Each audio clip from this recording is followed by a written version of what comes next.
Hello everyone, welcome to ZaranTech's Expert SAP Commerce Cloud Training. Master digital commerce and optimize the customer experience with our real-world knowledge. We cover configuring SAP Commerce Cloud to match your business needs. Learn to create immersive shopping journeys with the flexible storefront and product catalog management. Optimize merchandising with personalized recommendations. Enable seamless omni-channel processes from web to mobile to in-store. ZaranTech's SAP Commerce Cloud Training delivers the practical skills to drive revenue and customer loyalty with this flexible, scalable commerce platform. Innovate your business model and exceed customer expectations with the leaders in SAP. But before we begin, please subscribe to our YouTube channel and hit the bell icon to receive regular updates from us. Now, let us take a look at the agenda. Agenda 1, build and deploy a storefront. 2, capabilities that come with all SAP Commerce Cloud accelerators. 3, what SAP Commerce Cloud consists of. 4, benefits of SAP Commerce Cloud. 5, SAP Commerce Cloud architecture. 6, Hybris, HSQL-DB tables. 7, data model of Hybris and data modeling types. 8, Hybris conventions for deployment codes. 9, how to create table in Oracle. 10, multidimensional product variants. 11, configuring the cross-selling components. Let's dive into the video now. Okay, so let me start with the first, that is SAP Commerce Cloud. We will have more, we discuss about that. SAP Commerce Cloud is a suite of e-com solution plus PCM software, and also a cloud that means commerce plus cloud. So cloud will contain that some automation feature with the build, and self-service portal is there to control your build and to control your application, either back office or some backend services, APIs, and your storefront. So that capability can be controlled within the self-service portal. And yeah, these are the cloud, commerce cloud services and commerce capability, how that payment integration being done within the cloud, and how that that customer support integrated with the cloud, and how these services happen. These are about the cloud capability, commerce cloud capability, and how that omni channel happen with the across the channel, right? So how that CS cockpit can handle within the cloud, how your web shop or particular point of service, or how that capability integrated with the within the cloud. So we have that some more about search engine, how that search we see that we saw in application, how that search capability happen for any web shop, and have another also within the suite promotions, cart, order, bundling, and to interact with the social media. So that sort of capability already we have within the suite. And right, so there are multiple. The motto is to how we can engage with the customer very easily, and how we can increase the traffic with the help of these promotions and all. Yeah, these are the component within the Commerce Cloud suite, right? So product content management, which is the PCM software to handle the complete life cycle of the product, and customer experiences, how application behave, and how or commerce application can create a value for a company or for a business. So these are the component, and we have that order management also, and commerce capability to how that order processing and everything happen with this capability. And again, we saw that about that how that build and deploy happen for your web application. So later this session we will see how that build and deploy happen for particular e-shop, that means for your storefront, not the complete commerce, but to deploy your specific application, how this automation process will happen. Right, so we have that capability actually to easily deploy our application, and you can also roll back your application with the help of self-service portal. So these are the capability what we saw yesterday, right? So platform which contains a core functionality, and then again product content management to handle the product related information, product specifications, and their prices and all. So we have that product cockpit which we can maintain or manage the content on the fly. And again, in the similar way, we have that web content management system too, where you can maintain your site of the content. So what we see on the web application, all the content are part of this WCMS. So WCMS have that capability to maintain your, to create a banner or to create a web pages. You this this this tool have that capability to define the banners and to define the component what we see within the website or storefront. And again, we have that customer support capability to create a ticket, and to how that cancellation and return process will get tracked within the customer support. So we have that separate application within the suite. So that capability is also available within the SAP Commerce Cloud. And we saw that order management capability, order fulfillment, return, inventory, and all. So as part of order management capability, this suite already has. And the store locator, right? So to locate your physical shop based on current users. So that capability is already enabled by default.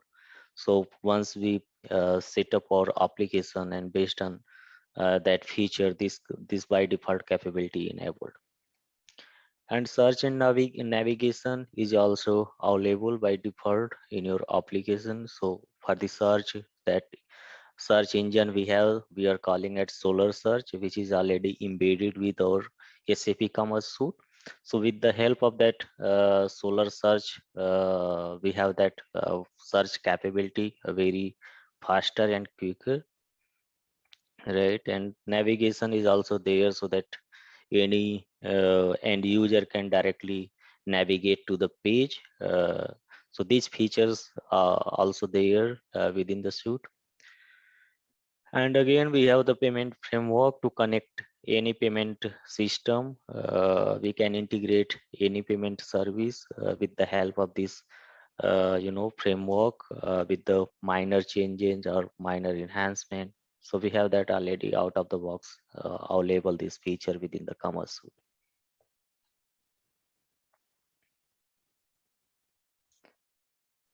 And here what cloud consists of. So cloud has Microsoft Azure to for the store for the stories and build your application and deploy. So that sort of also a feature of Commerce Cloud. And also we have that infrastructure as a service we discussed about yesterday. And we have that SAP Commerce Cloud portal, which have we are calling it as a self-service portal, which through we can maintain or build and deploy of our e-com application. So self-service portal is the main thing within the cloud, which through we can control or build and deploy. Here are the some benefits, right?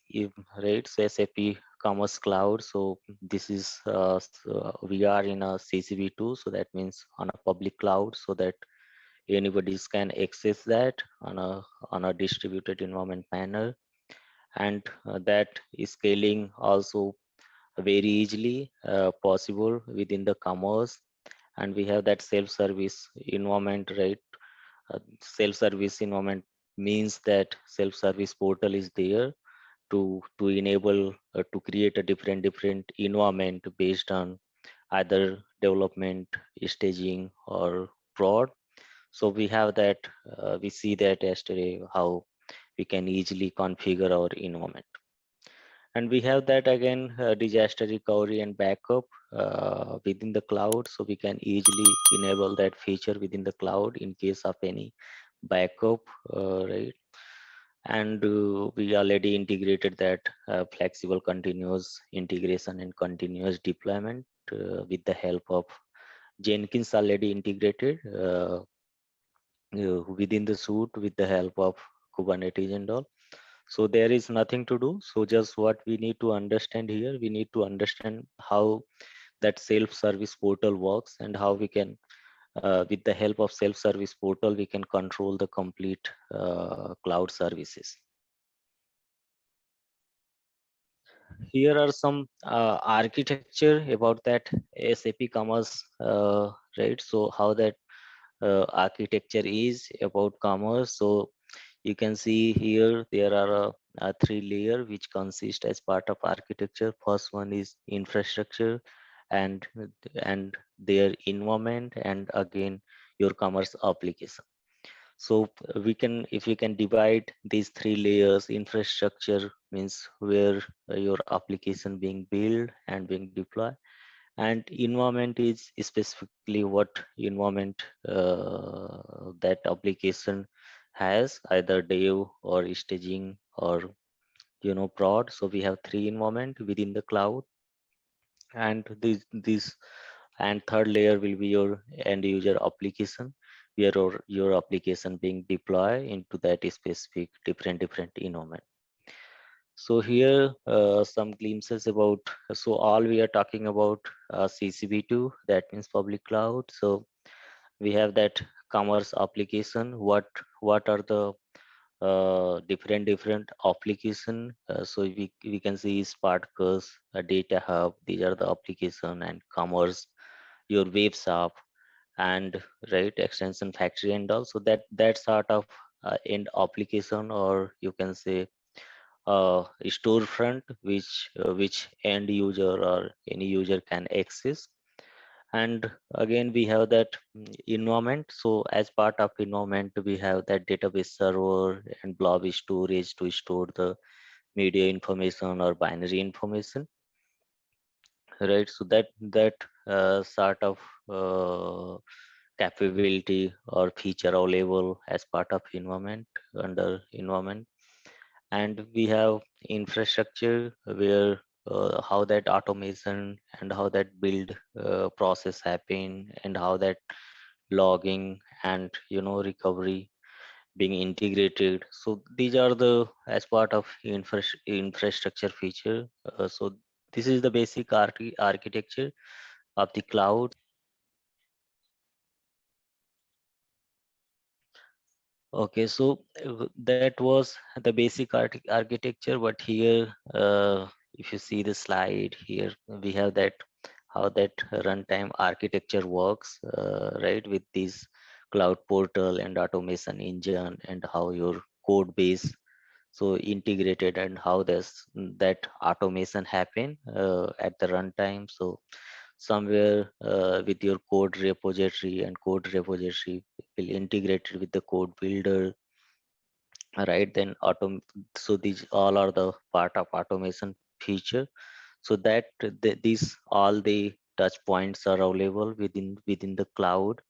So to for us, what we need to do, we need to just configure our source code. Your source code somewhere will be in the repository, and then you have to define your configure your repository within the public cloud. That means your self-service portal, where automation engine can automatically pick based on the configuration.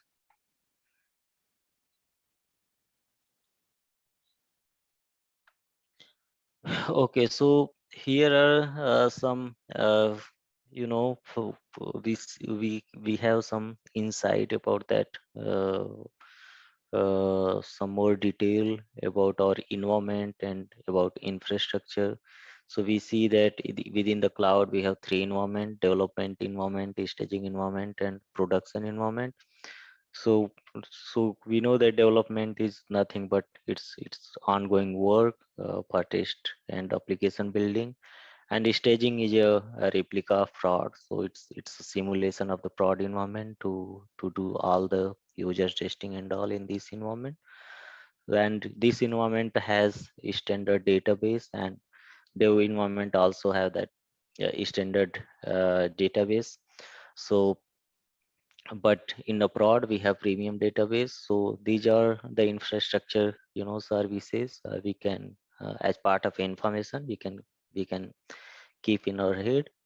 So yeah, so these are the that cloud uh, infrastructure, you can say, services. So in prod that cloud have memory in between 500 gig to 1 TB, and then in staging it has 250 gig, and in dev we have 250 gig memory in standard database.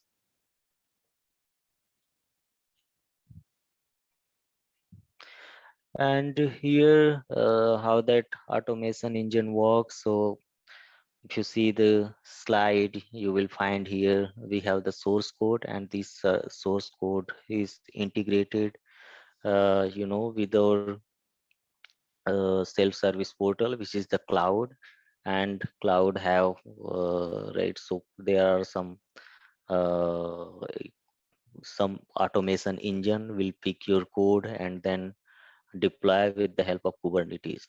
And then within the cloud have that feature to create a different application in a different environment, right? So we have that back office application, and then some back processing and API endpoint and your storefront application. So we can have easily configure, and we can control that specific application and their touch points.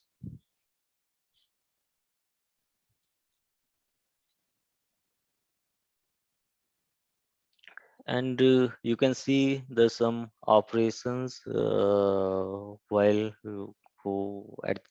while scaling process. So here are the some regular operations, and here peak period, right? So this is SLA, right? So based on that SLA, actually this is all about SAP services. But what I can tell you here is uh, there is actually a big, 1 second of response time work in terms of performance within the application. So but based on our customization or based on our application enhancement, it may take more, but standard performance is maximum 1 second.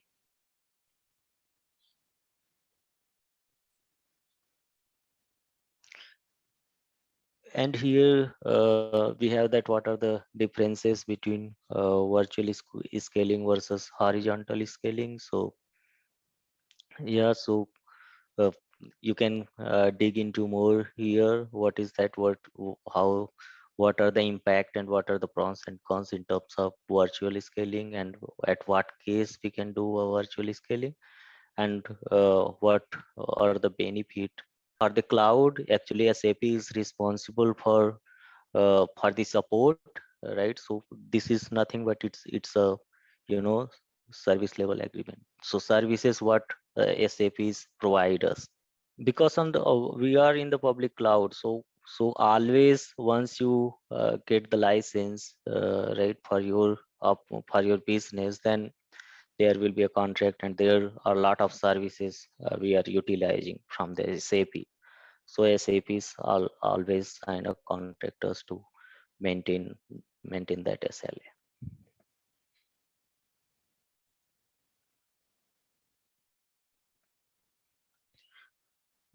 Okay, so these are the scaling which actually maintained by SAP itself, but from the information or knowledge point of view, we can just have that information about what is that vertical scaling and what is that horizontal scaling. So here is, this is the public Git repository, how that our cloud integrated with the public repository. So repository, we know that stories which contains our code base, where all the source code are there within the repository. But to deploy your source code to the public cloud, that means Hybris Commerce Cloud, you have to configure your repository and define the path and their credential to integrate that repository within in the CCV2. CCV2 nothing, but it's Commerce Cloud version 2, which have public cloud, right? So once you configure, we saw that yesterday, how you can configure with the help of self-service portal. So there you can configure your build, you can configure your repository to point out to your source code, and your source code will get automatically deployed with the help of automation engine.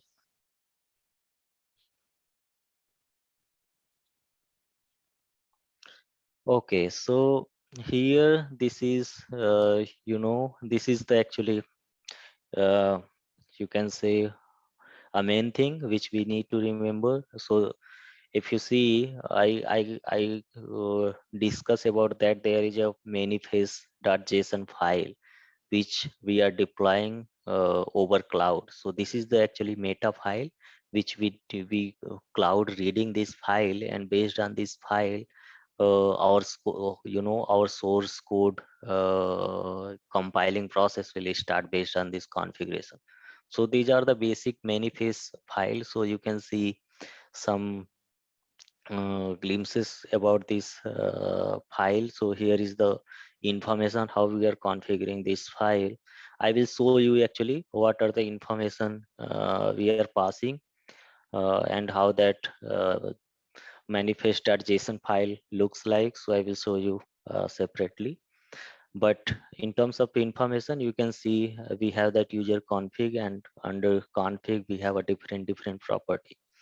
So you you you can see here is the location dot properties. So once you know install your application in your local, you will understand what is that local dot properties file and what the information this file kept.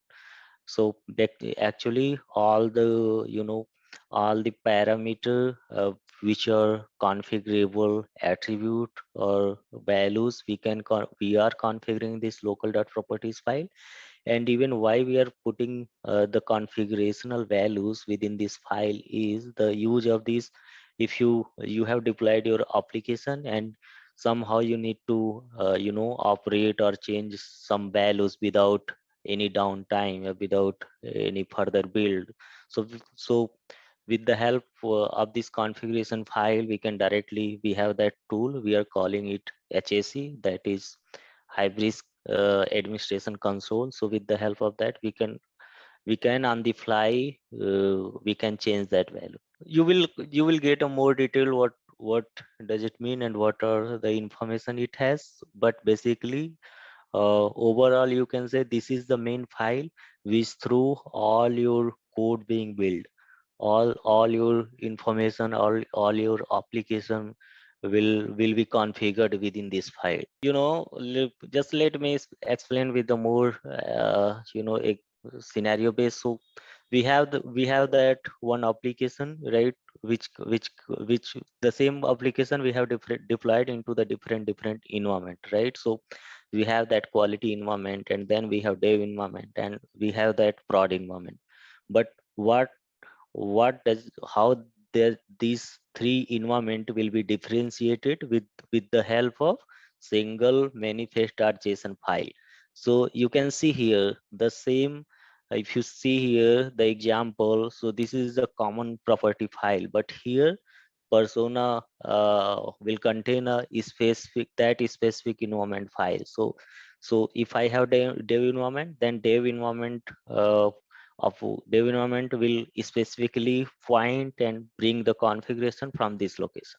And then if I have prod environment, then prod environment directly read their properties values from this file. And we will see the actual how this file and what are the all the information I will show you after this. Then you will understand actually what are the information. Here are the actually some information about our environment specific, how we can separate the different properties file with the different environment. And here you can see here in the right side how your extension, we talked about, I think last to last session, about what is that extension. So within the SAP commerce we are calling a extension, but if in terms of Java we are calling that project. So but and in terms of Oracle application, that is a ATG, which one is also one of the e-commerce solution. So there we are calling the same as a module. So everything, every source code, every functionality are there within the extension. But yeah, so extension, here is the path how we can define the extension. Here this is the JSON file, so we have that extension location, and what we need to exclude, we can specify that excluded extension under here. So and we we will discuss about what is that solar. But solar, we at high level I told you solar is just solar search engine which have embedded with the commerce suite. So in the development environment we have that within this solar search engine is embedded with our software. But on the public cloud, this solar also on a cloud, so we are configuring it separately. So we need to just configure their path and all. But to point out how that solar server search our data from the commerce, how the solar bring the data from our commerce. So these are the location, actually there is a schema and all we have defined. So here we can specify the solar path here. So right, so whatever the as part of meta information to read this file for the cloud. So all the information we are passing within the manifest.json file.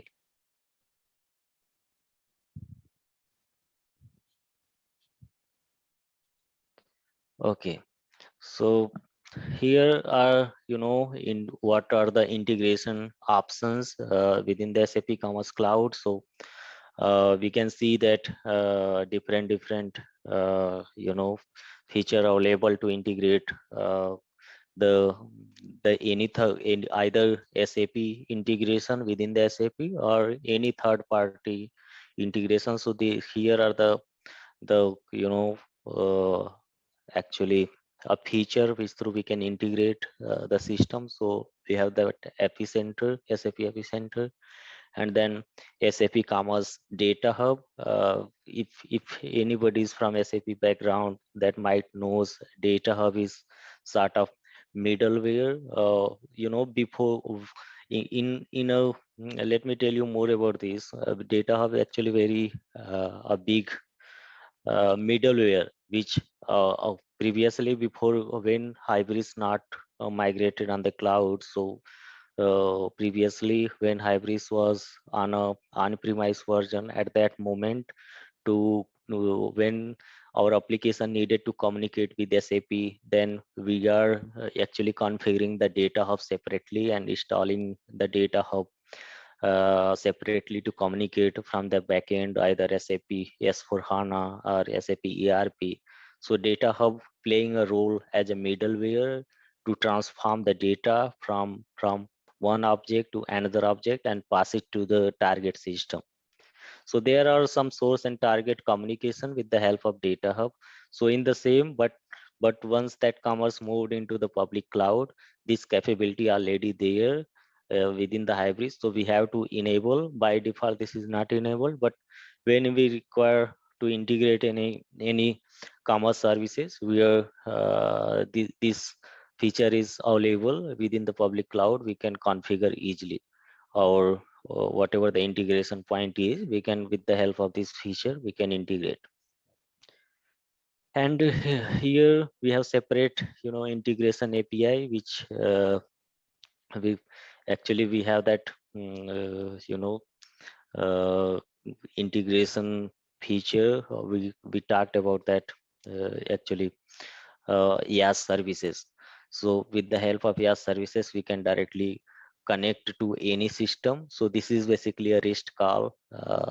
so which also provide us a solution to talk any third party system. And here also this cloud platform extension factory, which also provide us the way to integrate the any third party system, either SAP or third party. So we can, with the help of cloud factory, we can also integrate any system. And last one is impex. So let me explain about, because this is the common file when you deal with the e-commerce, you have to you should have how that impacts work. So impacts is nothing but it's a file which through we can import our data into the database. So this is the medium actually to importing any data within the commerce. So with the help of this impacts is a separate engine, which this is the actually comma separate is, which this file actually contains a comma separated values. With the help of this we are importing the data within the commerce, and if we need to export the data, then with the help of this there is a process actually impacts import and import impacts export. So with the help of that tool we can hybrids can export their data to the user. So we will talk about that once we go with the topic by topic, then we will discuss how that impacts work. So but at high level you can just get this impacts is a medium to import the data within the suite, within the e-commerce DB. We are not directly interacting with the database. With the help of impacts we are importing the data within the database. So this is the tool actually.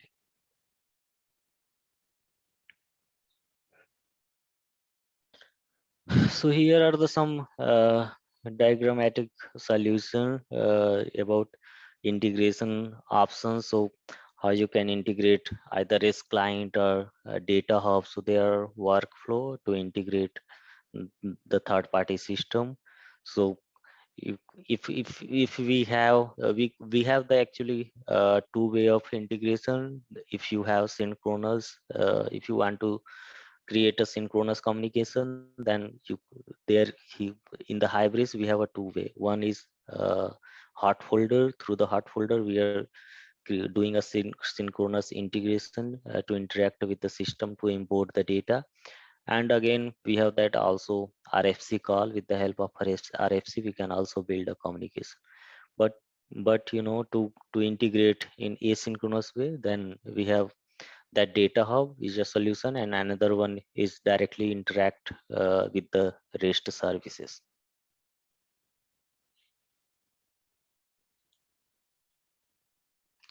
Okay, so here you can see some overview about how your application, how your single application run, and how your multiple application can be handled within the cloud commerce.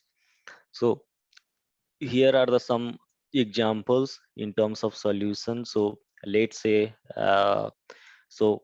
SAP Commerce Cloud is a single suite, right? So but as per your requirement, let's say you wanted to deploy more than one application within the single cloud. So within the commerce have that solution. Either you can deploy separately. Here example like one application for B2B and another application is for B2C. So these two application will deploy independently so as per the diagram. But if you see the solution two, we have that actually in the single cloud, single server, we can deploy both the application. So if you heard the concept of clustering, so we are creating a actually clustering environment to communicate more than one node. So when we deal with the multiple application, actually we are creating a cluster for different application, and cluster itself with the help of TCP and UDP, that communication process will happen. So the database will be the same, but application will differ. That application might be one or two or many.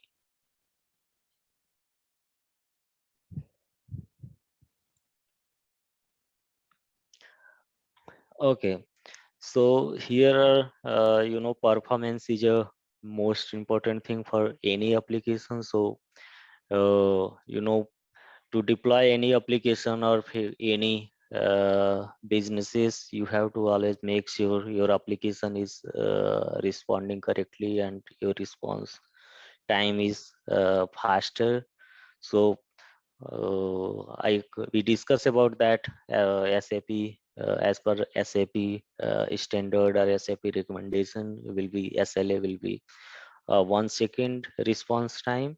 So to ensure that this response time we have that feature, right, when while you are building a code, while you're writing any sort of functionality, so you have to make sure that your application, your functionality perform very well. So there is a time is less, that should be actually performance should be less than 1 second. So with the help of, you can, performance tool is there, either you can integrate dynatrace or jmeter. So with the help of that you can make sure your application responding correctly.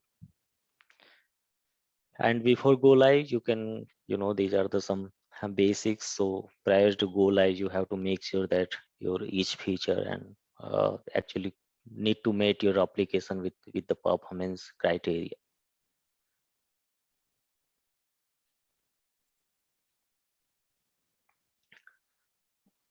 Yeah, so here also they are talking about some testing tactics to achieve the performance. So either through the dynatrace you can test your application, or you can, for performance tool you can integrate either JConsole or JMeter to test your functionality. So SAP have that already touch point there. You can download that client, specific client, to run that and check your performance. Is your application responding within the SLA or not? So you can check that out.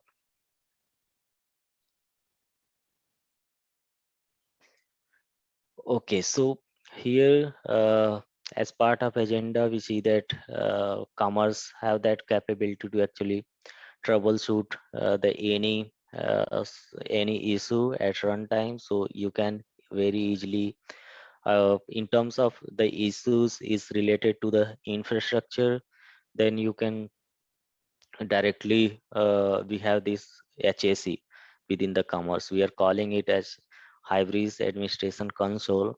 So what that application shows us, it will shows infrastructure related activity, like how you can uh, cleanup activity, and for your garbage collection, and how is your memory behaves, what are the heap, heap memory, how that with regards of spaces and all, and CPU behavior.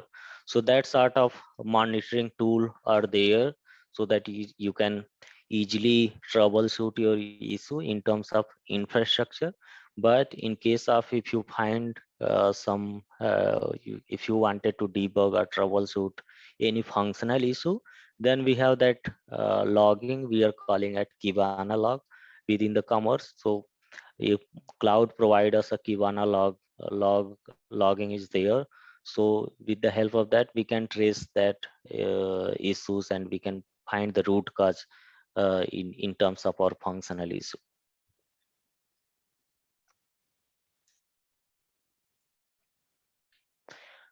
Okay, so here is also we can keep this thing like while we are deploying the application. So there is also option how you can deploy your application with the zero downtime. So what does it mean? So when you deploy your any application in the cloud, so at the time of deployment, actually we have that sort of configuration. If you have the database level changes, then you need to update your database. That means at that moment, and zero that downtime, some downtime required. But if you don't have any database or table related changes, that means you don't need any downtime. So zero time, within the zero downtime, without any shutting down of your application, you can easily you can deploy your functionality into the cloud without any downtime. So that configuration is already there within that self-service portal. So while deploying, we have to select that what uh, what are the operation we are going to push. Do we need that downtime or without downtime? So that option we can check in the self-service portal.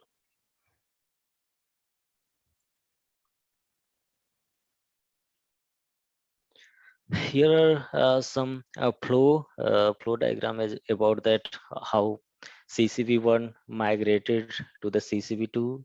So there are actually CCP1 were integrated with the very older version, but now we are dealing with the CCP2 only. But here are the flow about how that CCP1 migrated with the CCP2. So in CCP1 actually it's more related to the infrastructure related activity, but when we are dealing with the CCP2, we have a infrastructure as well as we have that some advanced feature on the public cloud. So previously it was just related to the infrastructure, but when we move to the CCP2, so our commerce is on the public cloud. And in addition of some advanced services, some data hub and media and storage. So that sort of advancement feature or enhancement available in our public cloud, that is CCP2. So now it's right. So this question actually come when you wanted to certify yourself in a commerce. So this question will come like what are the basic differences with the CCP2 and CCP2. So CCP1 is on non-public cloud, but CCP2 is embedded with the public cloud. Let me drive with the installation. So this is the same path I gave you last session. So just tell me, you guys, what you did as part of homework. Actually, I have also mentioned in your homework to just go through about the basic what we drive so far as part of learning, and along with that we can start our local installation. Uh, so you can go through more what we have done so far, and as part of local installation setup we can go along. So just update me what you did. Did you fulfill all the prerequisites before installing the commerce suite? Yeah, so just go here under user variable. You can define your path. How you can pick your path? You can if you are using a Windows system, then you can go to your program files, and that installation, your what the version Java which you have installed, that will come under program file under Java. You will have that dedicated version, and what you can do, just go inside it and copy this path, and now come to that environment variable and create a variable name separately. That will be a everything will be on caps Java underscore home, and define a path. How would you create? You can click here new one and define your variable name and define your path. So the naming convention should be same how I'm showing it. Alright, let's test your knowledge. Here's a question for you. Which of the following is not a core capability offered by SAP Commerce Cloud? Option A, Product Catalog Management. Option B, Order Management. Option C, Supplier Relationship Management. Option D, Promotion Engine. Take a moment to think, and when you're ready, choose the correct option. Remember, each choice holds a key to unlocking the answer. Good luck! Type the correct answer in the comment section. Hello everyone. I wanted to provide a brief overview of ZaranTech's new training program for SAP Commerce Cloud. This comprehensive course covers key concepts and tools you need to build scalable, customizable e-commerce experiences on SAP's leading digital commerce platform. Over the past year, SAP Commerce Cloud has seen rapid adoption among enterprises looking to enable omni-channel sales and modernize their online stores. This training will equip you with the skills to tap into this demand and advance your career. Many professionals have already benefited from ZaranTech's other SAP courses, and I'm confident our SAP Commerce Cloud Training will similarly provide immense value whether you're looking to pivot careers or deliver more value in your current role. If you're interested to learn more, visit the link below for full course details. Investing in this training now can open up new career avenues or growth opportunities, so don't miss this chance and register today. So here this module will all about the setup of our SAP Commerce Suite. So let me directly go here. So we have seen that how to install SAP Commerce. So as part of this step, what we did, we just set up with the prerequisites. So what prerequisites needed to install the SAP Commerce. So first we need that Java 11 version, which is the prerequisite before doing any installation of SAP Commerce. And then we need that ID, which will be your Eclipse or IntelliJ, whatever, so that you can start, configuring and start editing and play around that with the help of editor. So these are the prerequisites as part of installation. And then third one, you have to download a SAP Commerce Suite so that you can start that installation process. So there are steps which followed, and there are more steps which need to be followed in order to complete that installation. So we will see later on.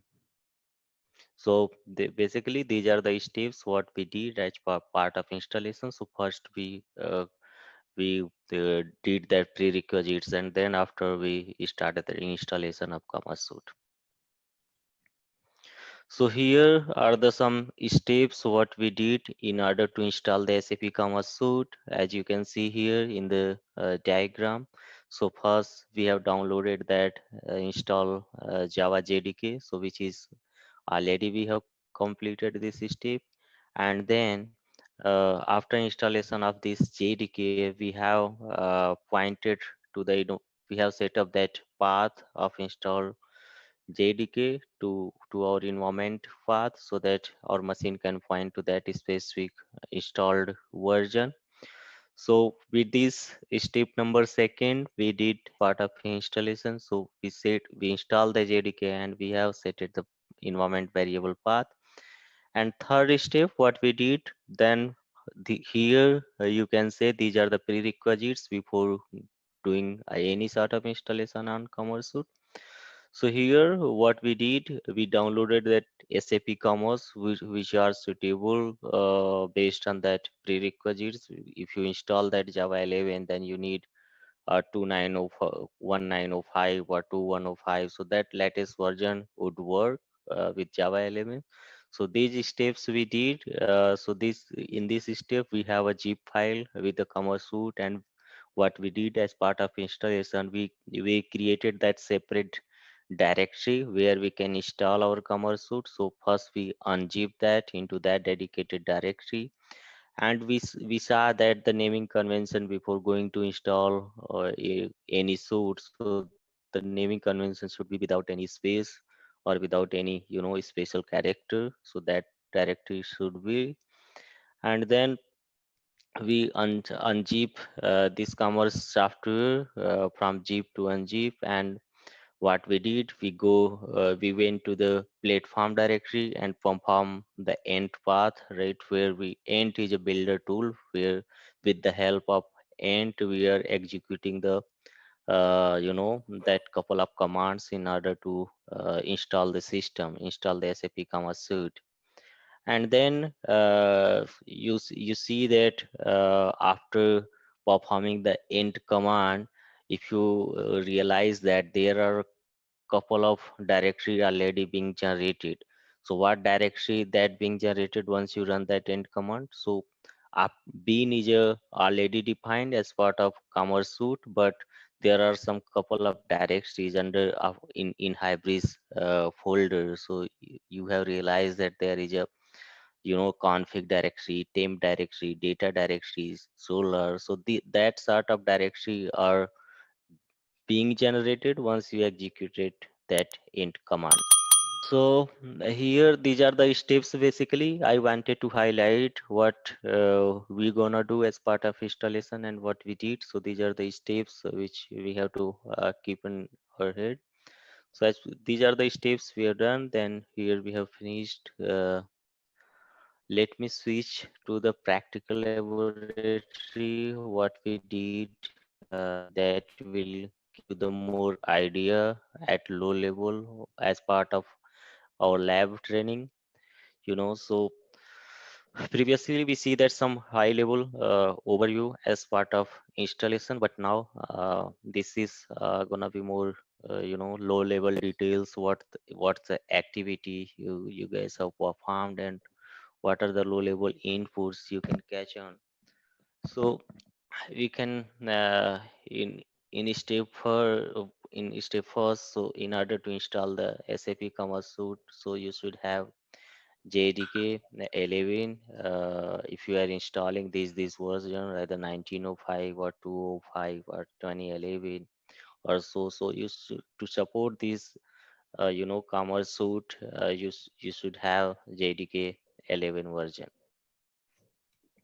So you can see here just kind of note. So if you are installing the SAP Commerce Suite before 1905 version, then you don't require JDK 11. So Java 11 would be the enough to support this series of version of SAP Commerce Suite.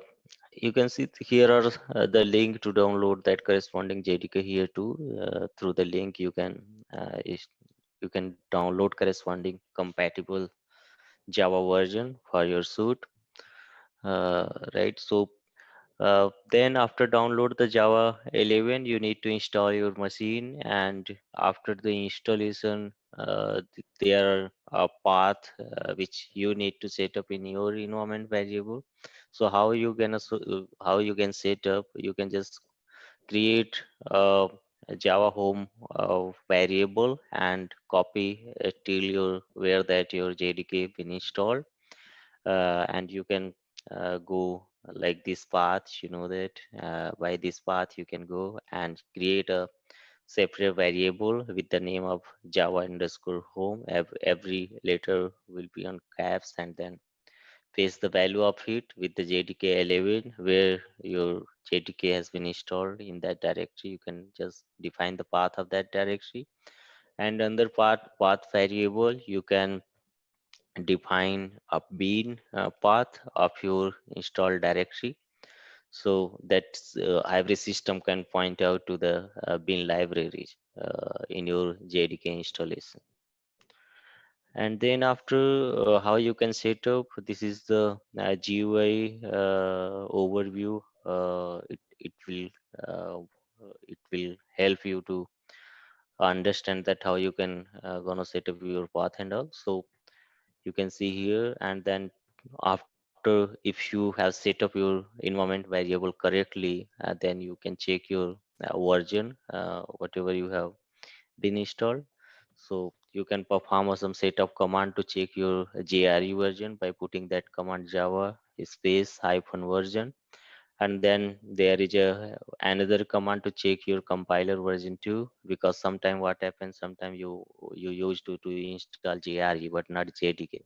So you should have to check both the version, because at the end your compiler should also be needed with the same versioning which is compatible with your suite. Okay, so to check the Java C version, you can just type a command Java C space hyphen version, so that will tell you what Java C version been installed in your machine. So there are some some references you can follow in order to install and set up your environment variable. You can go through this tag. And then after, if you fulfill with your prerequisites in order to install your SAP Commerce server, then you can download the SAP Commerce suite, and suite will be in zip pack. So either you can unzip through the 7-zip 7-zip software, or in your window zip application, you can just unzip into that dedicated directory where you want to install the Commerce suite. And then once here you can see a GUI overview to understand. So when you download that suite, that zip will look like this. But once you unpack that zip, this is the view. And if you go inside this unzipped file, you will see that this is the directory structure. So here are the build tool. We see that Hybris, then Hybris SVG, then installer and their license, which contains this license related information, right? So okay, so here there are more some deeper information about that directory structure of your commerce suite. So bean folder is a main one which contains all the information about SAP Commerce. So under bean, you have seen that there is a two main folder which are part of your commerce and core feature. One is module and another one is platform. So platform is a main where all your commands and all your core features are there under platform. But module, what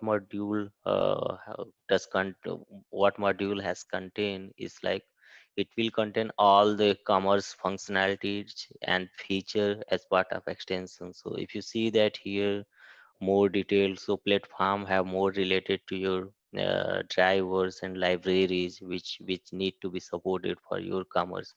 But if you can see here under module, we have some feature in terms of commerce, like adaptive search feature, API registry feature, assistant service feature, assistant service integration, and B2B accelerator add-ons, and so on and so forth, right? So, so module will contain the commerce feature, but platform will contain some core libraries in order to, to perform the operations. So here are also a note point which before doing installation, you have to make sure don't create any spaces in your path. And here are some indication what you don't use and what recommended to use. So right, so you can just note down before doing any sort of installation.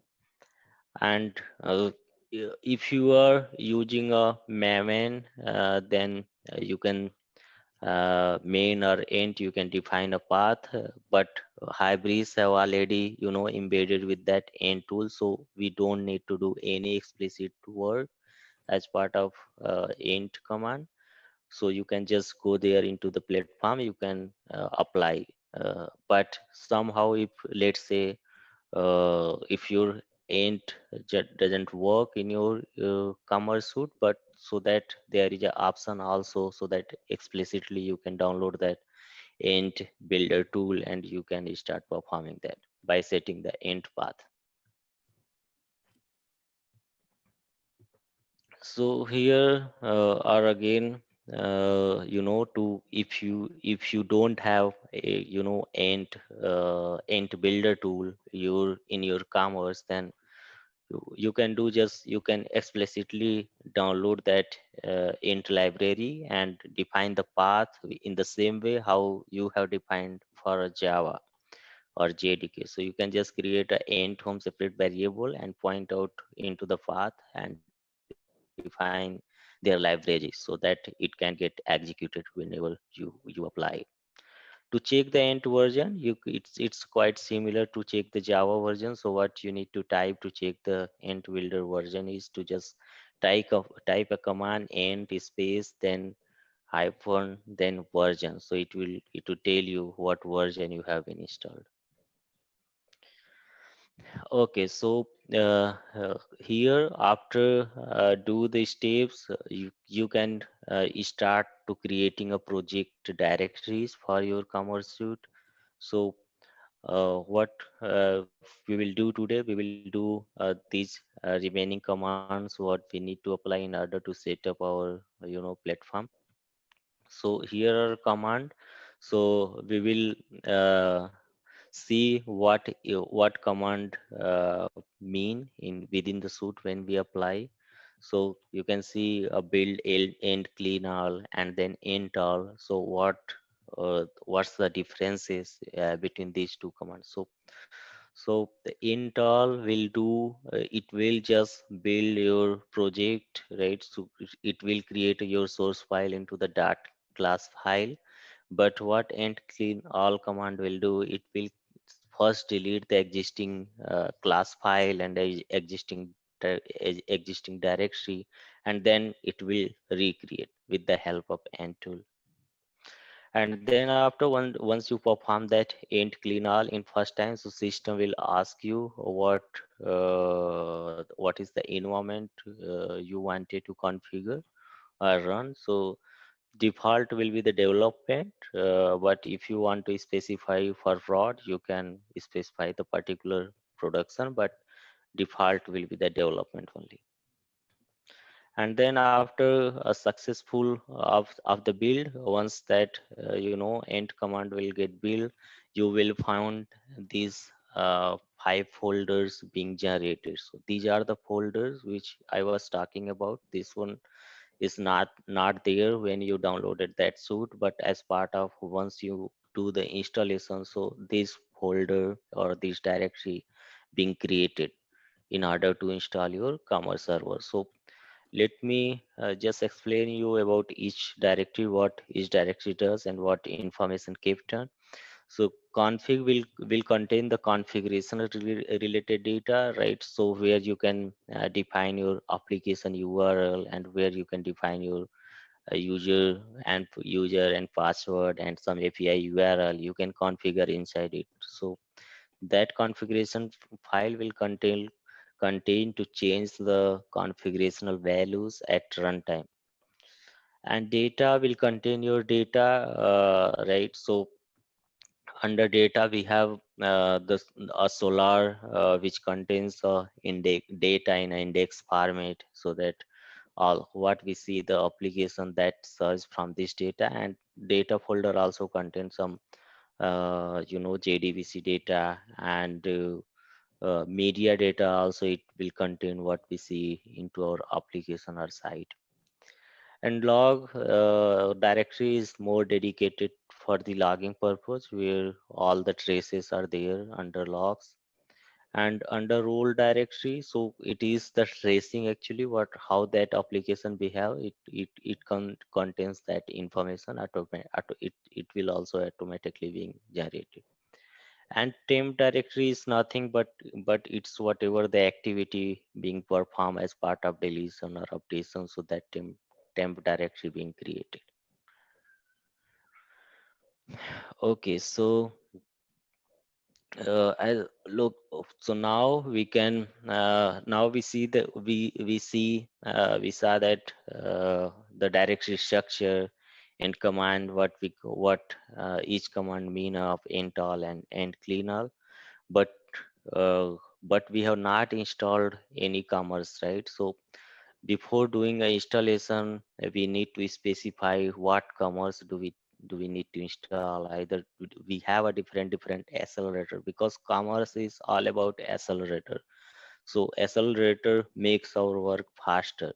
So before doing installation, we have to specify what commerce do we need to install. So we need to select what commerce needed for the business. So we can select either B2B or B2C or teleco. And there are a lot of accelerator like healthcare accelerator and China accelerator, and there are a lot of accelerators. So based on our business, we can just choose that corresponding accelerator and we can install.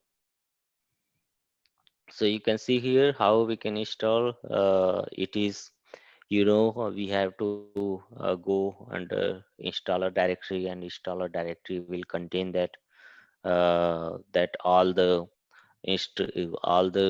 domain which we need to install under SAP.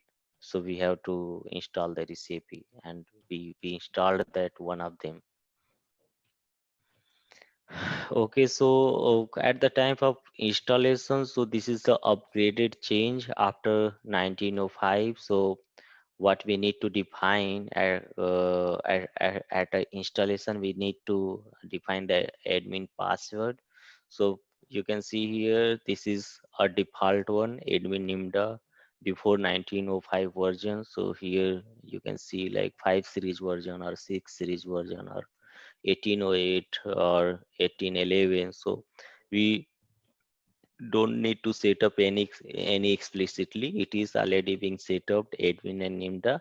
But up to us, what do we want to set up, either nimda or any password, up to us. We can start setting up in our latest version, what we did yesterday. So here are some explanation why we are setting, why we are not using that default password. So we can our that installation actually giving us the option, we can define any secret password, so it won't be a default always, we can change it. And here how that, where this password being stored, how to set that default, there is a gradle file, build.gradle file, where that once you set your password, this being created here like this. So this is more low level details or low level information you can see about once we setting up the password, where that password being stored and how that can get verified. So we perform that command, installer command, in order to install the recipe, right? So we perform that. Here you can see uh, some example for window, or operating system to there is a command for window specific. So install that bat and then -r, which is more indicating with for the recipe with the default, and here is specify with the some cx, what cx you want to. Yeah, Daniel, please tell. What's the -r option do? Yeah, that dash r means recipe. So if you follow that references, there are indicators. So we are using always r because that r indicator tells you that you are just installing the particular recipe. And the name of the recipe is CX. I Yeah, see. yeah. CX means Thank you. name of that recipe. Yeah.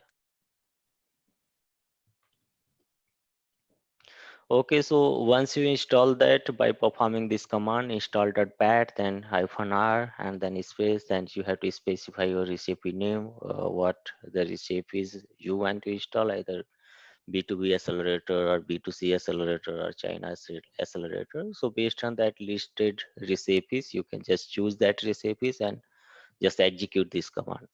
So once you execute this command, so that system will start building and it will create a dependent extensions and that dedicated directory, right? So once that installation being successful, and in step you know step 8, we see that that build was successful. So also after a successful of the build, what we build actually, what we install, we just install that recipes based on accelerator B2B or B2B or B2C.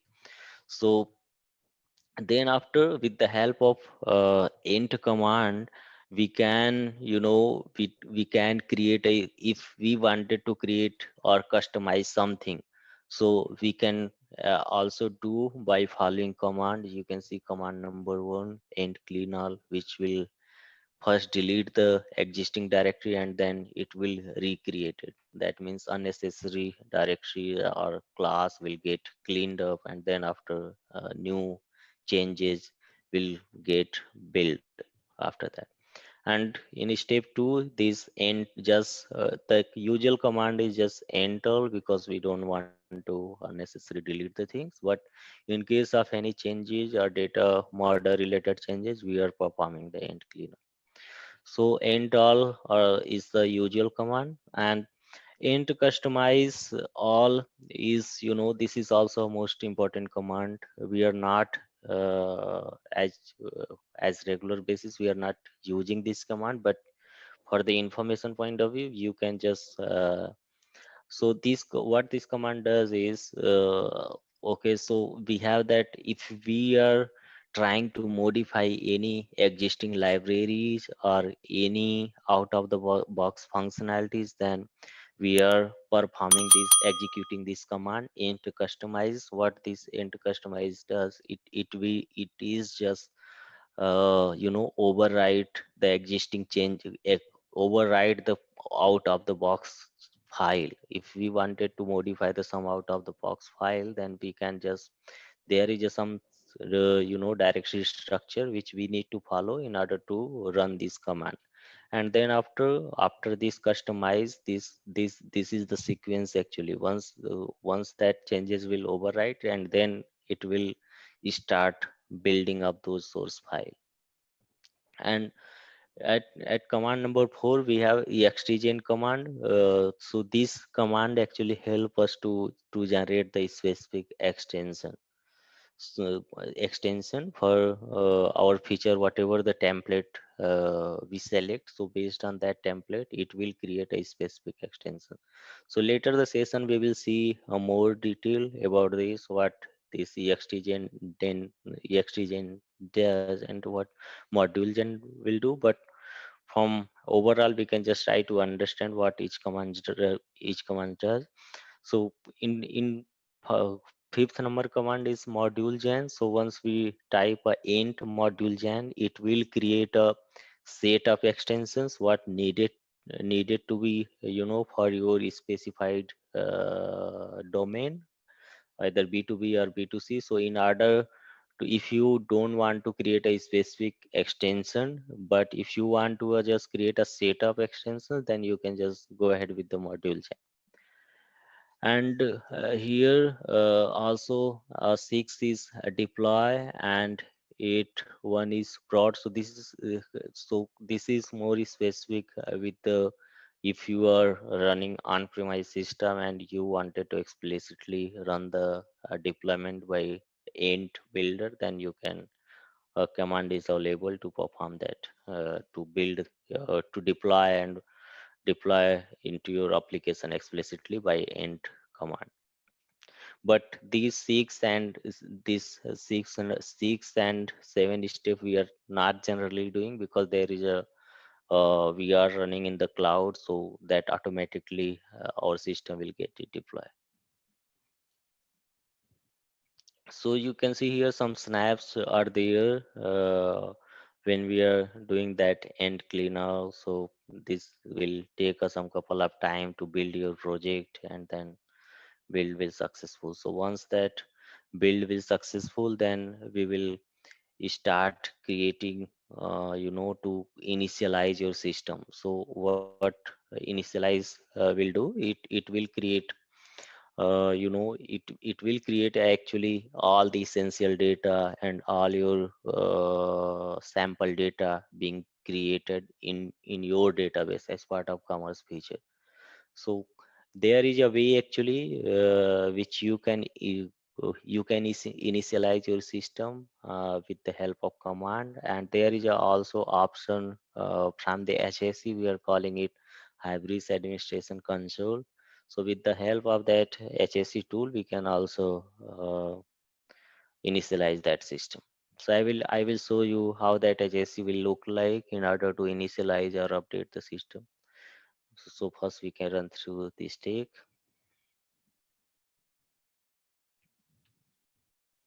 So here are the snaps, how we can run that int initialize command. You can see here.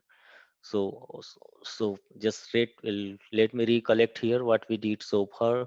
First we just uh, extracted that zip, we unzip that suite and we install that recipes, that particular with the help of our uh, a builder tool, which is Ant. So we have installed that particular recipes, and if we needed, we can create the extensions, and we can start a Ant cleaner to build our system. And then once our system build will successful, then we can start preparing some data into the database by executing the Ant initialize command.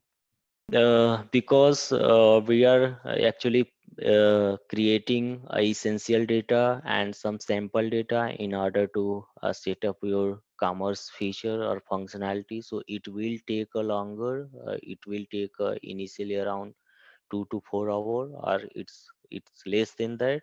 But this is the average mark once you start, because it will preparing all your commerce data into your database automatically. So this is the automation feature. That data will get created with the help of this, ent initialize executor. So here are some example, like how once you execute that initialize command, so behind the scene that table start table being will be created. Required table as part of essential data is like car table, order, then user, product, your store. And then there are a lot of tables within our commerce suite. So all to store the inventory information, and to store the pricing information, and your order information, cart information, and your B2B unit information. So that all the tables will get created once we execute this ent initialize command. Okay, so now once that initialization being done, then we can what we can do as part of step 10, we can just restart our server by putting the command hybrid server .bat.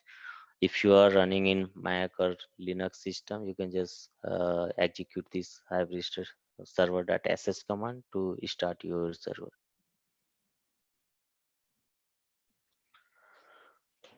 Okay, so your server after once that the here are the some snaps to start the server. You can see the snap here how you can run your command. And once that server will start, you will get a message in your console. Server started with this amount of time. And then once you see this message, that means you can make sure that your system is ready to access the application. So first application, you can just make sure by the HAC. Here is the HAC.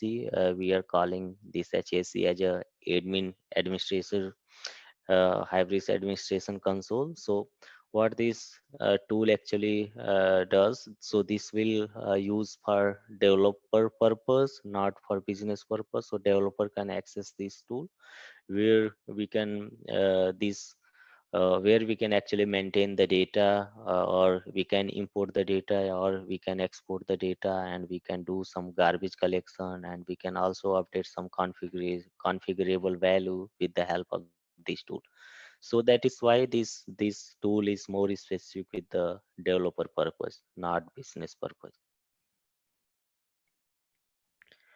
And okay, so you can just make a note of it, like at step 11. So once you if you have done already the initialize from your command prompt, then you don't need to initialize your system from HAC, as at this note point tells us, right? So if we have completed the step number 9, then we don't need to do this step number 11 to initialize explicitly from the HAC, because we already executed that initialize command from the command prompt.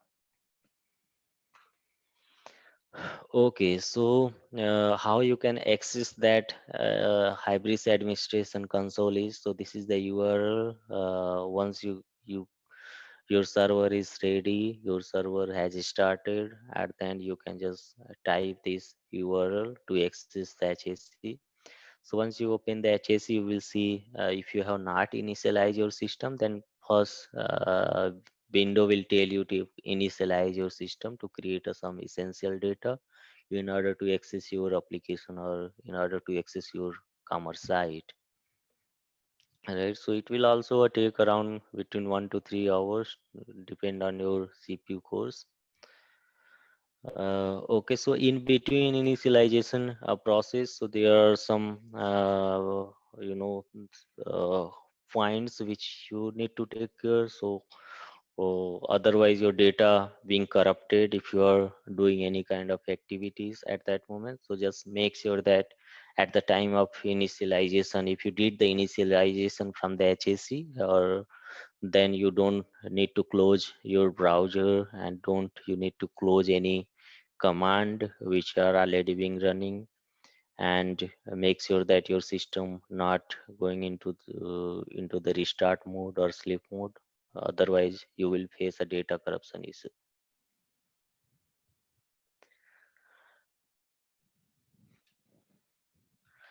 Right, so in step number 12, you once you finish the step to initialize your database, and you have created that essential data in order to perform the initialize command, then you can test your system by following this step. You can again just log in the HAC by following password, whatever the password you have entered as part of initial password when you install your recipe, or you can explicitly define this password in your configuration file. And this is the local dot properties file which will under configuration folder, so you can define your password with the help of this key. Right, so based on this password, whatever you have been created, you can just logged in your tool, which is as Hybris administration console. And right, so that once this application will update and you will get this home page structure, that means you are okay with your installation. Right, so here there are also some information about your recipes to install the other data, right? B2B site or B2B site. So based on your recipe, what you have selected. So this is the information here about that.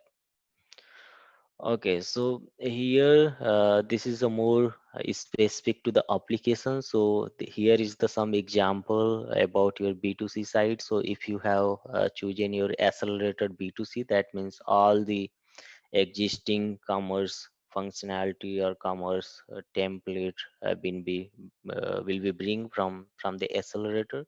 So you will be able to access this apparel site and apparel for UK and apparel for apparel D. And also you can see a B2C there also for electronics product, which also a part of B2C. So based on this, actually, sites, we can actually start creating our site. So actual business site we can create with the help of this existing site which commerce already provide us.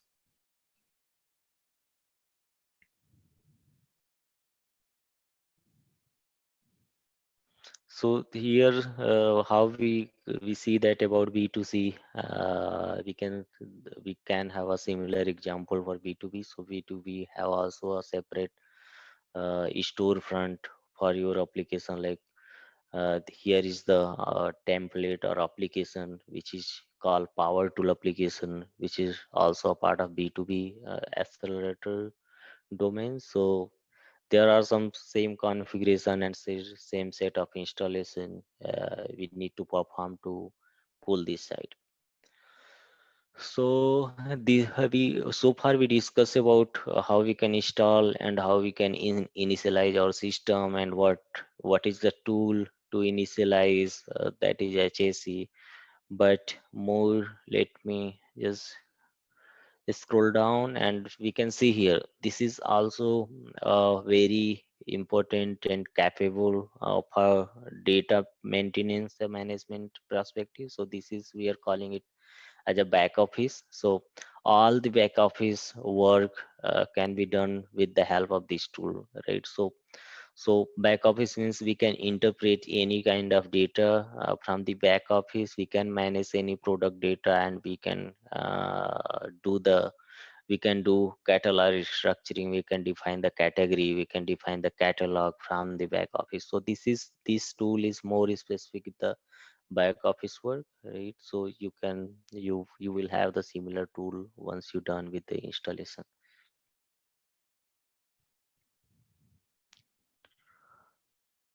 So here the same, right? So this is actually replica of our what SQL developer do. So we have some better look and feel. You can operate with a similar sort of role what SQL developer do.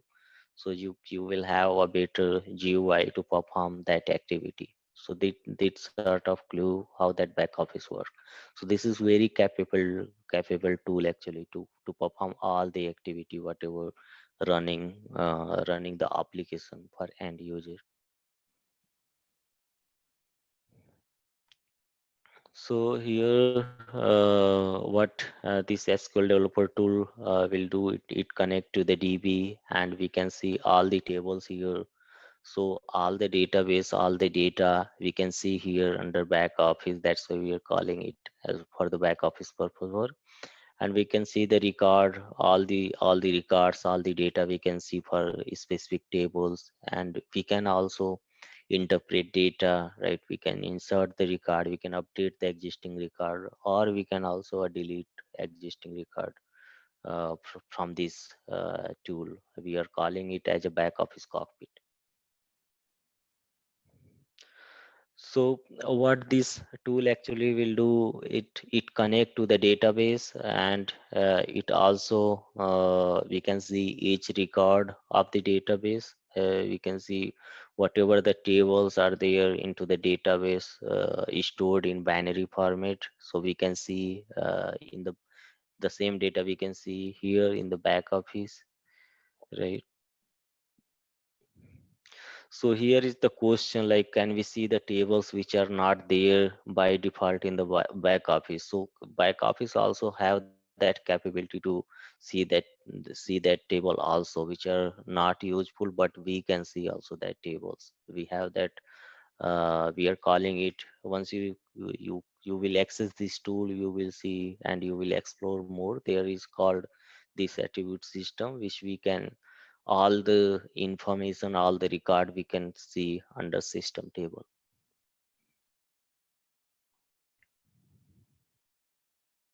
All right, so now this is also more insights about this tool. We can see the record inside the table. We can perform insert, update, and deletion activities.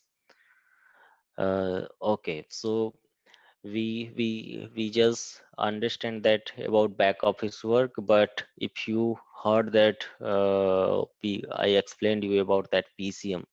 So PCM also have that capability to maintain the life cycle of the product. So here we have product cockpit, what we are talking about. So these cockpit actually have that capability to manage only product specific information. We can update the product description, we can update the product category, and we can update the product catalog, their pricing. So all the information which is product specific, we can handle through this product cockpit tool. And we can also have that separate window to perform the adaptive search. Adaptive search is also one of the capability where we can define our category and navigation and all the adaptive business. This is actually used for business purpose. So whatever the navigation configuration wanted to do, we can do through the back of through the adaptive search functionality, so that anybody can just navigate to that specific specific page, and they can directly navigate it over there with the help of adaptive search capability. And here we also talked about that CMS cockpit, which is also one of the software to manage the content. So this is the content management system. These are the separate tool, or you can say these are the capability, one of the capability area for your site to update the content and to define your pages, to define the banners, and to define the carousel component. So all the application or web shop related content will be created here. So this is the content creator, you can say. CMS cockpit is a capability within our SAP Commerce Suite. And here also we have another tool. We are calling it as a smart edit, which is more related to CMS. What we see, so here we can, with the help of this capability, we can also manage our application, manage our sites. So this is also a very handy tool to manage your application. So with the help of this application, you can also add your content or update your existing content, or you can delete. Even you can define a new template or new banner or new pages. So with the help of a smart edit tool. And this is also a separate capability for customer support. So customer support, actually in our version we have handling through the back office only, so there is no any separate endpoint for that, but back office have itself have that capability to also handle that customer support related activities. So we have that based on the role. Actually we are enabling this capability for CS support specific. And we see that admin cockpit are there to perform the admin related activity, right? So we have this capability are also there within the back office only.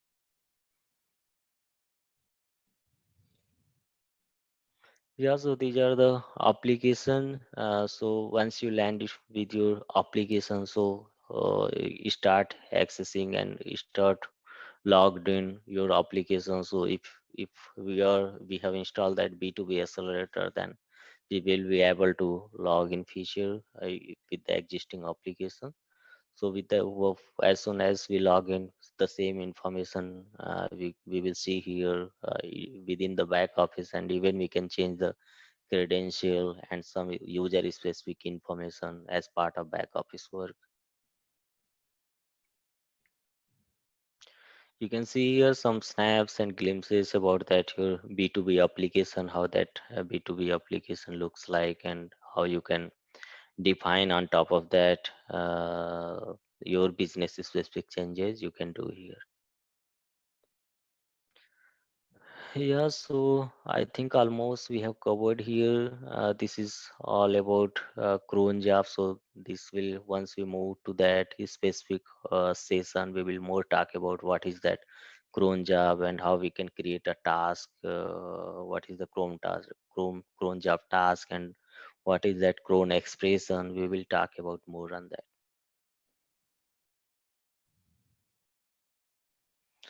Here some logging. I explained you where you can see. So to see the log and traces, there is a dedicated directory which is called log directory. So under log, that all the log being roll over based on that date. So you can see this all the based on that tracing. You will see all the console log are printed over there into that log directory. So that's it as part of our installation and practical. So now we can move and continue with our setup. So if you are inside a platform, if you are running any command in platform, so first step you have to make sure just set your end path before executing any end command. So the end, to set the end path is there is a common command like set end tnv.bat is the command to set the end path, and then you can start executing the end command. So this is the first step. Once whenever you are running the command from platform directory.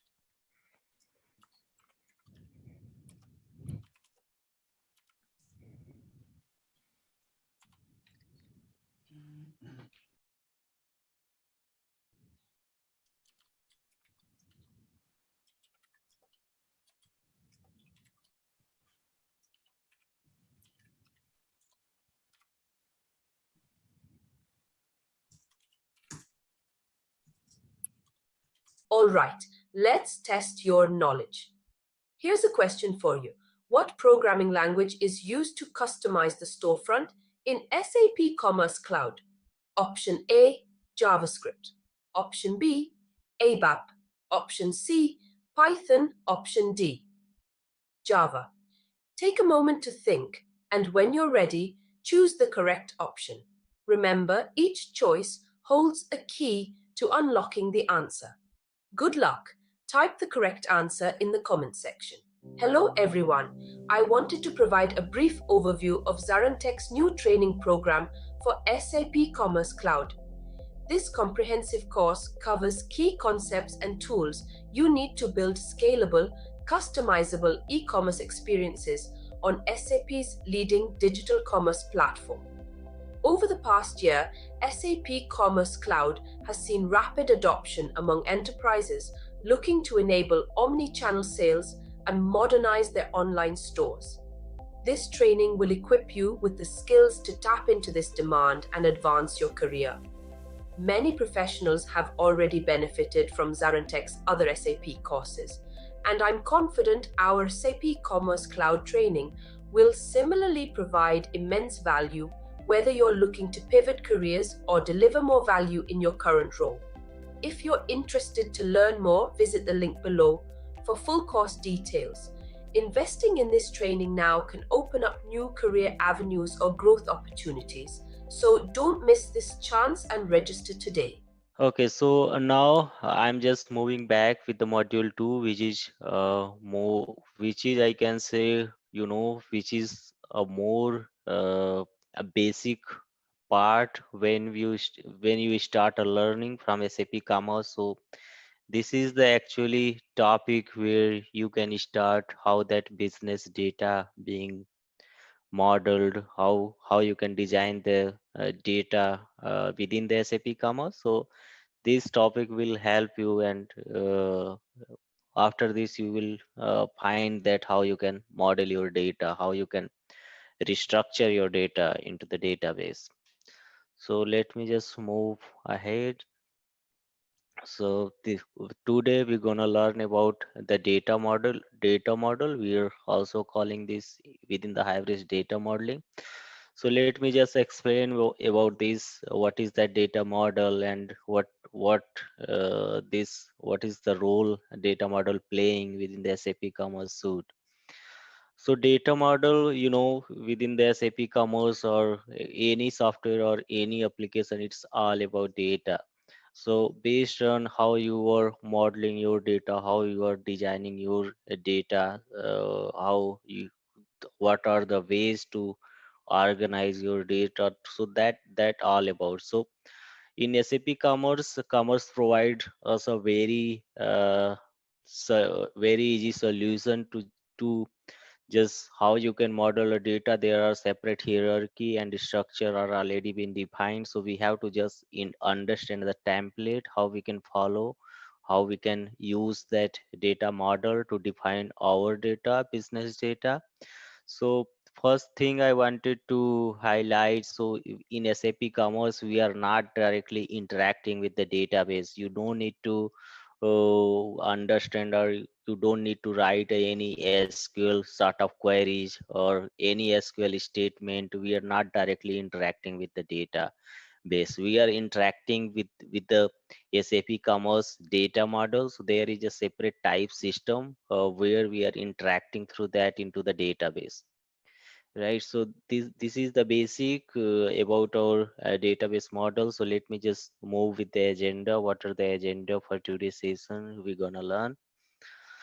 So first agenda is Hybris HSQL table, which is the default database which already embedded with the Commerce Suite. Any Commerce version, if you download, you will find that this HSQL data are already embedded with the within the SAP Commerce Suite, and a data model is part of the our commerce, and data modeling is a structure, a way which through we are organizing our data. So we're gonna learn about this data model basics, and then we will talk about more about how that hybrid convention for deployment code, how that your when you restructure or organize your data within the hybrids, then how that data being saved or transformed into the database. So that sort of we will see today how the transformation happen when you deal with the hybrid data model. And at the end, we know that data are saved into the database tables, but that are hidden. So hybrid engine itself will do some interpretation internally, and it will being saved through the data model process. And third agenda is about to create a table. So the how you can create a table in SAP Commerce. So as I said, we are not directly interacting with the database directly. So we just need to understand the data model process within the SAP Commerce. So we will learn about that, how you can create a table, how you can define your data within the SAP Commerce. So SAP, the best, the benefit within SAP Commerce is to SAP Commerce is not dependent with the data, that database server. You the system are independent, so flexible. So system, our SAP Commerce is don't care what the database behind the scene you are using. That might you can use Oracle, MySQL, or any database server you can use. So hybrids don't care about that. Hybrids, what hybrids need to do, hybrids need to just make a connection with that tables, but you need to understand those data modeling within the commerce, how you can define your data with the help of modeling mechanism. And next, we will talk about more about how do you manage if data type are different from one database to another database. So what does it mean? So this is basically, let's say you are defining a data as per MySQL server, and that data might not support for Oracle. So that sort of issues we will talk about that. We will talk about that. What is that mean of? And another is, this is the actually items.xml, which we are calling all the data definitions are stay here within this file, which is called items.xml file. So under this topic we will talk about more, and then we will talk about why object class is a super class for all the classes, what are the benefits, and why we are defining this object class is always as a super class. So right, we will discuss about this. And next we will talk about more what is that dynamic attribute and index creation within the hybrids, how you can define your attribute as a dynamic handler when you are dealing with the data models. We will talk about more on this. And next we will have that item type and ways to define your item type. So item type is nothing but it's the entity which you are going to define as part of your business. So either product entity, customer entity, cart entity, order entity. So that sort of entity we are calling it as an item type. So we will discuss about that.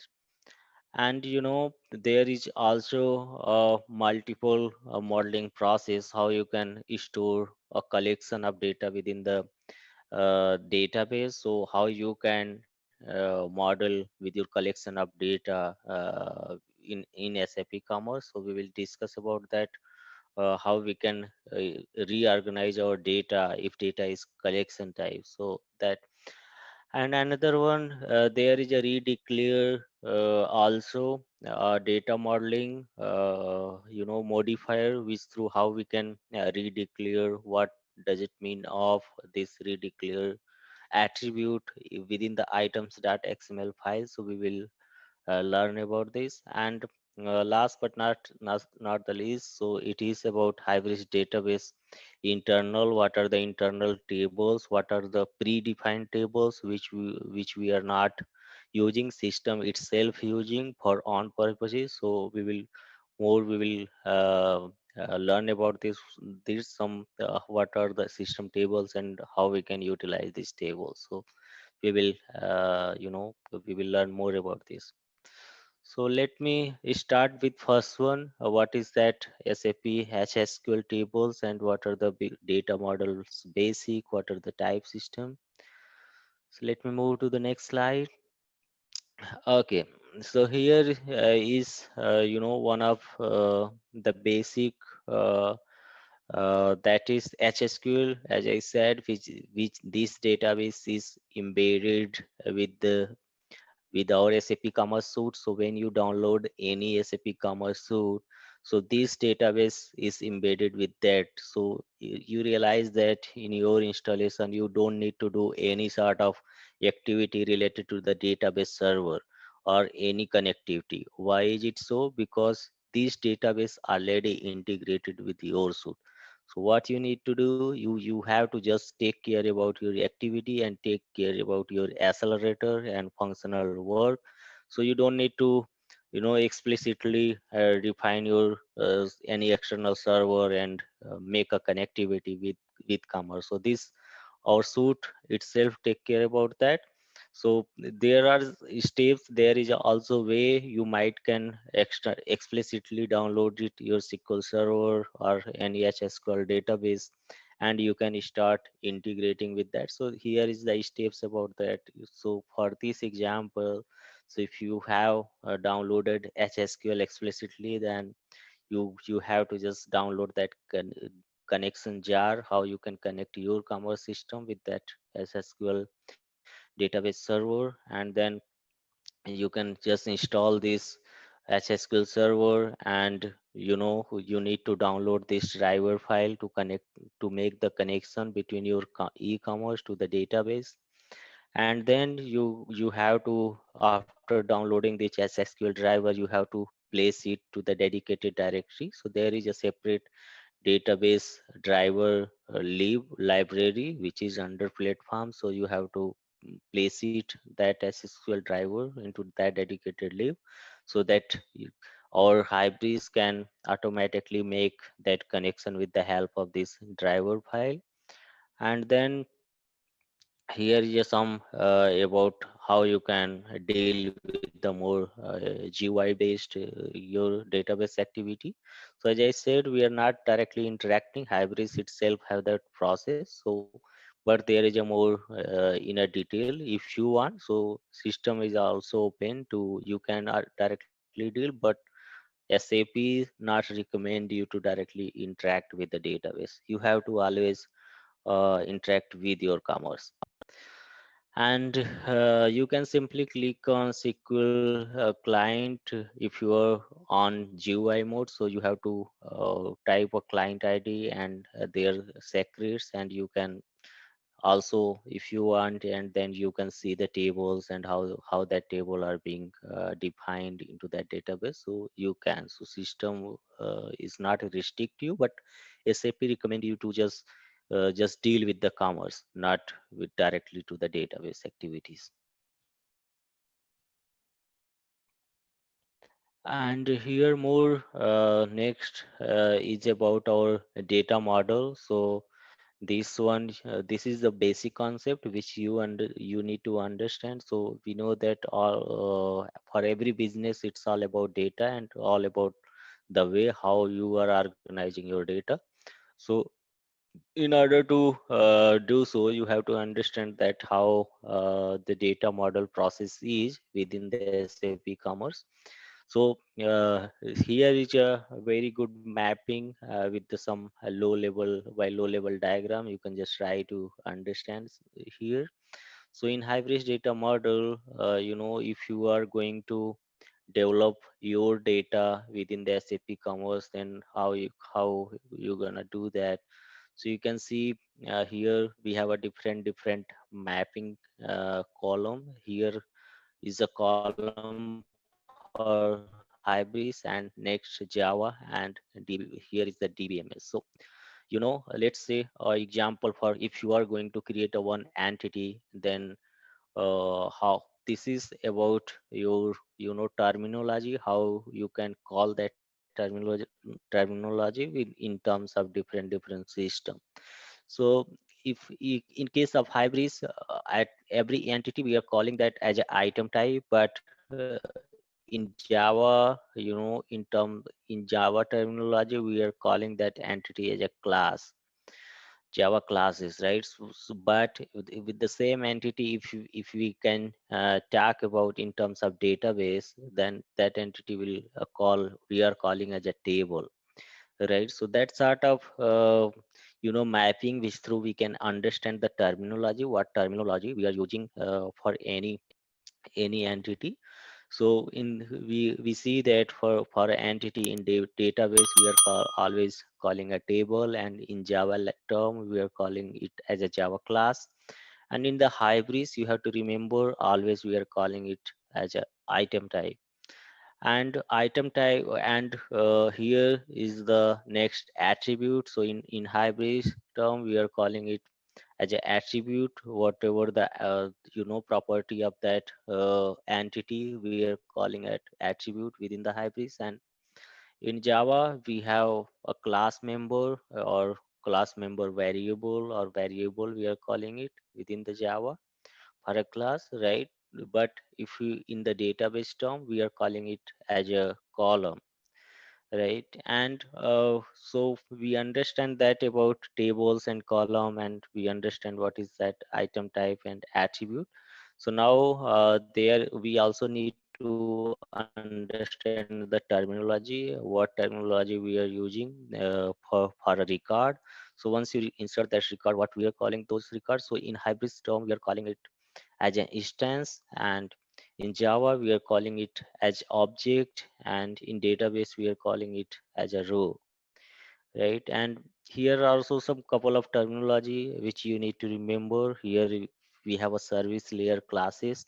So these classes actually already defined, you have to just call those is dedicated services based on your requirement. So services are already defined within the suite.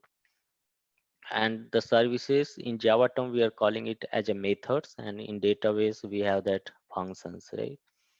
And again in a hybrid term there are more terminology which you can remember. So model classes we are calling in hybrid term, but in Java environment we are calling it as a pojo classes, plain old Java object classes. And again in hybrid term there are also a more term which you're gonna use when you start the database modeling. Here we have generic item, right, which is a super classes or super entity to define your database in hybrid system. And in Java you call it as object class, which is also a super class for all the subclasses. And here we have also a extend, which is quite similar in Java, how that inherit perform in Java. So there is a similar concept in Hybris also to extend some parent to child relation. So through this attribute or through this keyword, we are inheriting the particular table or entity.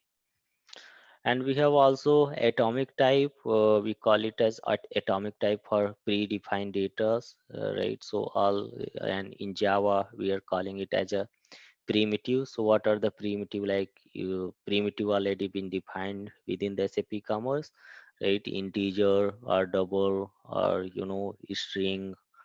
So that sort of predefined data type we have. We call it as atomic type.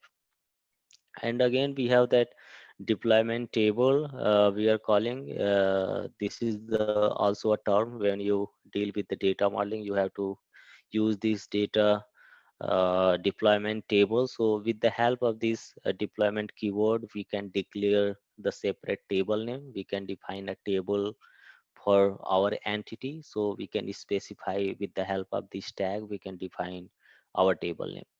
And next one is also a PK. Everybody's aware about that in a database terminology, it's a primary key, but in terms of hybrids, we call it at just PK, which holds a unique key of every record.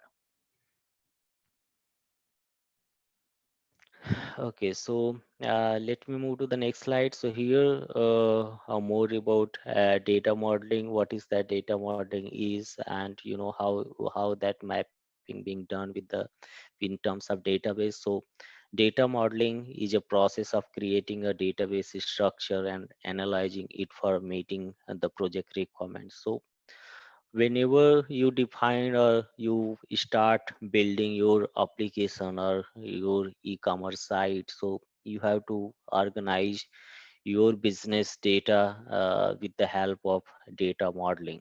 So you have to understand how that data modeling works within the SAP Commerce.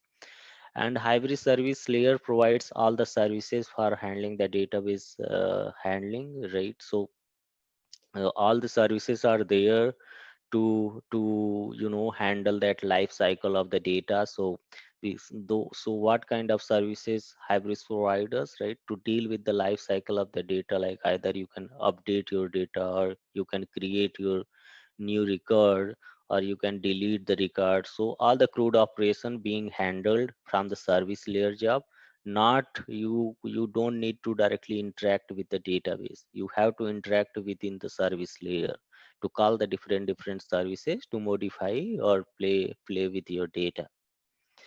And again, data modeling, in hybrids is a design or a mechanism to create with help of the type system in the hybrid. So this is a type system you have to understand to model your business data within the commerce. So you have to understand that how you can model with. So there are separate we will understand that concept, how you can at what scenario what type system you're gonna use. So you have to know that what are the type systems. So in upcoming slide we will see about more. Yeah, so here you can see these are the actually type system. So these are the types which always when you model your data, you have to understand that how what is. So these are the basically types, and with the help of these types, so all the data been being modeled within the SAP Commerce. So we have one atomic type, and then collection type, and enum type, and map type, and relation type, and then item type. So what is that atomic type? So atomic type is a primitive data. So we know that primitive data are already fixed, right? So your data will be either a string or float or double or integer. So that's of that are the sort of data we are calling it in a commerce as a atomic type, and we are that all the primitive type are came under atomic type category. And next one is type of collection type. So all the collection type data, when you require to model your data as a collection type, then you can have to use this collection type to model your data. For example, let's say if you are dealing with the multi-country site, so also to define a multiple languages for your application, so that to define a multiple language, you can use collection type, type system to define multiple languages as a collection. And the next type is enum type. So enum type is just a sort of fixed value and constant value. So with the help of we can define a fixed value, right. So example, like to we can define a gender, or there are week, so that sort of weekdays we can model with the help of whatever the enum data is. We can follow this enum type system to define our enum values. And next type is map type. So if a data or business data is like to organize in a way like in a way with key and value pair, then we can use this map type data type to define our data in a map type data structure.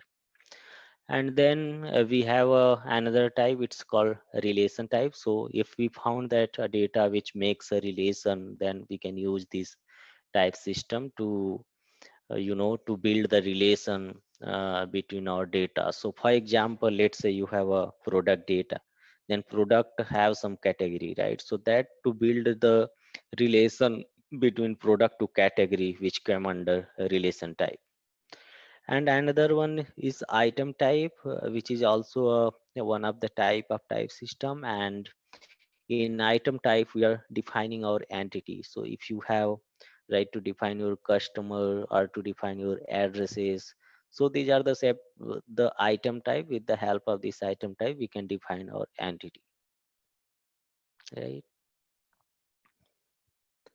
So those are the types. We are also calling it type system. So you have to understand the what are the type system and what at what case what type we can use at the time when we need to model our data into the database. And here we have deployment. So let's say you have organized your data into your with the help of some type system, and then you need to to store those data into the table. So as I said, we are not directly interacting with the table, we are just dealing with the commerce item.xml type system. We are in the type system, we are defining our data. So here is also one of the concept to declare table. So with the help of deployment, right? So in hybrid table deployment in the database is defined actually by the deployment tag. So we have that deployment tag key. With the help of this tag or key, we can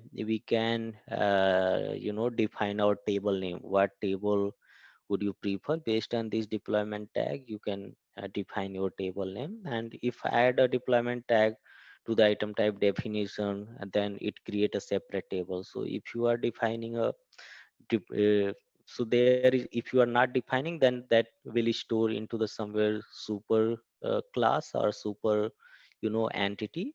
But if you are not defining, if you are declaring the table name, then it will your entity will stored into that separate table.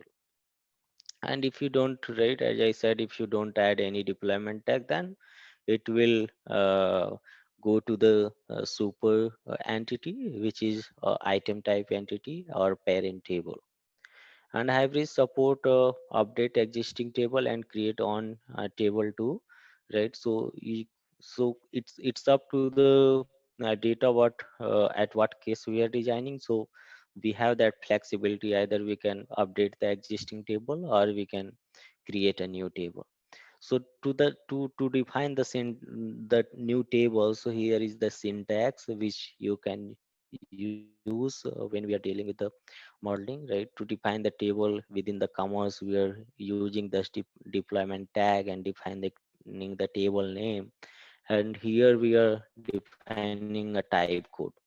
So type code should always be a unique code. So you have to make sure before defining a table name. So this type code should always be a unique, so that can't be a redundant.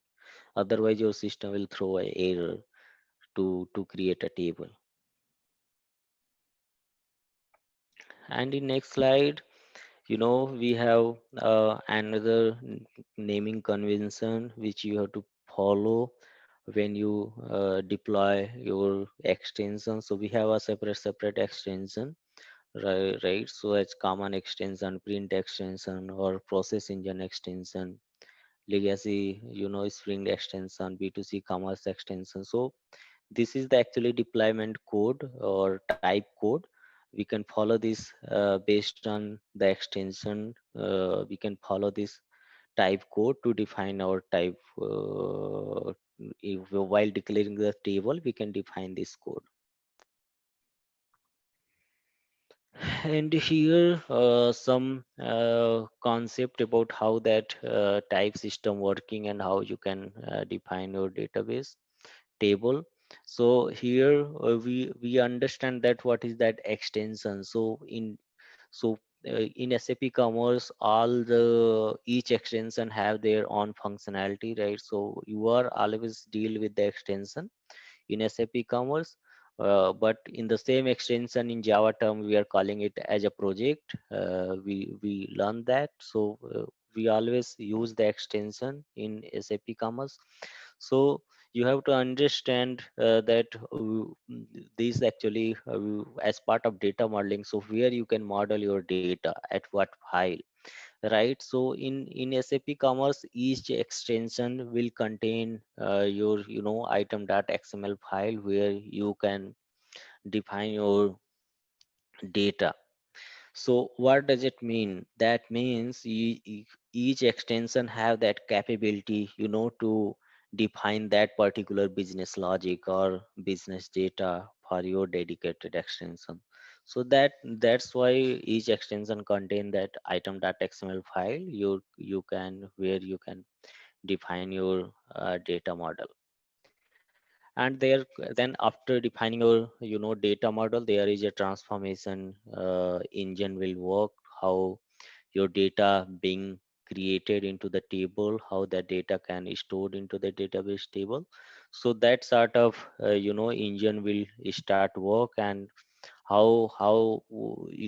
when that transformation will happen, like, so when you define your data in the item.xml, then you have to build your system.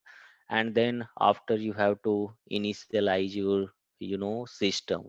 Once you initialize or update your system, your existing whatever you have defined the data, that will transformed or create into your database table. So we are not directly interacting with the database. So we are using the SAP Commerce mechanism to define our or to restructure our data into the into the database with the help of Hybris engine. We are not directly interacting with the database anymore. And here's some low level understanding about that, how you can define your data. So I was as part of I was just said about that, how so hybrids have that actually flexibility. Hybrids not restricted with the database server.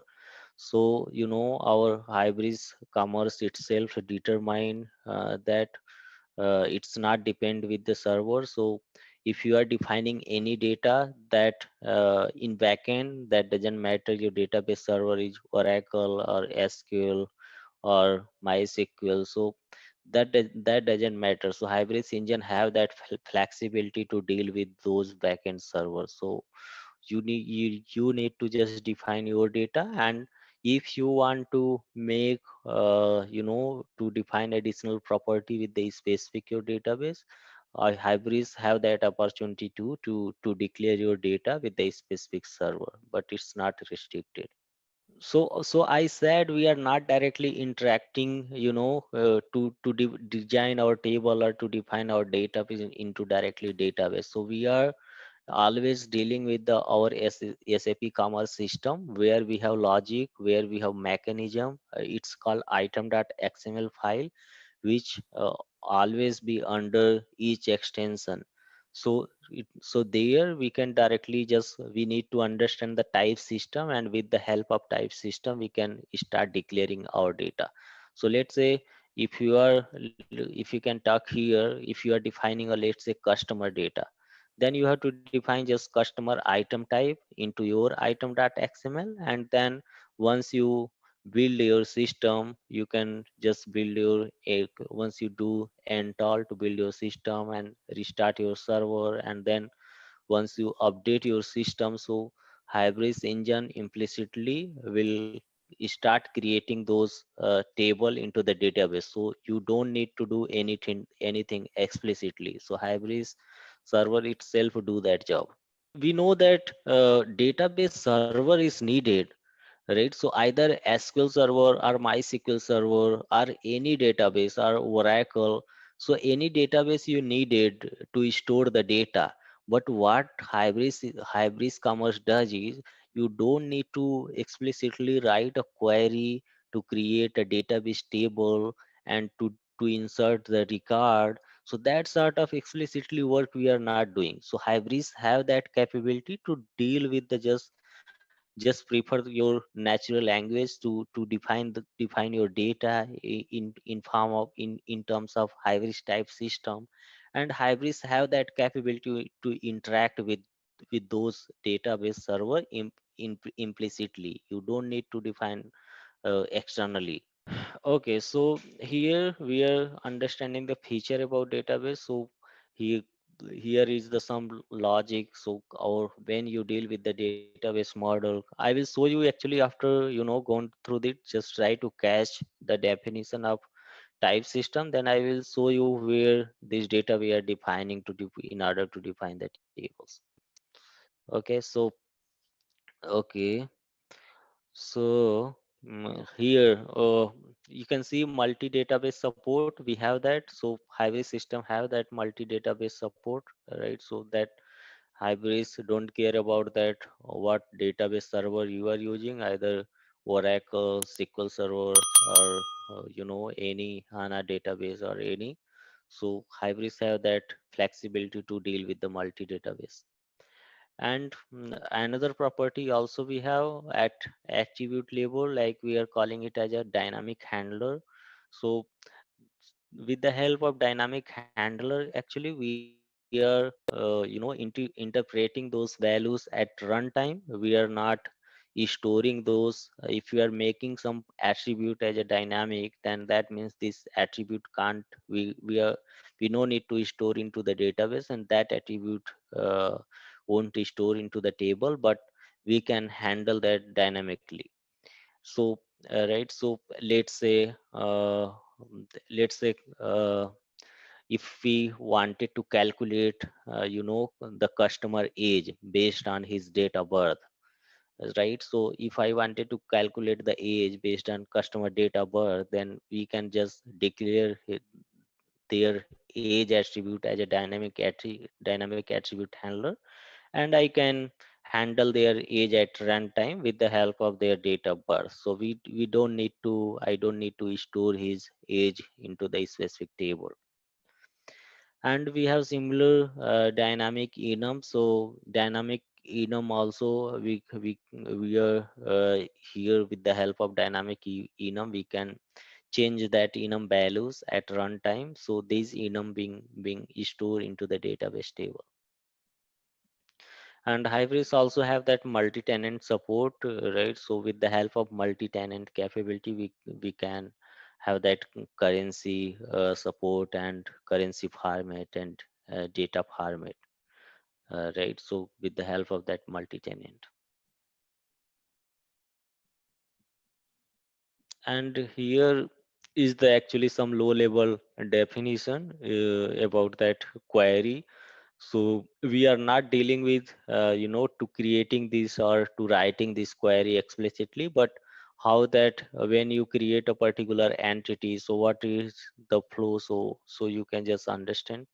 So in let's say in our Oracle, if you need to create a new table, then what syntax do you need to write? So here is the syntax to create a new table. It's called person, and here we can define that field name, that is a column name, and then we can define their column type, and then another column, and then type, right? So that sort of just a example or syntax to create a table in when we are interacting with the direct if we interact with directly with the database server. That means we need to create a query to insert the record. But when we in the SAP Commerce term, we don't need to write any sort of query like this. We have to just understand the type system and data model within the commerce, and we can just utilize those capability to define our data. Okay, so here we have that how so question is, how do you manage if data type are different from one DB to another DB, right? So as I said, Hybris is flexible. So Hybris don't care about that what in in background what database server you are using.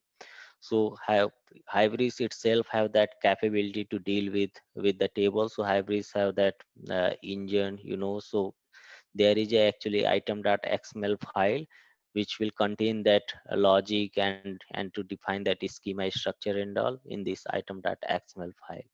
And Hybris internally will create that tables for you, whatever the item type which you have been defined in this XML file, and that same table being replicated into the database with the help of item.xml file. And how that where you can find this item.xml and what is the syntax. So here is the syntax. So syntax will be like in your also, as I said, item.xml file will exist in your extension. So for example, if you're in extension, so at every extension you will find this like this format. Here is the extension name and then items.xml. So in this format, always your item.xml file will exist as every extension within the commerce. And here, to that is the actually XML file. We see that item.xml is nothing but it's a XML file, and that XML have that a schema definition. So how that schema validated? So with the help of XSD, file, that your schema will get validated. And to write a item.xml file, we need to have that items.xsd file too. So item.xsd, we it's this file is just to validate your schema. You don't need to modify anything here. You need to just write your or define your data model, define your data within this item.xml file. And once you start build your system, this xsd file itself will validate against this table. And here are also some important notes about items.xml file. So the item type itself, is the type of a particular item. You can define item. When I said you item, that means you can just understand item is nothing but it's the entity which you're gonna define with the help of hybrid type system. And next we have that right to define the item.xml file. There must be an SXD file which is some which has some rule, right? So this SXD file with the help of actually that schema being validated. And instance of item type is stored in item table, and but item type definition is stored into the compose type. So there is actually composed type predefined item type which is the reserve. So all the actually definition are stored in this table. And generic item is a default when you start modeling your data in SAP Commerce, then this item will, you can say, used to. So generic item is a general entity which always we need to extend to define any item type. And here we can learn about the concept of what is that object class, and how this object class playing as a super class for all the classes. So here we can extend one item type using keyword extend. So extend is a keyword. With the help of this keyword we can extend any features of the super class to the subclass. So we have that concept of inheritance. So inheritance, under inheritance concept, we are just extending the behavior of super classes. And we can control the access to an attribute using modifiers. So right, so we have that modifier at attribute label within the item type. So we can make the modify the behavior of those attributes, right? So for example, a modifier like there are some sort of modifier we can define at item level, either read modifier or write modifier or search modifier. So that sort of modifier are there. We are defining at attribute level, and we can control, right? So how to table are created for item type and default table for each item type in generic item. So we can also create a item type. So default will be the generic item, which one is the default one. So with the help of this one, we can define our on table. And table is always called a deployment in Hybris. Okay, so generic item is a default deployment, but when we talk about that table, that means we are just deploying those table into the database with the help of deployment tag.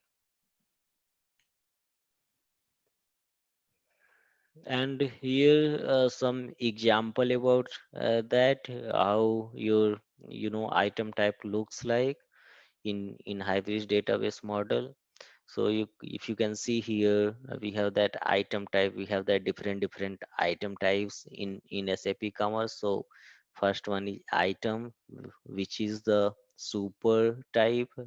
It is the topmost super type for any child item, and another item type like extensible item and localizable item and generic item. So all the item actually extend this item type.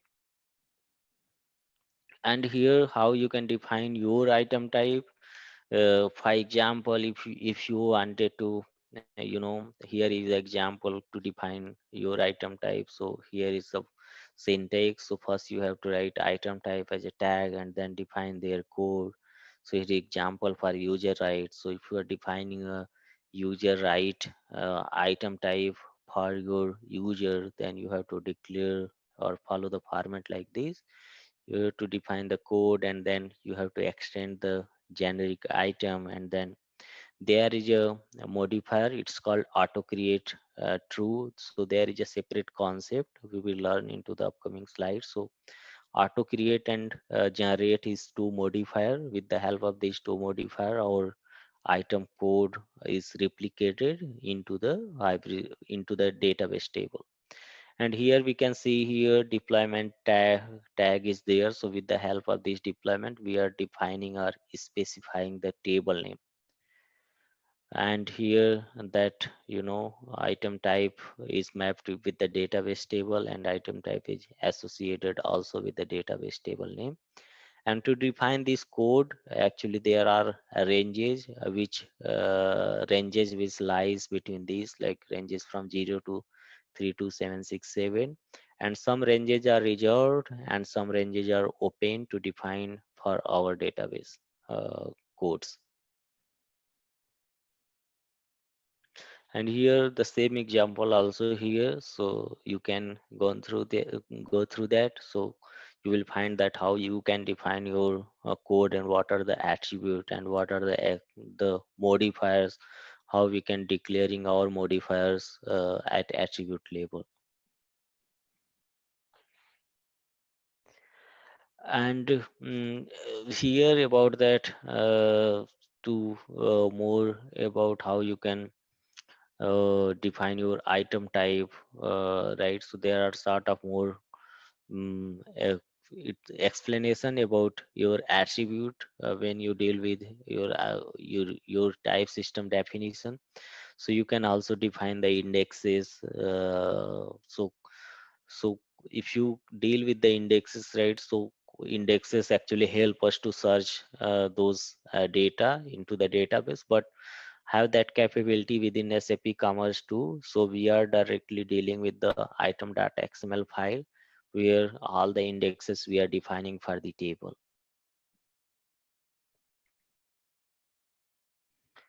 And here dynamic attribute we can also declare for each attribute. So data will right. So if you declare your attribute as a dynamic attribute, then that means those attribute will not be saved into the database. So that can be handled dynamically.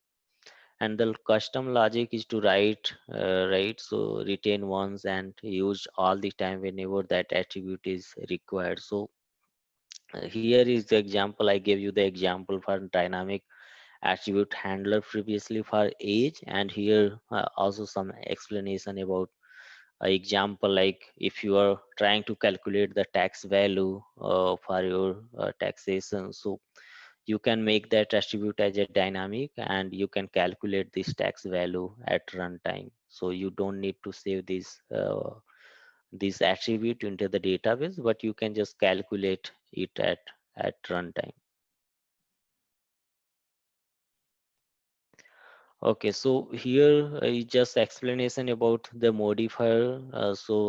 When we can, we have only a setter method.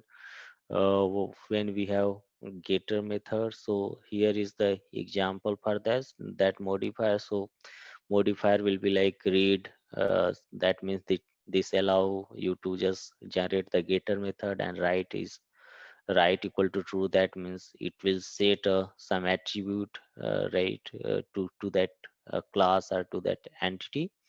And here is also we have that search modifier, which with the help of this, once you make this flag as true, so that means your attribute will be searchable by this attribute name.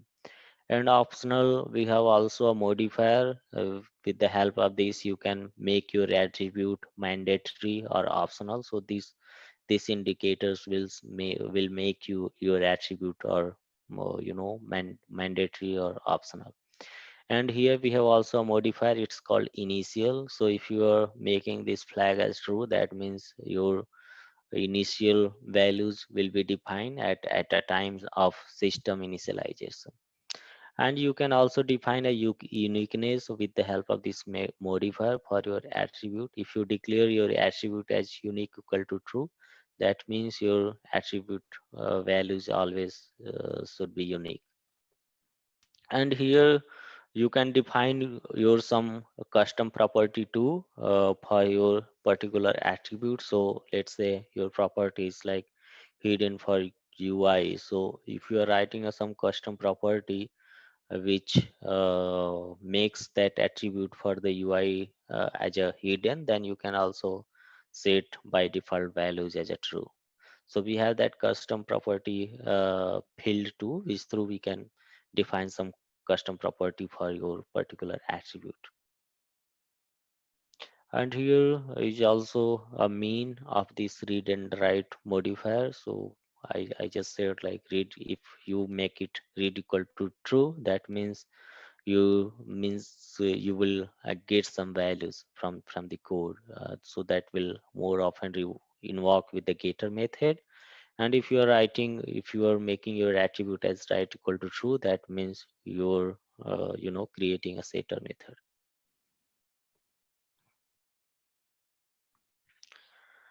And here is some example, like at what cases we will have only getter method, no setter method. So here like connection properties and creation time column, it's only created once, and later it will not be modified. So right, so here are, you can say, some scenarios why we need just getter method, not setter method. So if you face some connection, so you don't need to set your connections once that been set up. So you have to just call a getter method. And same example, like that your item, once your item being created, then you don't need to override that. So you at that case you have always need to call just getter method to get the time creation value, right? And here, we will see here about that. What is that composite primary key? So this concept actually quite similar what we know into the database. This concept will be the same. What is that composite? What is that primary key? And what is that composite primary key? So these are the similar concept of database. So if you put like unique equal to true, that means for your whatever the for the column or attribute you are defining this modifier unique equal to true, that means it internally behaves as a composite key. And here right, so to as I said, like if you are if you can try to understand in terms of data specific, so what is the syntax to create an index. So let's say you have to create an index for person table, then when you deal with the database way, so you can create a index like with the help of this index. But in hybrids we have that the step different syntax to create a indexes. So you can define just with the help of indexes tag, you can just define your index name, and declare your qualifier. So that's how you can make your attribute, or you can make your table or item type to be indexed. So you don't need to directly interact with the database, you have to just do the logic, or do you need to write indexes into your item.xml file. And here is also an example how you can define the default value for your attribute. So to make those value as a default, so you can this is the syntax to define the attribute. So you have to just write attribute and auto make your attribute as auto create equal to true and qualifier equal to auto create. So this is the attribute name and this is the attribute type. So let's say this attribute is a type of boolean, and to define the to give the default value of this attribute, you can just declare your attribute as a default value, and you can just define this boolean value as true.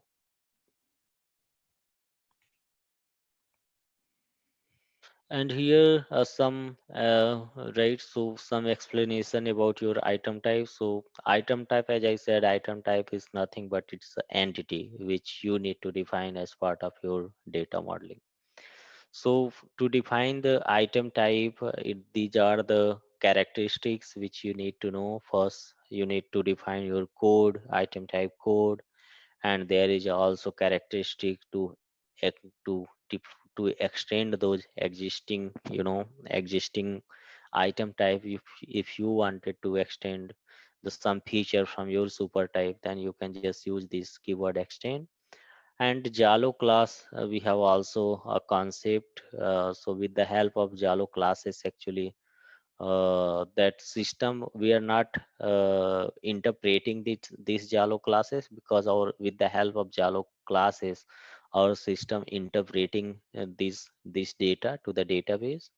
And here we have deployment tag. We see that with the help of this deployment tag, we can declare our item type separately. We can define a table name with the help of deployment tag, and we have that auto create modifier and generate modifier. So we can understand it here. So when you defining your item type and making this auto create flag equal to true, that means this item type will create that actually this item type making an entry into the table. And generate equal to true, so if generate equal to true or false, so this flag scope is at hybris level. So with the help of this item type, it will create a getter and setter methods model within the. So these are the nothing but it's a pojo, right? So pojo class is being generated, which will contain a getter and setter method. So how that getter setter method will generate, so that getter setter method will generate with the help of this generate equal to. If you're making that generate equal to true or false, so based on that your particular model class is being generated. And auto create equal to true, that means when you initialize your system, this for this specific item type table will be created at a time of system update or system initialization. And here some more about attribute characteristics. So if you are to defining your attribute as a double type, like total discount, and their type is a double. So you can also mark it generate equal to true to generate the getter and setter values for this attribute. And here you can define a persistent type. Persistent type means this value or attribute gonna store into the database table. So how you can define the column, right? So here is the characteristics to declare the column. So if you wanted to make this double as a big decimal, then you can just type a column type and define their values, like java.math.big decimal is you can declare this attribute as a type of this column. And you can define a modifier like read equal to true, write equal to true, and search equal to true, optional, unique, initial. So that sort of modifier you can define at attribute level. And if you wanted to define some default values for this type, we have that this tag to assign some default values for this attribute. And here the ways to define the item type in the highways, like to define a new item type without extending any. These are the actually way different ways we are applying. So based on the scenario, what kind of data we are going to create or going to model. So the ways to define your item type, like first is to define the new item type without extending any existing item type. That means you are creating a separate you are defining a new item type which don't need to extend any property of the existing item type, right? So that what is mean of first point. And next is to define, if you are defining a new item type by extending it with the existing item type, so you can also define your item type by extending some property of your some super type, right? So you can extend. And also you can define an existing item type again with the new attribute. So let's say you already have that existing item type, but if you want to define just new attribute, then you can just declare your item type and you can just define a new attribute for your corresponding item type. And here when we should define a deployment mandatory, so here is the some explanation about that, and scenarios are there when you can define a deployment tag. So I just said earlier at when we can use a deployment table. So once you declare your item type with the deployment tag, then you have to you just mention your table name to create the table for your item type. And if you are not declaring with the deployment table, then existing item type will hold these object or these item type. And here also we saw that collection is also one of the one of the modeling of your data in the type system. So you can make a collection of your atomic type values, right? So uh, we have that a way to actually make the collection of string or collection of integer. So that's that sort of modeling mechanism also there. And you can also have that collection capability to store your object type collection in the item.xml. And here some definition about dynamic, how you can make your enum type as dynamic. So it is different from dynamic attribute. So once you make declare your enum type as dynamic, that means these dynamic values will define into the database. And why this enum type define into database? That means you can change their values at runtime from your table. And we can make enum type as dynamic by specifying the dynamic equal to true. So if you enable this dynamic equal to true flag for your enum item type, then those values will get stored into the database. And if an enum type is non-dynamic, that means those enum can be handled at class level. So there is some constant values will be there which you can use at class level. And if you add any non-dynamic enum type without values, so right, so there is no sense actually if you're declaring your enum type without any values, so your system will throw an error, so will not succeed.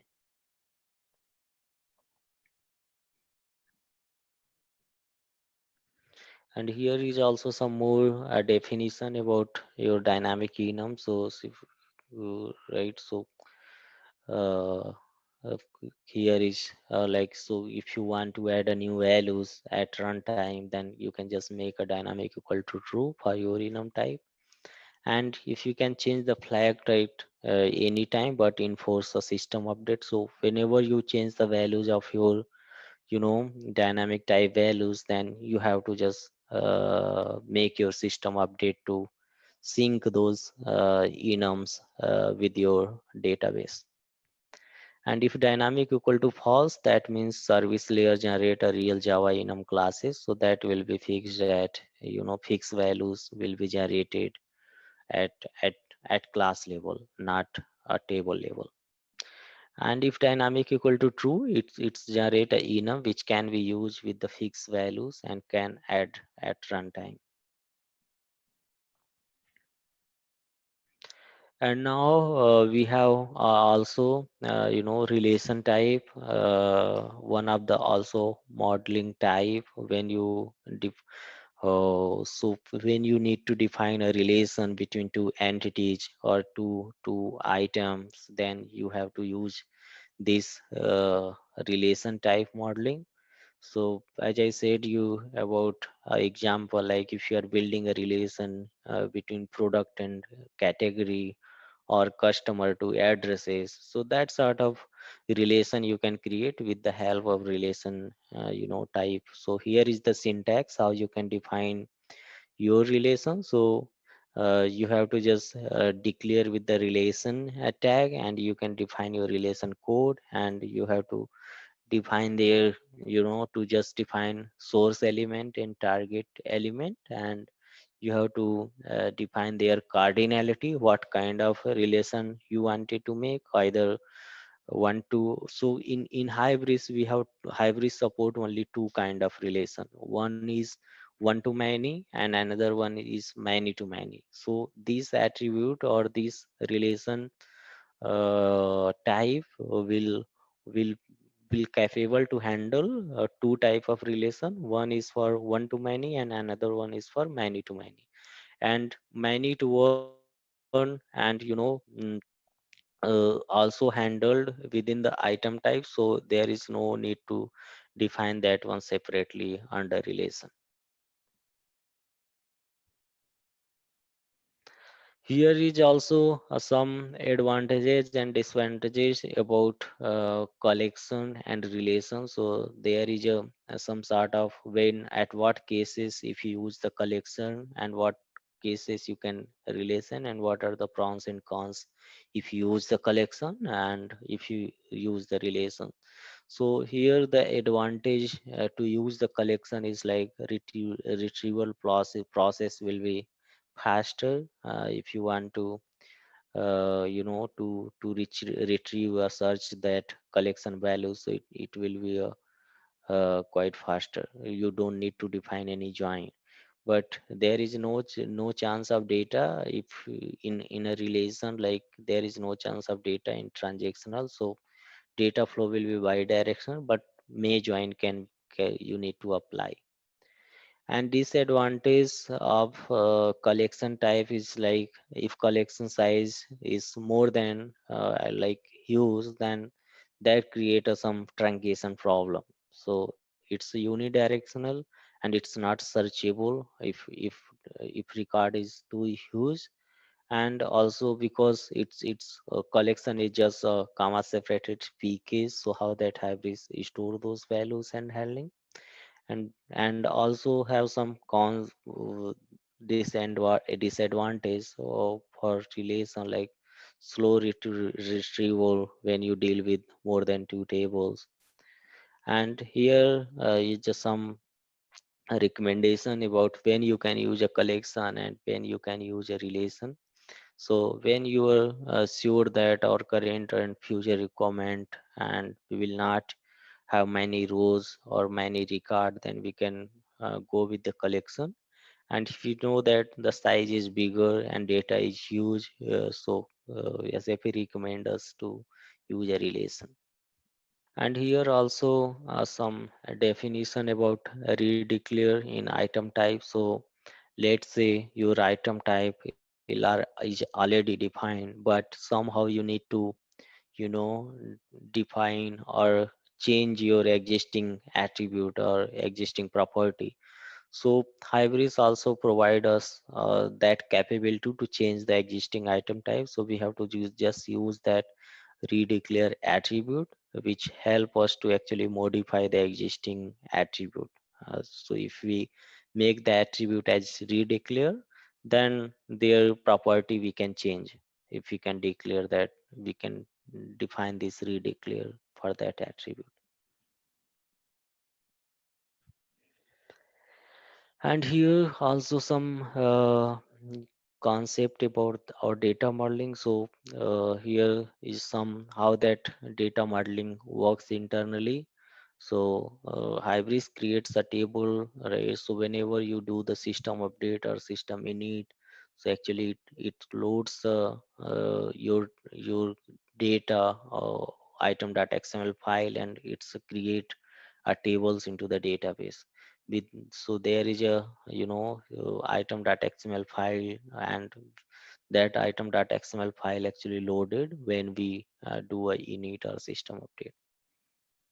And also a hybrid generates DB schema using hybrid schema generator class is there within the library. So we are not dealing with this, but from for the information, so there is a libraries there. With the help of those libraries, is schema being generated from how that item.xml or data transformed into a schema. So with the help of this library, that transformation happen. And SQL file in temporary directory. So we see that when we install our hybrid system, and we see that there is a directory which is called temp directory. So temp directory actually hold that sort of SQL file which help us to build that schema. And there are some some temporary file are there to drop the DDL and DDL and DML to insert or update, and DDL to use the create a new statement.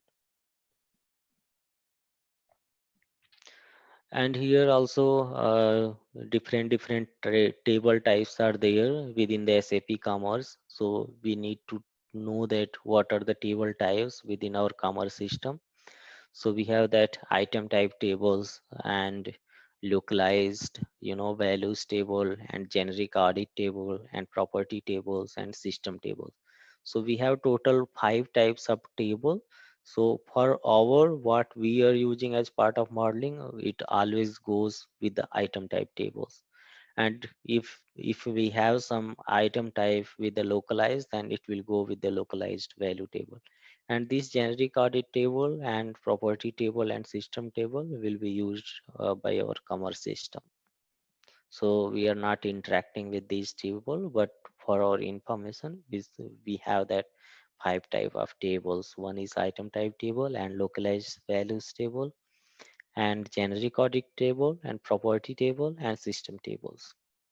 All right, let's test your knowledge. Here's a question for you. Which database does SAP Commerce Cloud use by default?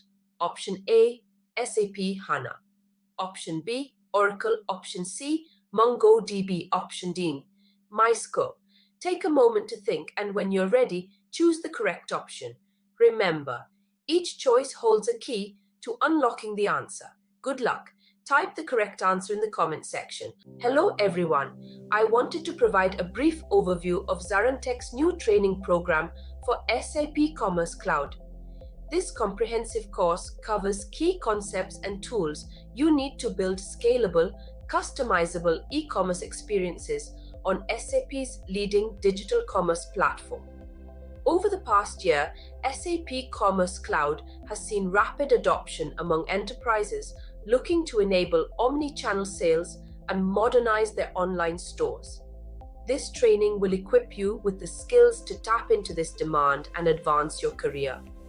Many professionals have already benefited from ZaranTech's other SAP courses, and I'm confident our SAP Commerce Cloud training will similarly provide immense value whether you're looking to pivot careers or deliver more value in your current role.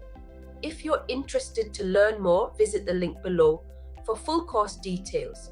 Investing in this training now can open up new career avenues or growth opportunities. So don't miss this chance and register today. So here we will run the session about product. What is that product content management? What is catalog and what is product and what is digital asset management? So whatever product is came under a part of product life cycle, we will learn what is that product and what its life cycle and how e-commerce system is managing those life cycle within our commerce cloud. So I'm going to start topic 1, that is a product management. We can also call it as product content management. So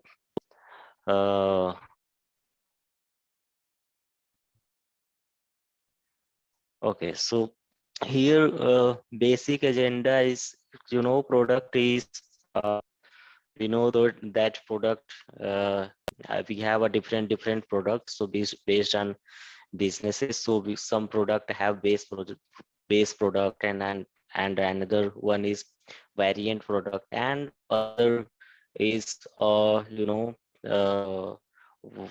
multivariant product. So you can say product can have 3 types. One is a variant product and another one is multivariant product, and third one is base product. And because it's all about a product, so we will also see that how our product is structured, to how their category structure and catalog is.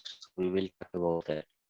So here, as you can see that as basic agenda, like it's more about multi-dimensional product. So multi-dimensional product, we are also calling it as a variant product. So we have that different dimension of the product, so which came under multi-dimensional product. So we will go through it. And another one is configuring a cross-selling component. So selling also one of the stories where a business doing, so that so if you are buying some product, so that actually business promoting some additional product and flashing to the user so that user can interact some additional product. So that sort of configuration was under SAP, so we configure that of configuration we can do.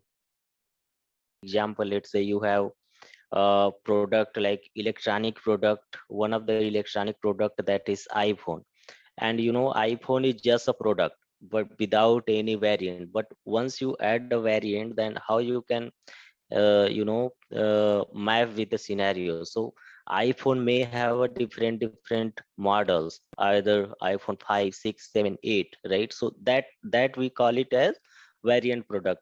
But each iPhone, either 10 or 16 or 12 or 8 have that different variants. Either they have based on their color, based on their memory capability, and they based on their screens or so. So that each model have their different variants. So that came under multi-variant or multi-dimensional product. That means each product have that different dimensions and different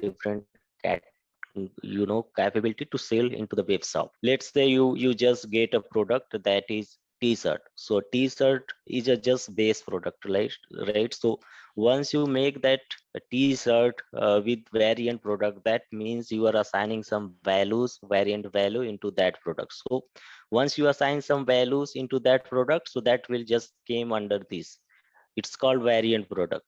So what, once you assign some right color, you, let's say you have a t-shirt this product, and t-shirt you make a variant like color, so here the same t-shirt will call like color product. So this is all, this hierarchy is about variant product. But if you see in the right side, so in a similar fashion we have also a modeling about category. So in a multi-dimensional product, so each product have a category, and category have that, you know, variant category. So variant, under variant category, right, so in a similar example, like if we have a t-shirt, then their variant category will be like color category, and their fit category, and you know, their size category. So that sort of variant category will be mapped with the product. And you know, with the same variant what is that variant value category, right? So value category is something like, let's say you have a color, so color is a category, but each color have, you know, their different value category, either red, blue, white. So that sort of values, whatever we are placing, that will came under variant value category. So this is the actually design structure when you deal with the multi-dimensional product in e-commerce system. So this is the structure, category structure and product structure when you deal with the multi-dimensional product. And here also, to understand the same what we were discussing about, so here more low level example here. So to explain more about multi-dimensional product, so let's say you have, you know, here is the example, like even of one of the apparel products. Let's say this is a t-shirt, and here uh, about, you have a just shirt. So let's say you have some Oxford shirt, which is the product. You can understand this product is an independent product. You are not making this product as a variant product or anything. It's just product. But when you apply a variant, then you have to assign that category. So you have to make this product as a map with a generic variant product. That means your product will applicable with all the category will apply their, either their size and fit and color. So here is the some category like color, size and material. So these are the variant category. So variant category each have a different color, either red, blue. So that will come under variant value category. So here you can see with the, there is color coding also. So if you see this saffron color, then this will came under variant category, and this one variant value category will have like this, right? So these blue and large, and that sort of category will, whatever the value you will define for a specific variant product category, then that come under variant value category. The sales system or front-end system or e-commerce system have their responsibility to design or model that product data is specific to their shopping process or shopping purposes. So SAP just responsible to send the product information. So SAP is not caring about how the front-end system or e-commerce system is designed to sell that product. This is how we need to learn that if we are in e-commerce system, then we need to actually learn that how e-commerce have that capability, have that how that e-commerce system is, how SAP Commerce is basically, what is their logic and what are their methodology to design their catalog structure and product design to sell that product into their website. So here we have also one of the product. Actually, this is more specified example for one of the product, that is a shoe. Like shoe have different fits and size. So this is one of the also example for multidimensional product. So we can see here the dimension like based on their feet, based on their size, and based on their color. So that how the same product will looks like into our web shop. So this definition, how this definition came, so this definition is came actually based on this concept what we see here in previous slide. So like, so you can see here these are the value category: red, blue or green, and here is the category: color, sizes, material. So each have variant category. So if you came here, then if you try to map with the previous examples of color, you can see here color is just a category, variant category. But what color we see, either blue, red or something, then that will came under multi-value category. And in the similar way for feet and size also will. So you have to actually, this is an example of, you know, multi-dimensional products, how e-commerce handling this.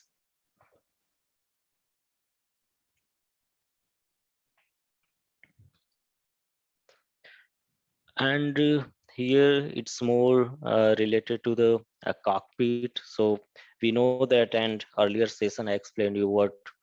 So we this is one snap about that product cockpit. So product cockpit is also one of the software within the e-commerce system. So this software is responsible actually to manage the life cycle of the product. So the scope of this cockpit is to deal with the only product related activities. So here we are also doing a complete like product content management activity with the help of this product cockpit. So here even we can define their classification, we can define their category, and we can define, we can update their prices and their specification. So all the product related information we can update here based on, you know, their characteristics. So product have each, like, so all the product will have some catalog, and their complete catalog management and restructuring is here. We can manage complete life cycle of the product within the product cockpit.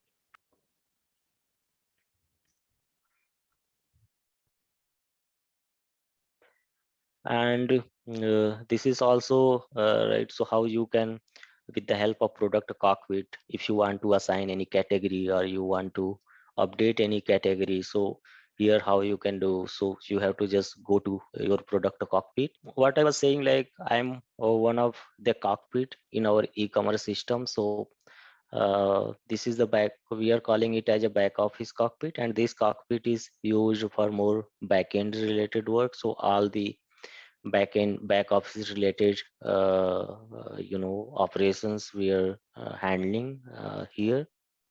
So I will show you some practical practical how that practically how that catalog and product structure are designed in, once we will jump into the practical. But I'm just trying to explain you how, what is, where is that product cockpit and how that we are maintaining. So you can see here we have a different cockpits, and this cockpit actually is applicable to manage the life cycle of the product. So once I will switch here, this cockpit provide us a complete catalog structure, category structure and all. So because I don't have any product in my system, so that's why it's unable to load. So I have to just load the sum of the product in my local, so that I will be able to see. So if have that product, then all the category and catalog structure will be here. So you know, we will see that even in your case, like you did that some local setup, and if you do the update your system, you will be came here under product cockpit, so you will be able to see your all the product and categories here. So this is the cockpit actually, how this cockpit looks like in our e-commerce system.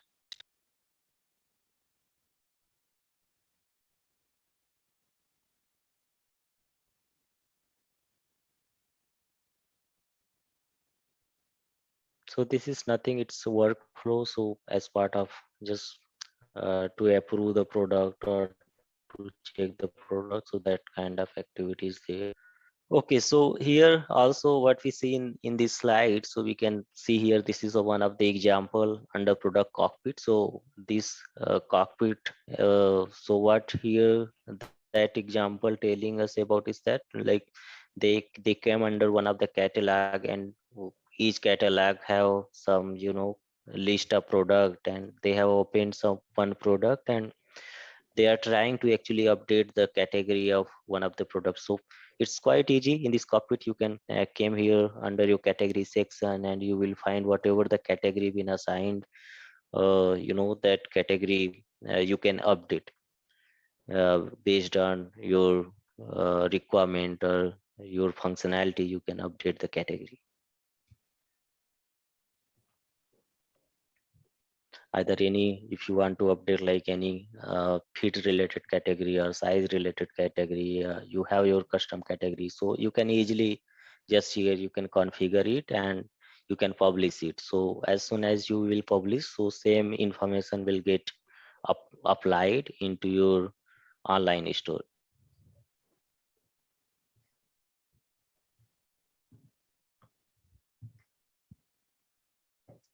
And here also,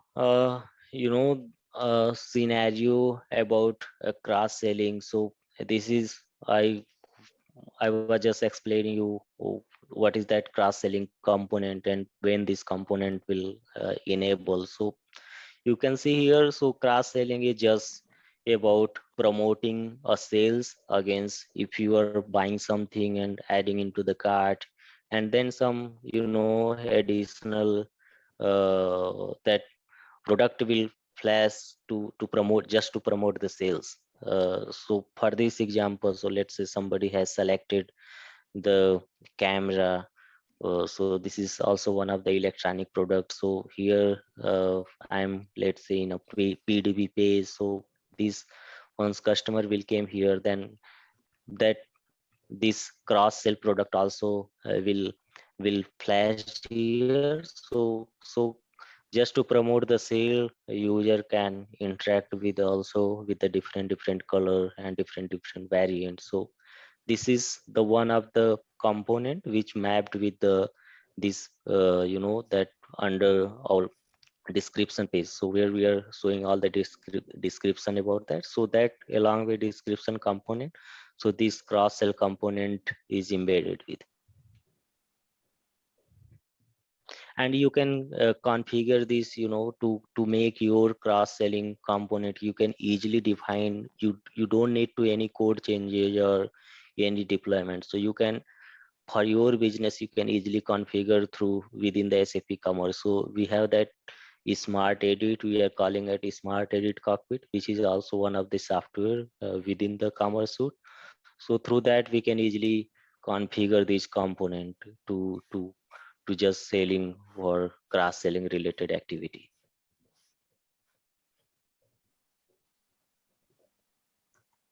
And here this is actually example about what I was just talking about. So we have that separate cockpit, we are calling it as a smart edit. So in a smart edit, actually this software is more used to your online store. So you don't need to deploy any code, you don't need to do any build. So these changes will apply at the runtime, so your business is running and ready to use. And if you want to add something onto your online store, either you are adding some component or you defining some product or some template, so you can go ahead here and you can select that corresponding changes and you can apply here. And once you publish the changes, so same changes will reflect into your web shop. So this is also a very capable tool, and which is I mean frequently useful tool once when that business is running with their some shopping site. So this is the frequent tool to update their banners and images.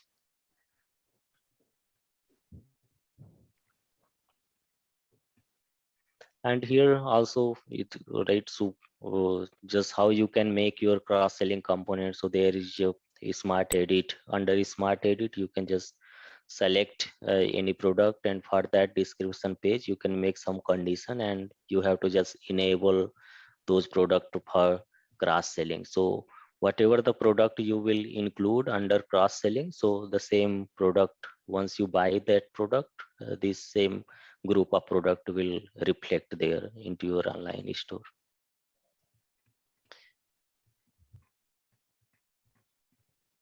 Yeah, so this is also, once you make your changes, you you created your cross selling component with the some group of product, and here how you can sync your product so that same product will get visible into your online shopping site. So this is a flow activity in order to publish your product to make the visible onto your web shop.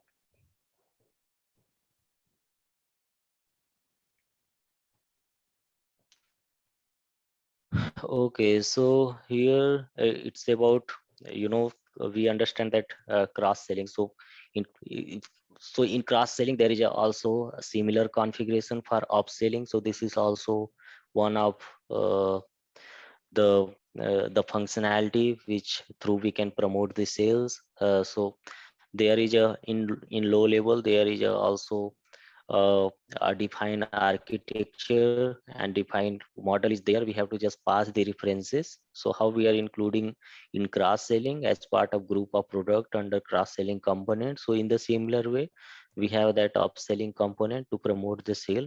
So once you configure your product, you will find that option to make that some group of product which you wanted to include as part of your upselling product component.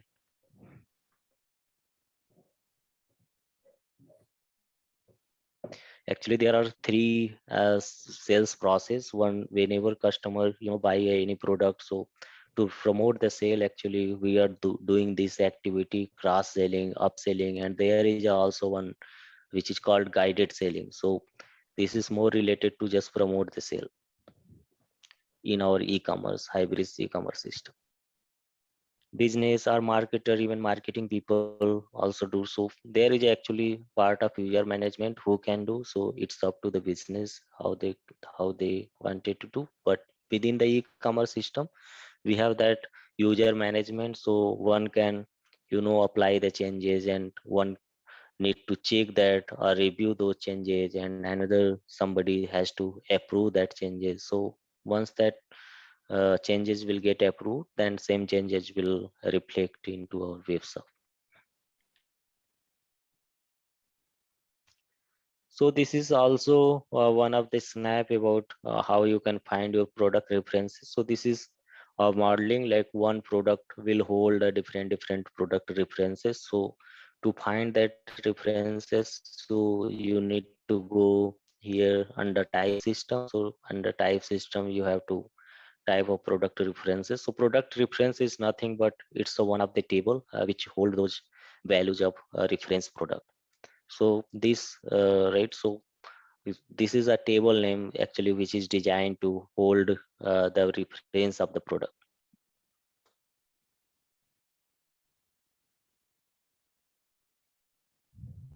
Yeah, so once you open that references, so you will find that what are the references product are being defined. So you will find, so let's say you have that electronic product like camera, and then you will have some additional reference product, right? So they in a similar way, like whatever the some electronic gadgets we need to promote as part of our upselling or cross-selling sale.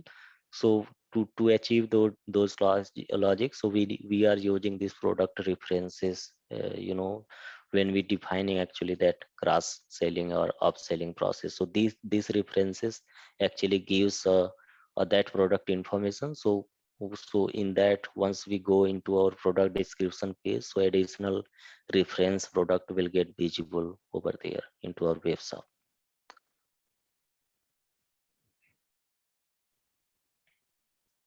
So there are actually four how we are storing that references. So you can see here 4 points are there in a reference table. So product references table hold these attribute which is called for source product and what is the target product and what is the reference type, and those are active or inactive. So based on that, this table hold these characteristics. So based on these characteristics, that corresponding product will be visible.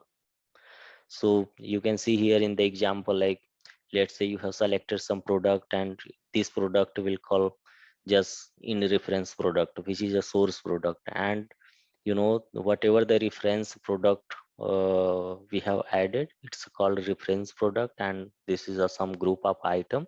And whenever once you choose any product, so that product will called target product. So that how characteristics being defined for single product.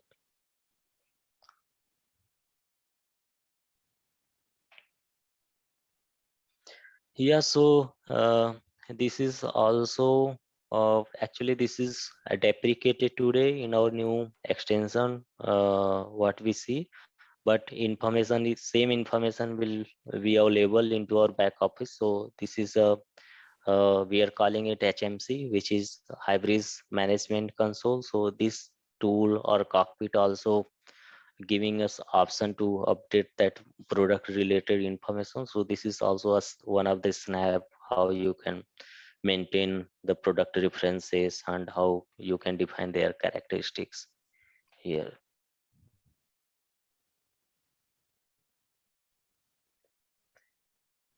Yeah, so here this is also one of the example, like how you can define their references for any product. So let's say you are in category under catalog, so you have opened some of the product and you can define their references under product references section. So some, and this is a part of category system. So whatever the reference you will define, the same product will actually get visible into your web shop once you select that particular product into your product description page. This is also with the different scenarios in product, how you can reference the product with your base product. And here right, so if you can see my screen, so this is actually impex file. So impex have nothing but it's a file, or it's a medium to import the data. So we are discussing about product references. So this is actually one of the impex file where that references are being defined for the particular product. So here we have just source product and target product and active inactive relation indicator to make those references active or inactive. So how, I mean, this is the impacts which through you can load that reference product.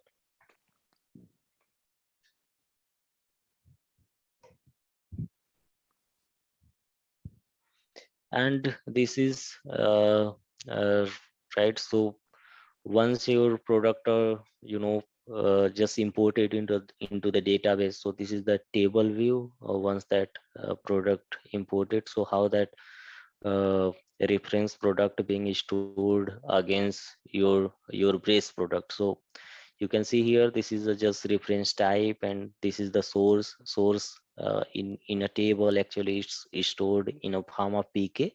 So based on PK you can fetch that corresponding product, because at the end product will store under your product table, but it's the reference in a form of PK. So we are calling it as a foreign key or something.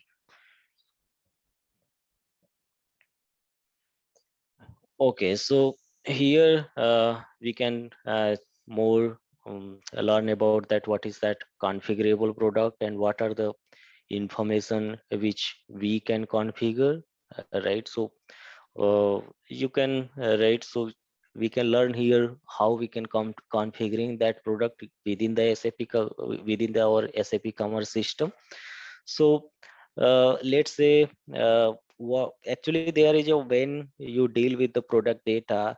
So actually this right, so how that Kamal actually asked that question about some rules and how what are the what are the e-commerce actually do the changes and what not, and if do the changes, then how SAP or backend system can make sure that with the change. So here actually more this you know scenario will give you that example, like, so when we are doing that any configuration for the product actually, so SAP define that actually SAP telling to the front end system or e-commerce system ki, hey, this is the information which e-commerce system can update.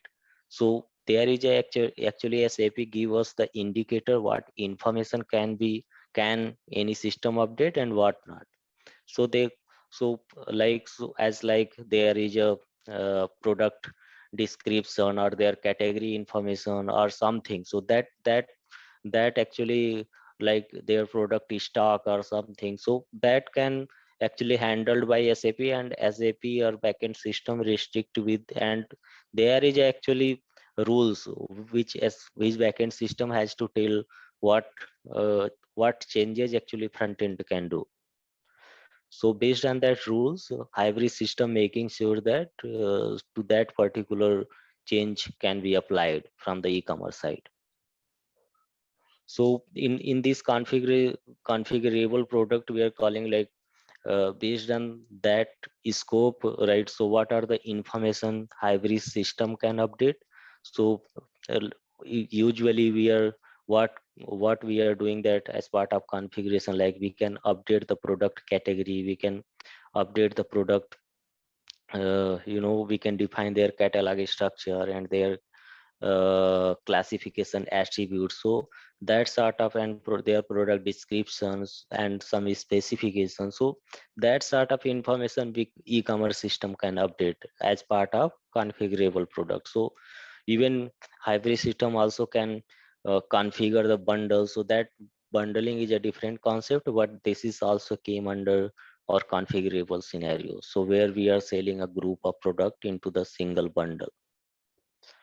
So these configurable product are that require to additional information from the customer to complete the purchase flow. So that how this explanation about. So for example, like if you want to complete the purchase, let's say a car, if somebody buying a car, then we need to select which engine should be built into the car. So this is some real scenario example, like what will be the color and what will be their property, so that how in e-commerce level have also that is scope to configure based on the customer choices. So it's more related again to promote the sales. So based on that, that e-commerce system or front-end system have that capability to update that product. So to make it configurable, we have to, while we are modeling the product, we have to give the definition, what are the characteristics or what are the product attribute which e-commerce system can update. And this is also out of the box feature within the SAP Commerce, so we don't need to customize anything. So we have to just enable those capability to make those properties configurable in order to make the editable. And there is a configurable setting, right, to when that product can be applicable, like order and cart label, and to support these two new data type, right? So here we can see the configuration setting, so represent the actual configurational property. So it's right. So this is actually also a catalog aware. So we will understand like about the concept of catalog, because in e-commerce system, the all the product actually will belong to the catalog. So catalog have that two version, one is staging and another one is online version. So this is actually all the product once we are getting from the third party or any SAP system, so that by default we are storing into our staged catalog. And after if everything is fine, then once we approve those product whatever we received from the third system, then it will come just create a replica or copy and came into online catalog version. So this is more related to the catalog. So we will see that how what are the versions available and how you can make your catalog as catalog aware. So this is how I mean versioning concept works within the e-commerce system. And in the similar way, how you can define your catalog and how you can define your version. So in the similar way, you can also define the category, and category also have a catalog interface, right? So catalog aware. So it also category have that different version, right? So it's either staged or online. So similar sort of synchronization needed whenever that category been approved and it's came to the online to reflect into the web shop.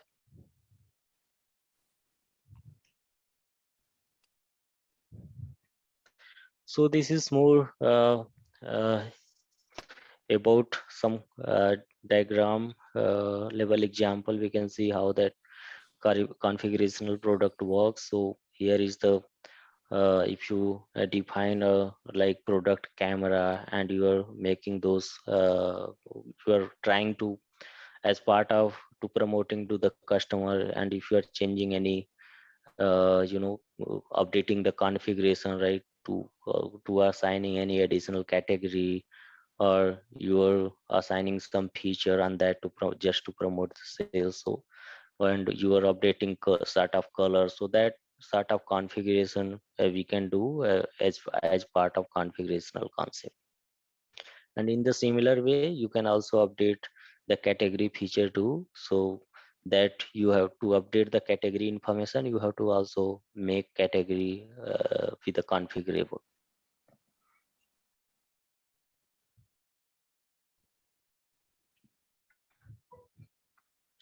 So this is example of this is again a product catalog. So how product a cockpit. So under cockpit, how you can update your configuration. So here is the some snap, right? So you have selected some category, and under category you will find a different configurational category. So you can define that category. So same category will work when customer browse the product which belong to that particular category.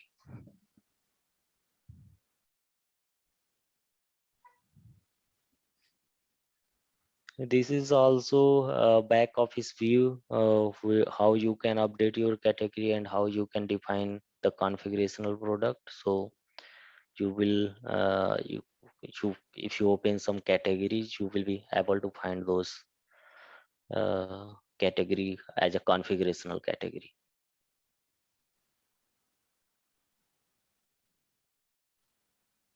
So this is more we need to understand, because in e-commerce system it's all about actually product and their life cycle, how we can update and how can manage. So we can now maybe we can switch to our practical, so that we can see what we see so far. We can see practically how that data you can update for your product. So we were discussing about what is that product references. So here are some scenario. So if I am in a web shop and I just trying to search any product, and if I go into the product detail page, and then uh, while I'm so at the while I'm just checked out those specific products, so there will be also some reference of that product. I'm getting some products. So how this reference product been configured within SAP Commerce? So there is a window to configure the to this listed or suggested product to promote, just to promote the sales. So here you can see uh, this is the example where we can see a target product as a reference product, and here you can see how we can give the references. So reference is nothing but it's kind of as a as a reference key, as a reference product IDs, those we are mapping along with our main product where that description product redirected to. So along with that product, we are just giving a reference of those product as a collection, so that whatever the references been designed for those specific product, it will get you know reflected into our web shop. And so they, if you go to the back office and if you wanted to find that where is that product table exist within the SAP Commerce, so you know that URL. So once you will be able to restart your server, and you can go with the back office, and if you can search with the product in a back office search, or you can just navigate through the under catalog, you will find separate product node is there. So this node hold actually all the product whatever are exist within the SAP Commerce. So you will be able to see all those products. So let me just explain about this window. So here, this is we call in SAP Commerce, this is the Explorer tree we are calling, and this is the search window, and this one is the editor window. Let me see if I'm able to log in some back office window.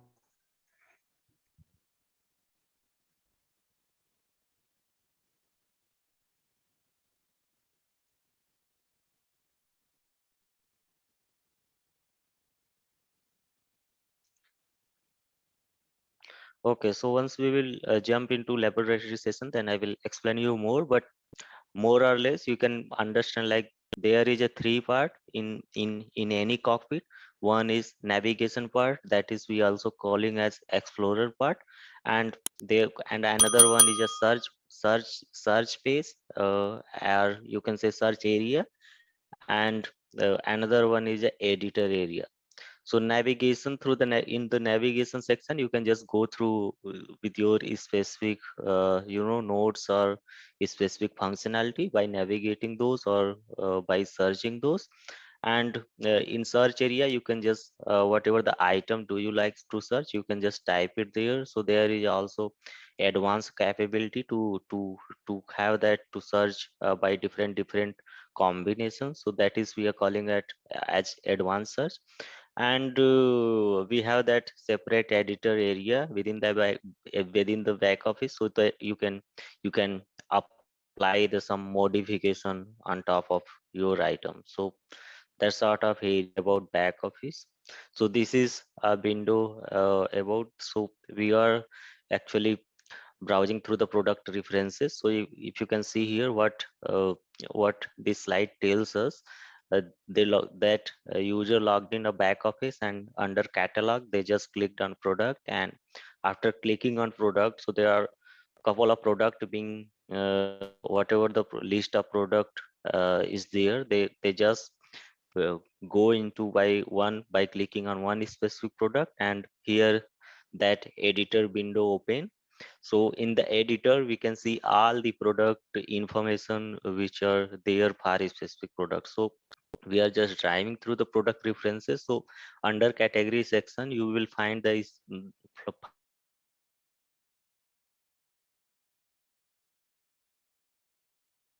the references. So whatever the reference you will pass here, the same reference will reflect here into your product description here. So this is about product references. Let me just move to the next slide.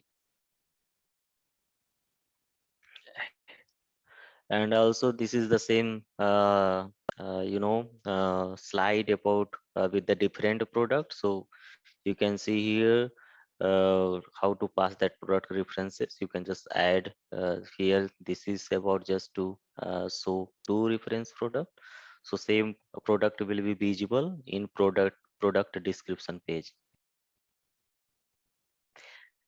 And okay, so this was about to what we see here in the window, which is already created. But let's say if you want to just re-import with the fresh data, then how you can create a references, or how you can import your bulk of record within single shot. So we know that there is a impex file. Impex is is nothing but this is a way to import the data within SAP Commerce.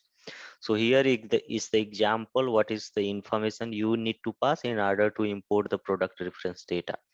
So first you need a source, that is a product code, and a target is a product that you wanted to give as as a part of references. So in the same information, you have to also define that catalog. So catalog will must be the product catalog, and version you also need to give. Oh, so in a product catalog, we have two version. One is staging and another one is online.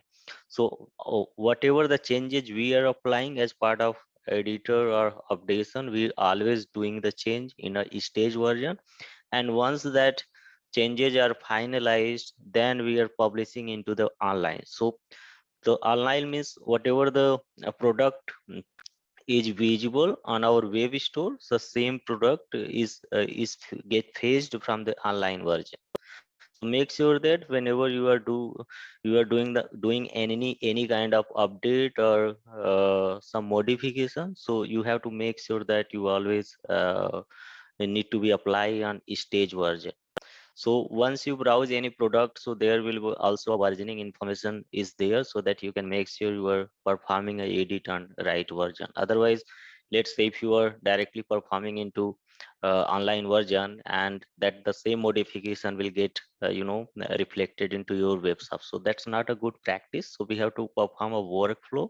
So first you need to apply your changes in stage version, and some that workflow mechanism work like somebody has to play a role of editor, and somebody has to play a role of review those changes, and somebody has to perform the role of approval of those changes. So that sort of business flow will work. So always we need to make sure that to apply the changes on each stage version a product catalog. If you remember that I just explained with the scenario, like because we know that of the master of any source data is SAP. So SAP is a master to keeping the product information to validate the information against SAP. So SAP giving us the actually list of field or values for those material which source system can modify. We can't modify the attribute or information which SAP won't allow. So SAP, because SAP is a owner of those products, so SAP actually giving a guidelines to the source system what information source system can modify in order to promote the sales or whatever. But SAP defines that rule to what kind of information source system can edit or make the changes. So this is the just way to how you can import your data as part of product references. So if you are importing a fresh data, then you have to follow the way how we can import through the impact. So you can just import your bulk of record in a single shot with the help of impexes. But if you have existing product and you wanted to make some changes on the fly, so no downtime required, then you can just go ahead into the SAP back office or SAP product cockpit capability tool, and there you can just click, you can find your product which you wanted to apply as a part of product references or define as a product reference. You can go here under category section, and you will find a field or option to update the product reference. So as soon as you will update this reference, so you have to make sure that everything, I mean workflow you have applied, like somebody has to do the review and somebody has to approve your product. So once that approval will approve that product, so those changes will sync with the online catalog, and online version will get published into our web shop, and same changes will get reflected here onto the product description page here. And here some snap of product references in terms of table. So how in hybrid table, this is the actually low level information how hybrid product reference table kept that information as with regards of those list of product against one single base product. So we have like one is as a source system and another one is a collection of target. So this is nothing but it's just a collection of pk in terms of a list of items. So we are just, this table contains just a list of pk of those product which we wanted to pass it as a reference. And here we have a configurable product concept. So this capability also there in our in our SAP Commerce. So you can configure your product. So this is more about upselling and cross selling scenario. So this is also a capability within the SAP Hybrid. So there is a option there. We will see moving forward slides. So how you can configure your product. So there is a configuration, actually rules are defined within the commerce, so we have to work accordingly.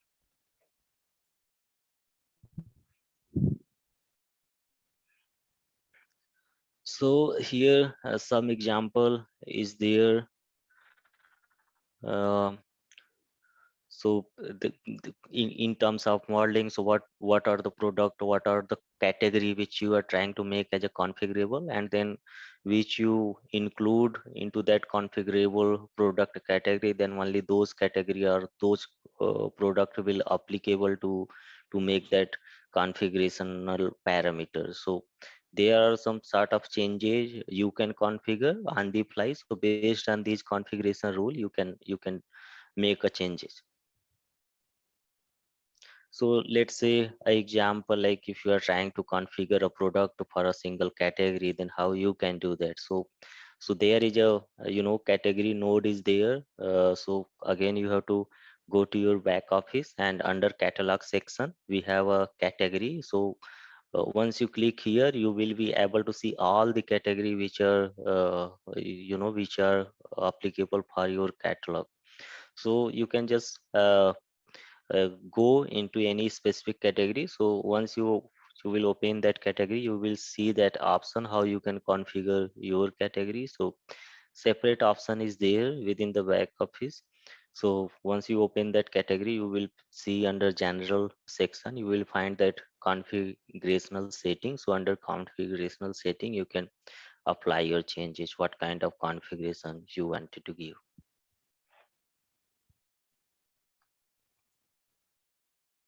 And there is also a same example in other way, right? So if you just search with any category and you went into the some details, and on in general section you will have that uh, to configure your category in terms of their font and their sizes, like that you can configure. And here category structure is there. So within the hybrids, actually this is also we have actually three concept when we are dealing or we are calling it catalog modeling.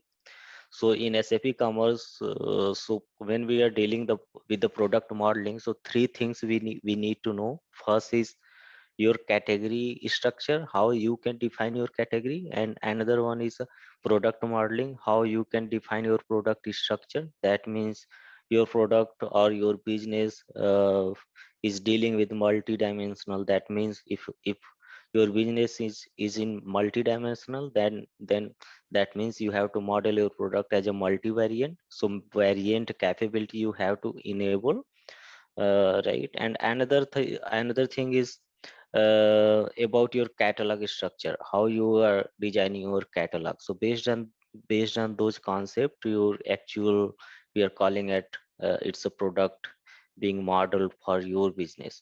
So there are sort of rule while you are, so it's up to the requirement, what is your requirement. But as part of OTB functionality, so you have to understand three things. First is category structure, and then your product structure, and another one is your catalog structure. So if you can see here, just looking for how we can configure a product and how we can make a particular product as a configurable. So under category section, like you can see, let's say if there is a some product and I wanted to make it as a configurable, then in general section, so I can define that for this category, this is the configuration. And whatever the category that's supposed to include for this specific product, you can go here under category structure and you can assign the category for this product. So either this product a part of that if you are dealing with the electronic gadgets, then this is part of some accessories categories or some main product. So that sort of a structure you can change.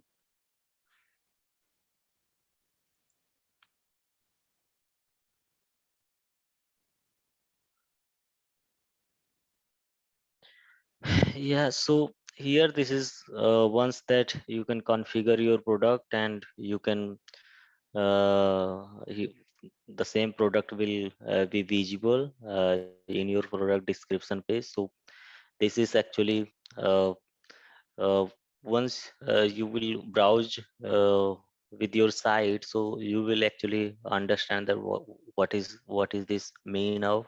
So this is last this one is, we need to remember, like this is one is nothing but it's a item number. So this is the material number, you can say, which will s- we are configuring actually as a URL. So the same URL actually getting synced when we are making a synchronous call to any target system or source system to fetching a material data.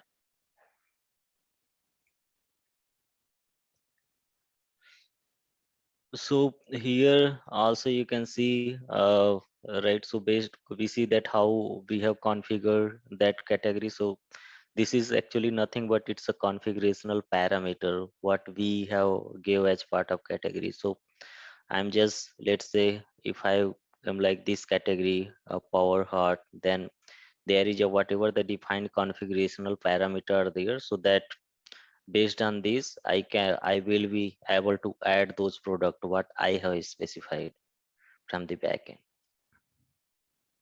So this is sort of concept within the as part of our product management. So this is the one of the concept how you can make your product configurable.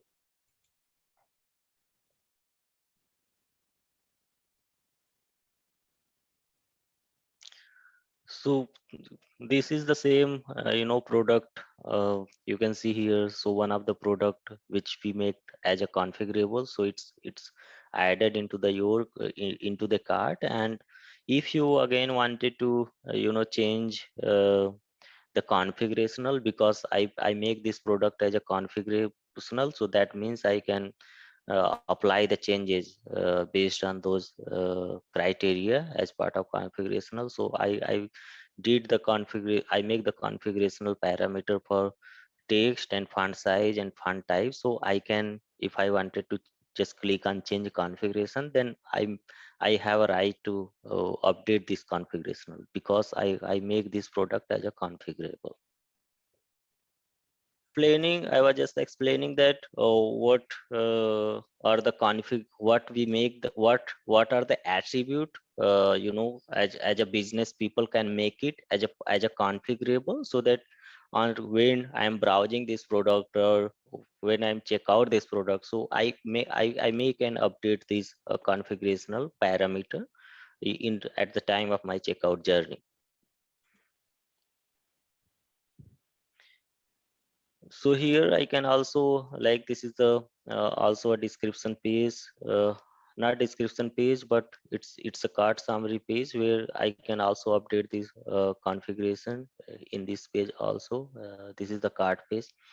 So here I'm also getting that option. So in this page itself I can update the details configuration parameter. So so this is actually, this is not about to just this update the product information. So because each size or this product have that different size or different have the type, so based on this configurational changes, so even pricing information also will get synced with this. So when I'm doing the change, that means not about to just change this value, but along with I also have to recalculate the price, and then the same price will get reloaded here.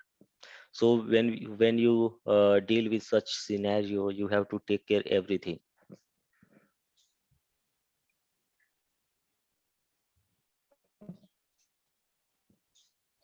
Yeah, so here this is more explanation about that product modeling. Like every product in a market will have different characteristics and different attributes. So it's up to the product or up to the market what product business is selling. So to right, so there are some features within in the hybrids available as part of out of the box. But if some if your business capability is not fulfilled by OTB feature or OTB functionality, then always options are enabled so that you can just redefine on top of your OTB functionality. So you can include that with the some minimal changes. So hybrid is allowing us always to open the changes for any further business customization. So with the minor changes you can do apply as part of your customization.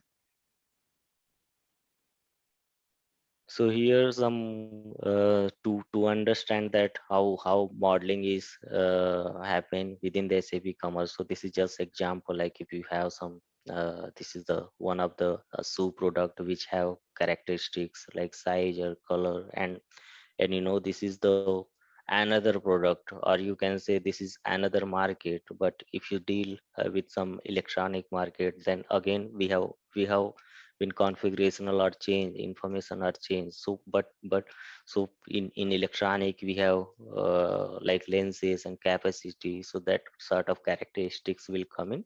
But in sense of product modeling, so you can say this is the different market of product. But within the SAP Commerce, if you model this product in the hybrids, then you have to follow the same model in the SAP hybrids.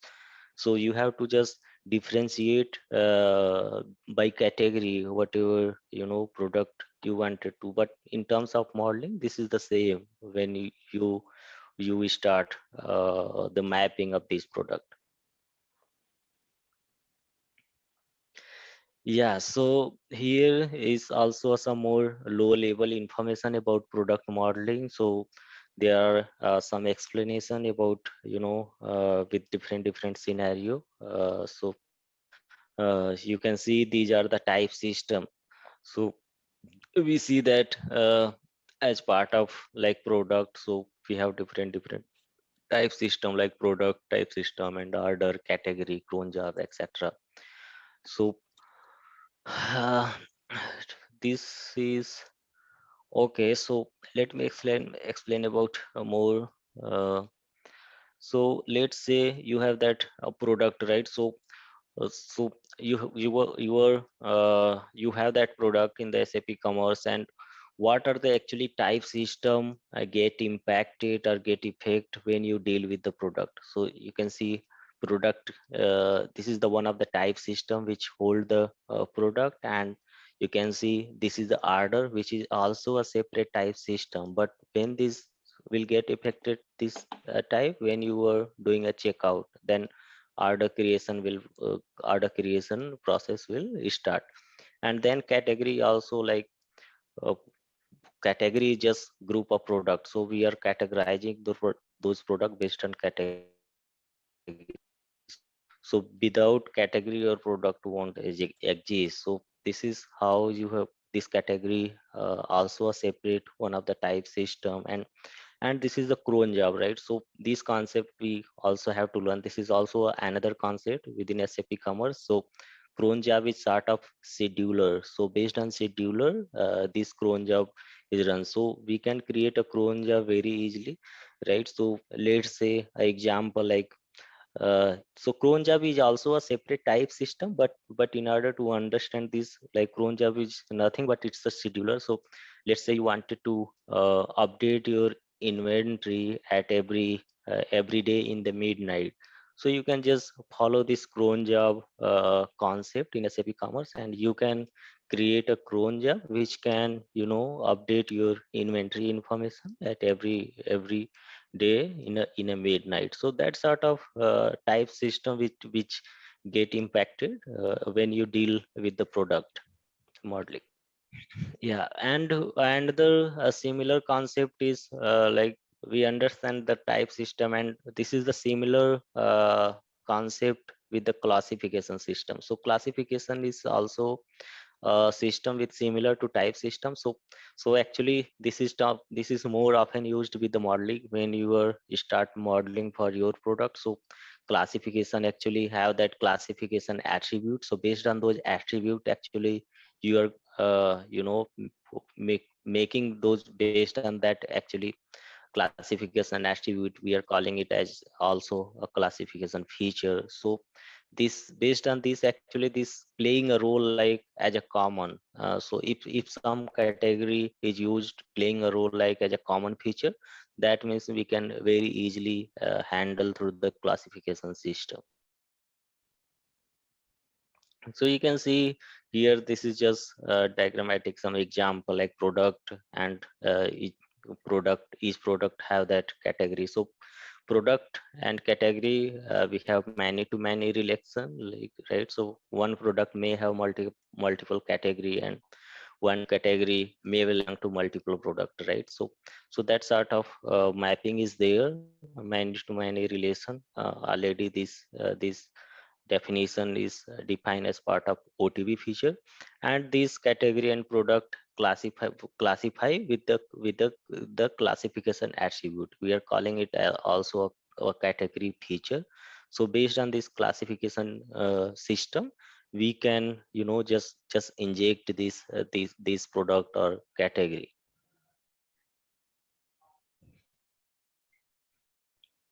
So this is all about product modeling. Let me show you. Okay, let me just finish this up, then I will show you how we are doing that, that sort of modeling. And where I earlier session I explained you, there is a, when we are dealing with the any kind of modeling, we have that separate item.xml file, which is low level information. So when you are making any change, so you have to follow those item.xml file and modeling rules. So based on that, you can define your model, or you can modify existing model. So so in terms of type system, right? So we have some static attributes which we can't modify or change, and right, so that means there is no runtime changes, and there are some uh, you know just a definition about as in terms of type system. So there, in terms of type system, we have also a separate, right? So type system is one of the way which we can model our product, and another is like it's similar to the classification system, which there is a workflow about how classification system works. So classification system also, this is a catalog aware feature. So this also will hold a catalog version. So that means it's follow the way of synchronization. So catalog version have that stage or align version, and it will get classified with some category, right? So we have that category feature. At the end, this once you model your product with classification system, then at the end it will get qualify with your particular product or category. So this is the also a system when you are dealing with the modeling.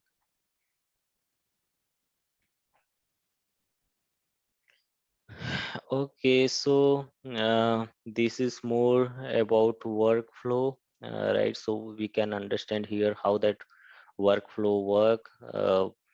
So okay, so this is the okay. So let me just explain about how workflow is also one of the module and one of the capability within the SAP Commerce Suite, and we have that separate workflow extension which we are defining the workflow. So let's say I'm just trying to explain with some real scenario example. So let's say you just hybrid e-commerce just receive the product information, right? So product information from any backend system, either SAP, ERP or something.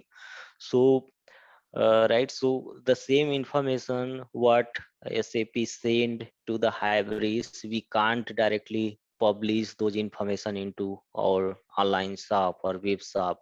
So before publish into the web shop or before going to visible those product into the web shop, we have to perform some steps. So that our hybrid system makes sure that whatever the information received from the backend are the correct. In order to make those corrections, so we have that workflow to perform those steps. So once we are getting those information from the any system, that will came under task.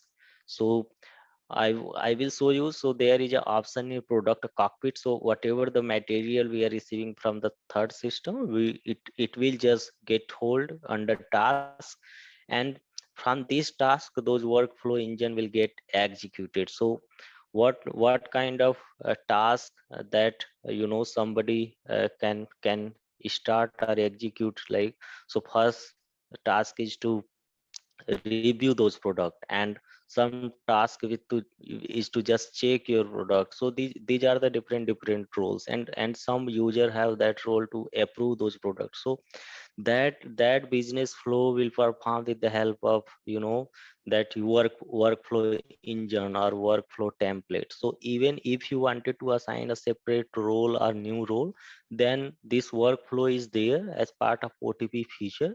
You can go to your product cockpit and you can create a new workflow which can just, for example, to change the status.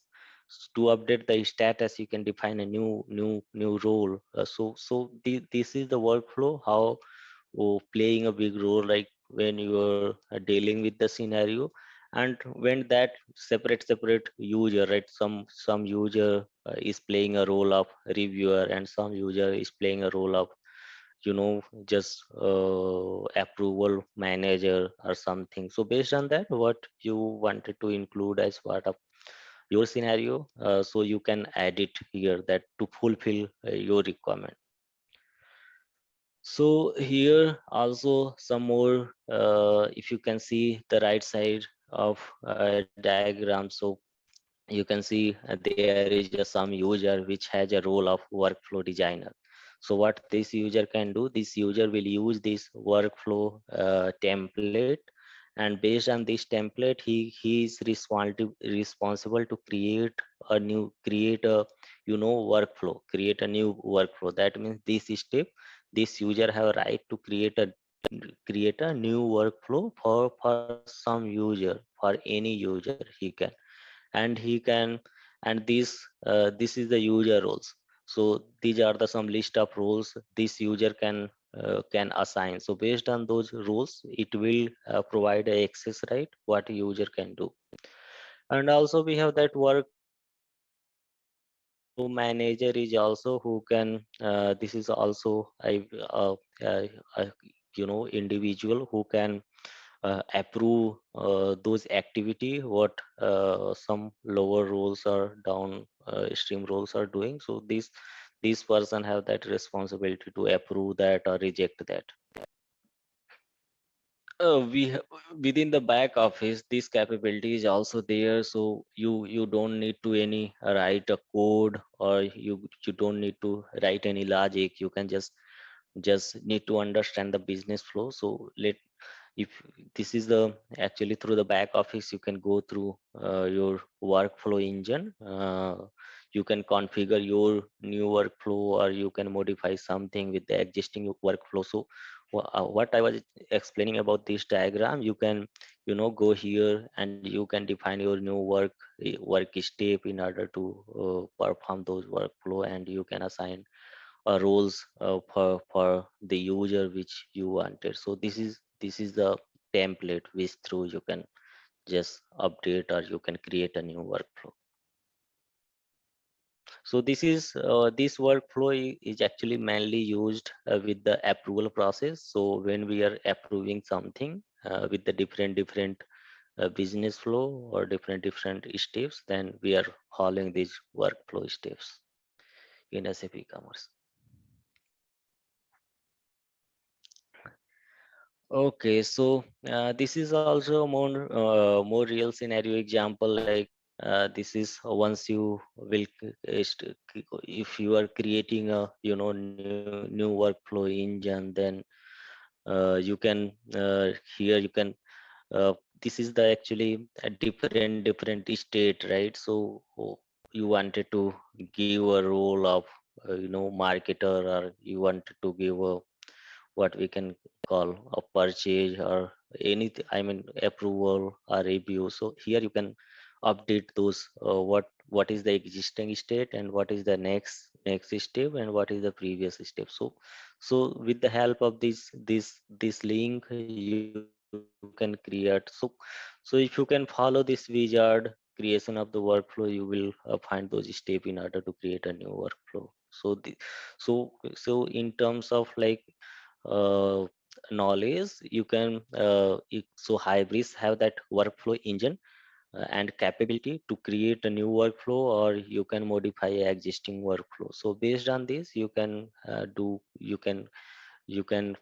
follow the how that product approval process went when we are publishing any product for our web store. So here you can see what I was just explaining. To create a new workflow, you have to pass with the different stages. So what are the essential information and what are the optional information and what are the some core information. So once you will start by creating a new workflow, you have to pass through those steps, and you have to fill those information which in order to create a new workflow, right? So workflow manager is there. So this is the main template workflow manager which need to be extended. So at low level, this is like when you are doing any customization in the code base, then you have to follow. But if you are not doing any code change, then you have to follow the existing template engine.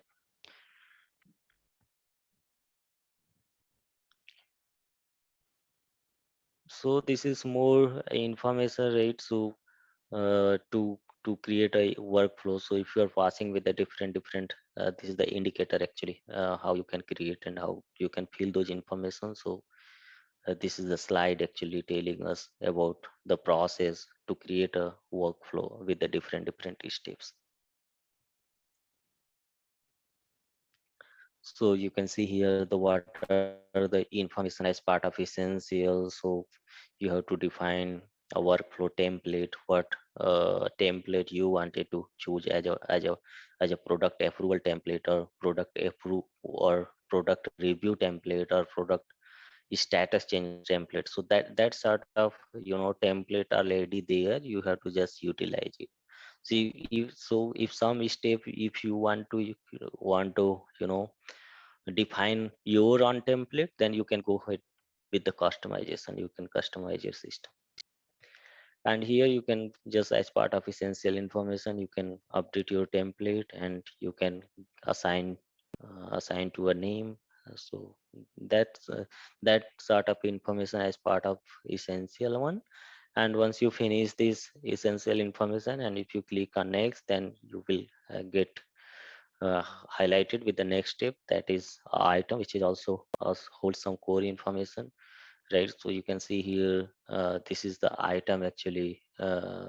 This is the example actually what for what item you wanted to create a workflow with. So this is catalog, right? So you have to map with the catalog with some versioning. So as I said, you have to always make the changes for stage catalog version, and then once these changes will get applied and once every step will get finalized, then this catalog will get synced with the online. So the online once the changes will publish into the online, so same changes will get applied into your web store.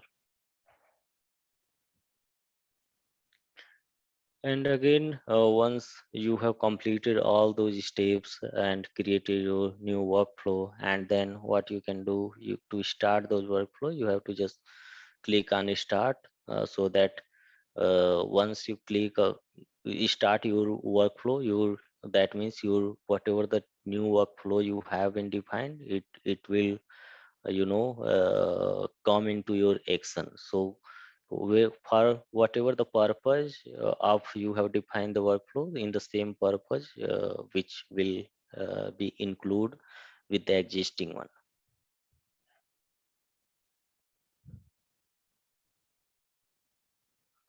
Yeah, so this is the actually some once you have created your workflow, then the right side of the panel you will be able to see what are the workflow are running and what are the not. So you have just started your workflow, and if you can go here in your back office and under collaborative section, you will be able to see your running workflow engine.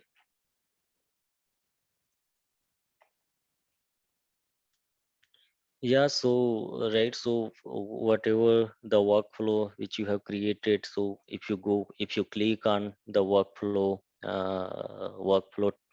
node in a back office, so all the list of product, as you can see here, we have a different workflow is there, like product approval and approval through the product marketing team and approval through the purchase team. So there are different approval template is there. So so if you wanted to define your new template, you can follow those steps to create just new workflow.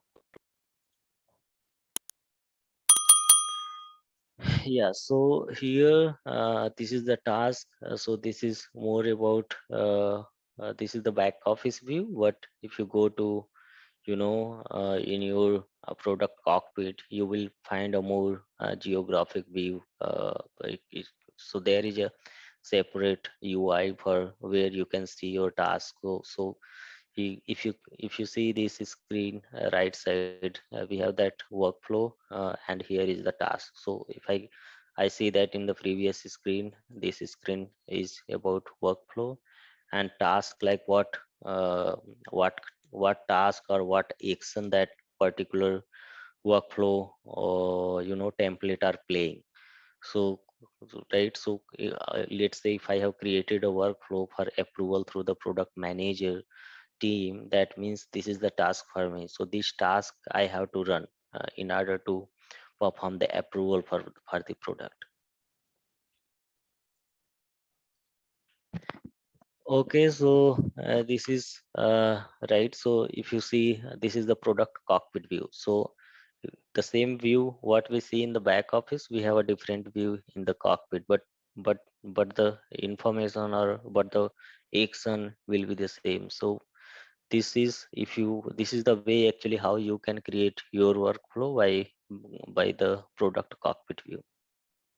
ASM is also one of the capability, right? So uh, we know that one actually this is also ASM is assisted service module. This is also a capability for the support team, right? So ASM we are enabling in such a business scenario, like once we have like point of sale or store, so that kind of feature we are enabling in that scenario. So that means here the end user is some employee or some partner are there as part of ASM. In the left side you can see this is we are calling it as a exploratory in a commerce terminology, where we can search any item type or any node by the search. And on the right side panel we have two tab. One is search area and another one is editor area. So in the search area you can if you type anything, you can just it will search by item name or item number. but we have additional, additional as a part of advanced search, you can apply a more combination of search, so that you can just click on Karen plus icon. You can see just a small plus icon is there. No, Yeah. on that only search bar. Yeah, so this one I was telling you, this is in commerce we are calling it as a advanced search. So you can see here as a couple of more option or combination available. So based on these combination, we can also do a search. Yeah, so this is about our search. And okay, so you have opened a product, like one product which is power tool product catalog, and which is in stage version. So you can see this product is a part of a stage version catalog. So okay, so here you can see all the information, like this is the search area, and on bottom side we can see this is the editor area. So you can if you go through all the tab, we have separate tab which hold all the information about our product, and along with that changes what we can apply. So you can see here with the property have some characteristics what we can modify, and then what are the attribute for those products, and category structure. So right, so here you can see this is the one non-editable category which we can see here as a classified as. So classified as is nothing but it's a classification system. So this is the one of the classification feature. With the help of this feature, this product get qualified. So this is the technical details. That means this is something which is common, so that how this product is modeled, like to apply the classification system for making this qualify this product by this category. And here is super category is nothing but it's a category of this product. That means this product belong to this measuring and layout tools, and this is the one category. And another category is like startech.com. So this is also another category. This is the multiple category. And what we see here, you can just see the right side of bottom attribute, we have product references. So you can see here product references, how we see in a product descriptions phase. So here you can define a product which you wanted to make a reference product, or you wanted to populate as a reference product at the time of checkout this product. So the same whatever the references you will pass, the same product will get visible into your product description page while checkout. Yeah, so and next tab is prices. Okay, so in a hybrid. So I think uh, actually later session we will have, this is the separate topic, but overall what I can just explain you, we have actually different prices in e-commerce system. So this is the product price, and another one there is a separate like taxation prices also is one of the price row, and another one is like discount price. So these are the separate prices row of the prices. So how we are managing as a row in e-commerce system. So in hybrids actually we have European one price factories there at low level. This is the low level information. So when you do deal with the modeling of the prices, so we have to follow the European one price factory. So actually going forward we will learn more about what is that European one price factory is. But overall is to like for any product we have these kind of prices. So product have on price, and their taxation price, and there's some discount price what we have applied as part of promotion. So these are the prices we are managing separately. So if you see here under prices section, so we can see here the price of just this is the price of just for this product. But when we add multiple prices like discount price, then separate role will get created. And in the similar way, like if we have some discount price, like if you buy something based on this threshold value, then another, qualify your product for this price. So that sort of price is managed by as a row in e-commerce system. So based on this, whatever the additional attribute, like based on the quantity, that order value, so that this price we recalculated. Yeah, so this tab will hold the price information about all the prices, either tax price or base price, and some discount price. And there is these all are the information of products. So I'm just explaining about tab to make the familiar how we can utilize or how we can see the product information. So here is the multimedia tab. This is also very different capability in the hybrid. So we have that capability, like, so in multimedia system we are storing that the media information of the product. So as part of media we have different images. So if you can see here in the media, we have a thumbnail media, and we have logo media, and then we have detail media, and we have gallery images. So this is also how hybrid is holding up a media information. You can see here, if you wanted to update the logo, or logo will always be just a single attribute. So you can define your logo. So if you have more logos, then it's enable you to add more. So this is about detail, right? So once you will be in your detail page, so this image will, along with product information, this image will get reflected there. But to add the thumbnail, we can see just down attribute is there to add the thumbnail. But there is a gallery image, right? So you actually, this gallery images is more useful, because gallery images holds actually with the couple of images. So you can see for product, for any product you have different images, right? So 5, 4 or 6 images are there with the different angles, and so how that images came from, so that images come from the through the gallery. So and even this is multimedia is also a separate capability in the e-commerce system to manage your media, right? So if you wanted to manage your resolution of your media, you can even manage. And within the image magic integration is already there to increase or to reduce your resolution of your media. So that capability is there so that we can update this sort of information very easily without any downtime or without any code change.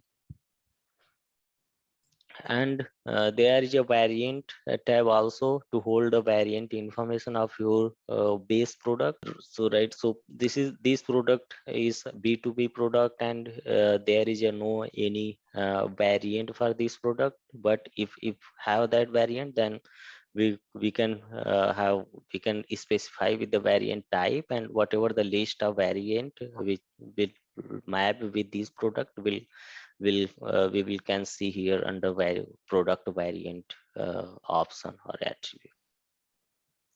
And if you right, so there is also extended attribute. So in extended attribute section, so let's say what we see so far, right? So these are the existing attribute. That means these are already defined by SAP Hybrid.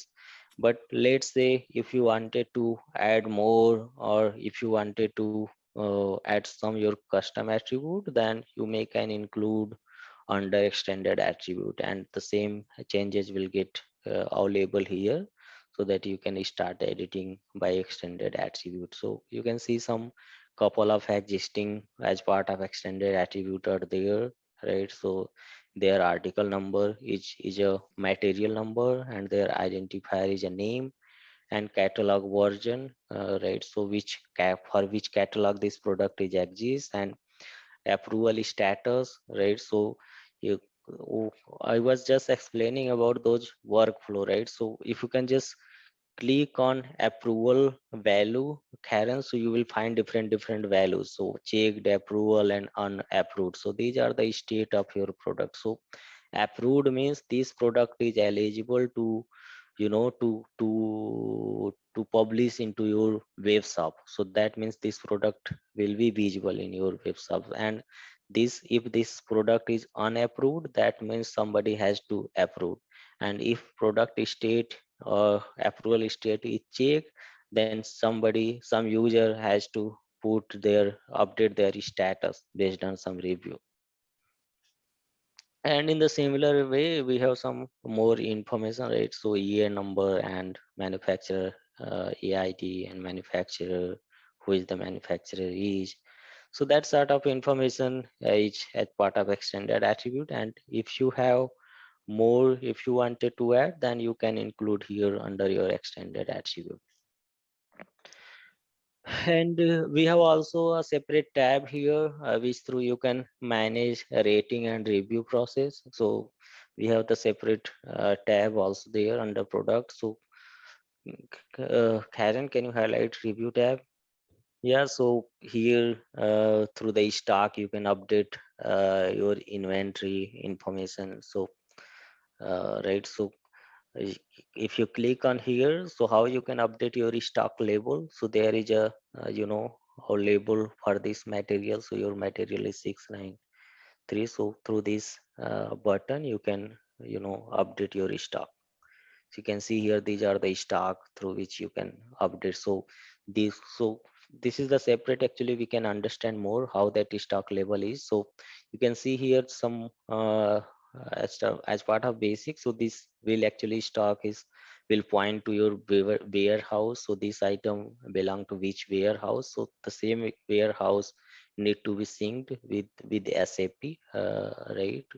So the same information while doing the checkout of this product, we are passing this, so that SAP can make sure that this product is belong to which warehouse. Yeah, so this information you can update. And this is admin tab is a super tab.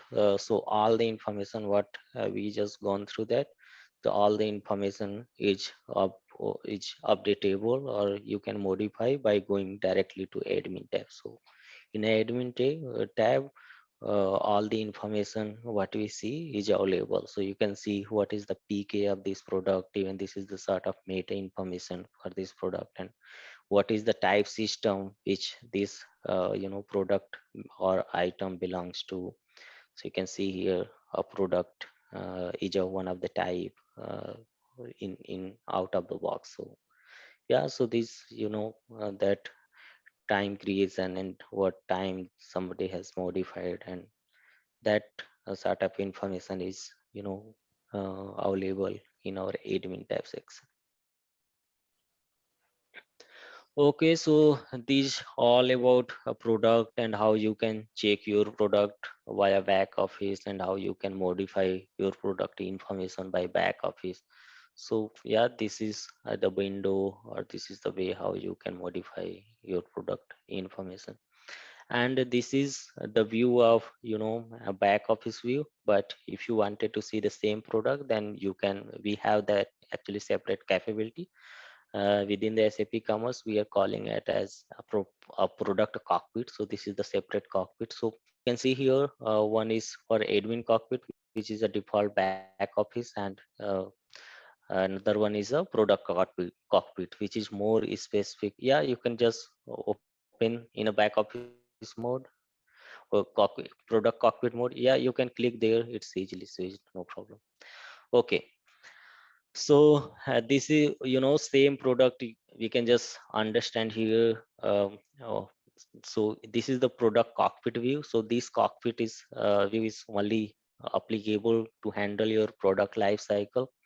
So this is the view wizard. So you can see here, this is showing us another pie chart about coverage of what is that core attribute and what are the core coverage. So Yeah, so and another you can see a product approval. So these windows actually this approval, product approval diagram suggesting us like this is the giving us some report view of what how many products are in approved state and how many products are still need to be checked and get it approved. So this is the overall information, and you can see a total count like 2718 is a total. And if you want to add a new product, you can just add by clicking on add button, and you can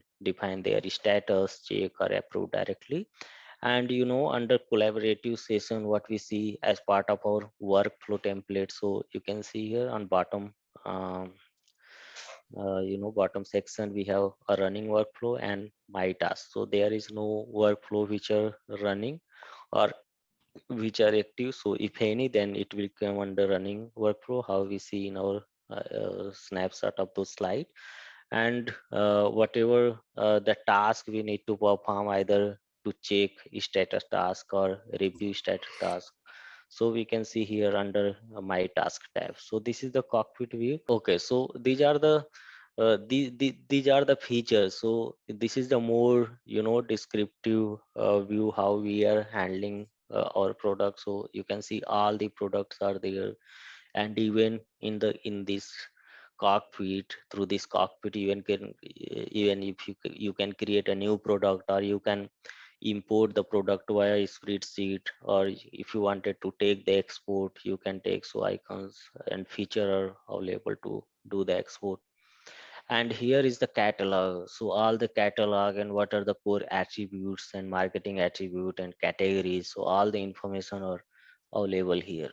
Okay, so the same information, right, what we see in the back office view, we can see here in a more battery screen or new cockpit. You can see all the properties, attribute, category, system, prices. You can see here.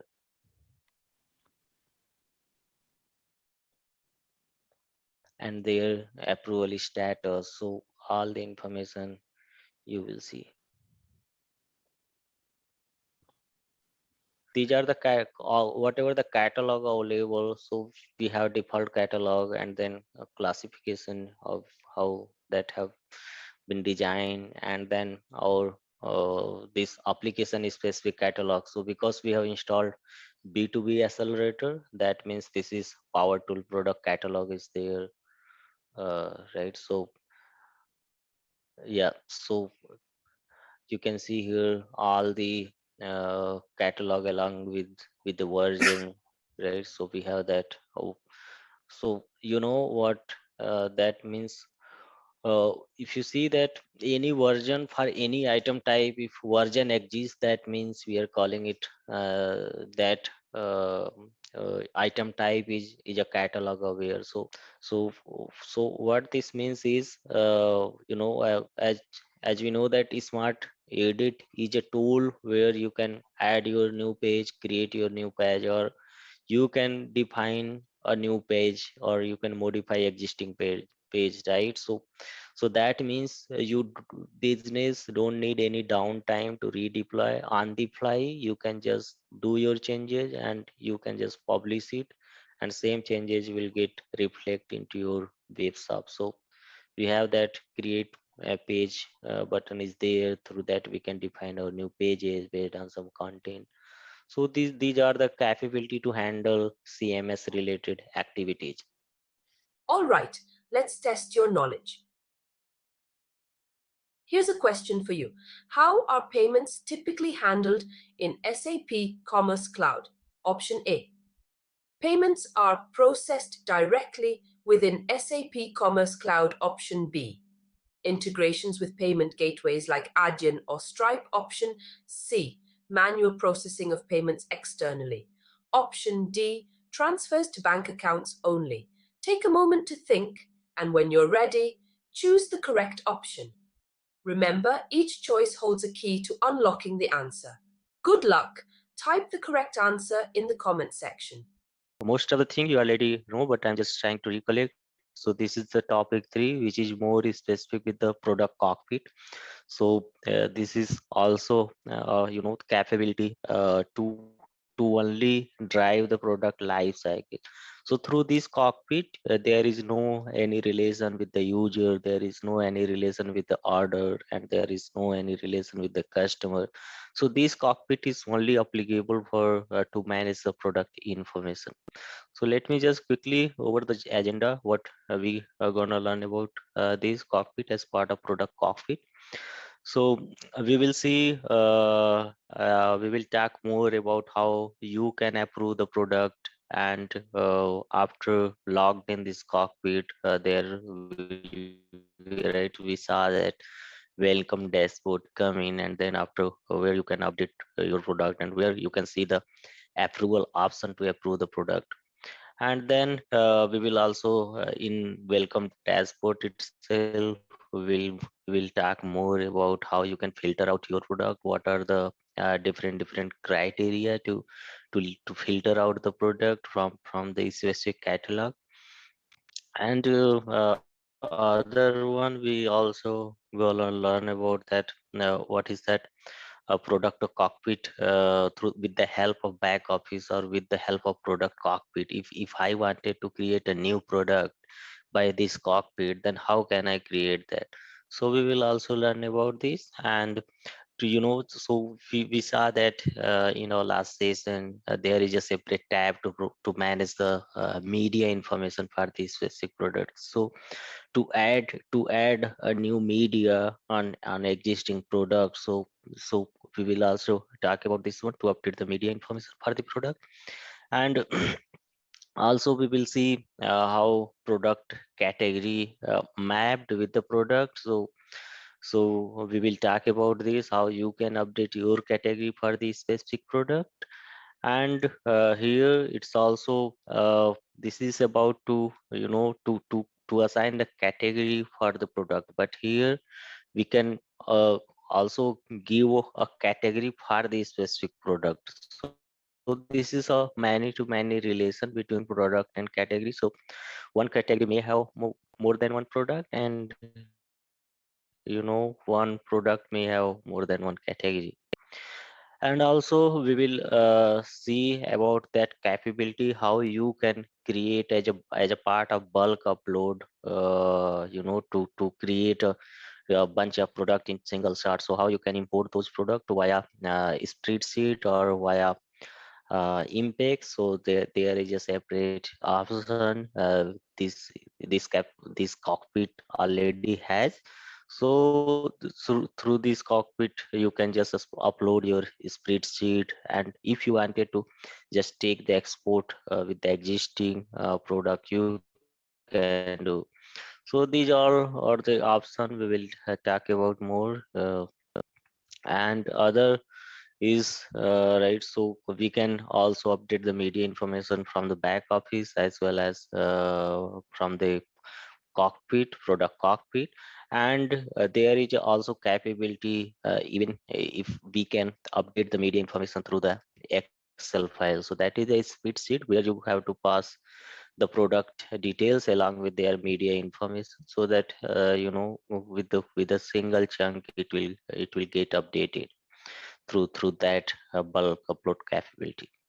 And also we will talk about more about how you can approve as a for the bulk of the record, how workflow engine will work to approve the product. It's like bulk of product, how that as a business user can approve those product. So we will talk about that one too. And there is last one is about to how you can synchronize your product or catalog within SAP Commerce Cloud. So we will talk about this. So to do the synchronization part, there is a two-way to synchronize the product. One way is through the cron job, and other way is to synchronize the product by cockpit. So manually you can synchronize your product, and other option is to just run your scheduler, that is a cron job. So based on that scheduler your synchronization will get picked up based on the timeline. Yeah, synchronize the product. That means this is we saw that synchronization means this is something to to to make from a staging version to online version. So as we are always apply the changes into the staging version, and once you will synchronize, then that means your product is eligible to visual into your website. Okay, so let me start with the topic. So uh, once you open your first product cockpit window from the back office, so you will we are calling that one as a welcome dashboard. We are seeing that statics about what are the product are in approved state, what are the product are yet to review, that means in check state, and what is their performance like that. So that sort of count we are getting in our welcome dashboard, and there is a separate different filter criteria. Based on that, you can go with your you can navigate your product through the catalog and their categories and all. So as so first is to once you logged in with your cockpit, you will get the welcome dashboard where you can see your basic statics about your complete product. And here this is more about how you can filter out your product for your specific catalog. So within the welcome dashboard there is an option through you can filter out your product based on the filter criteria, and you have to just select your catalog, what catalog do you want to search or filter. Then you can search it easily from the product cockpit. And in the back office or product cockpit, there is also option if you wanted to create a new product within SAP Commerce, then there is a create button also.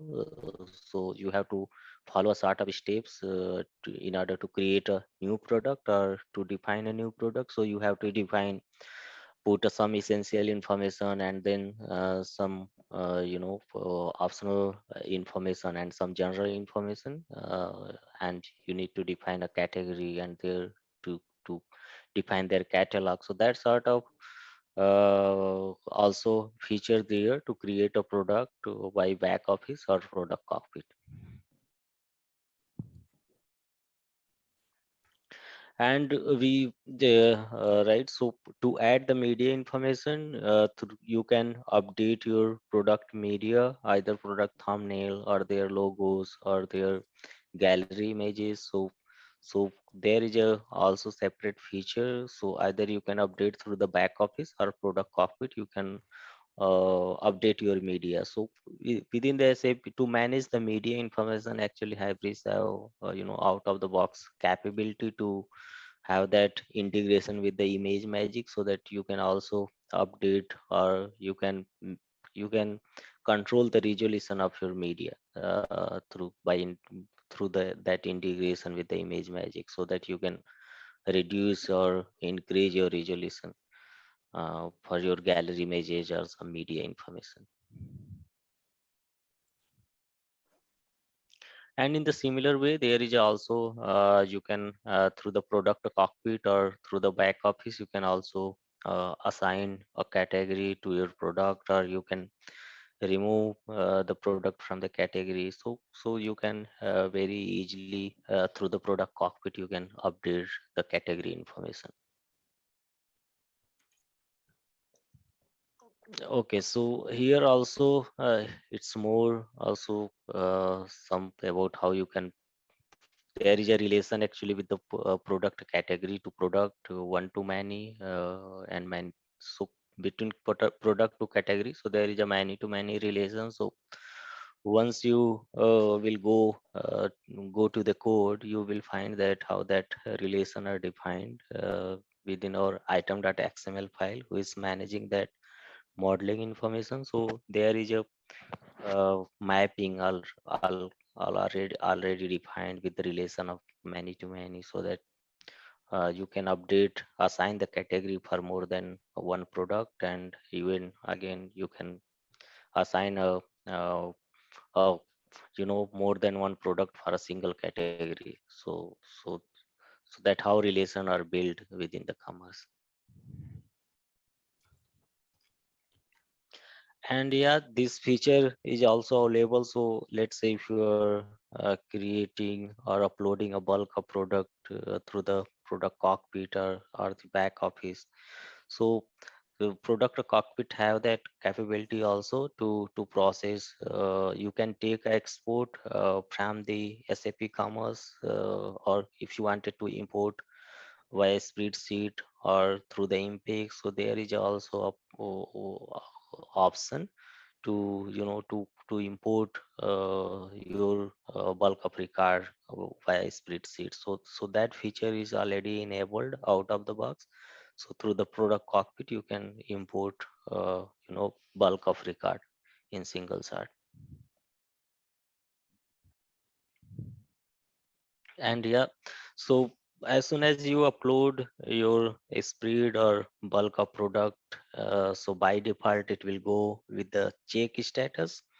That means somebody has to review those uploaded product, and somebody has to approve those products. So after approve, so that how workflow the engine works. So first, once you upload your product, it will go with the check, go for the checks, and after the check, that workflow will perform with the different users, right? Somebody has to approve those product, and then somebody has to do the synchronization. So that sort of activity we need to perform if you are doing a bulk upload feature.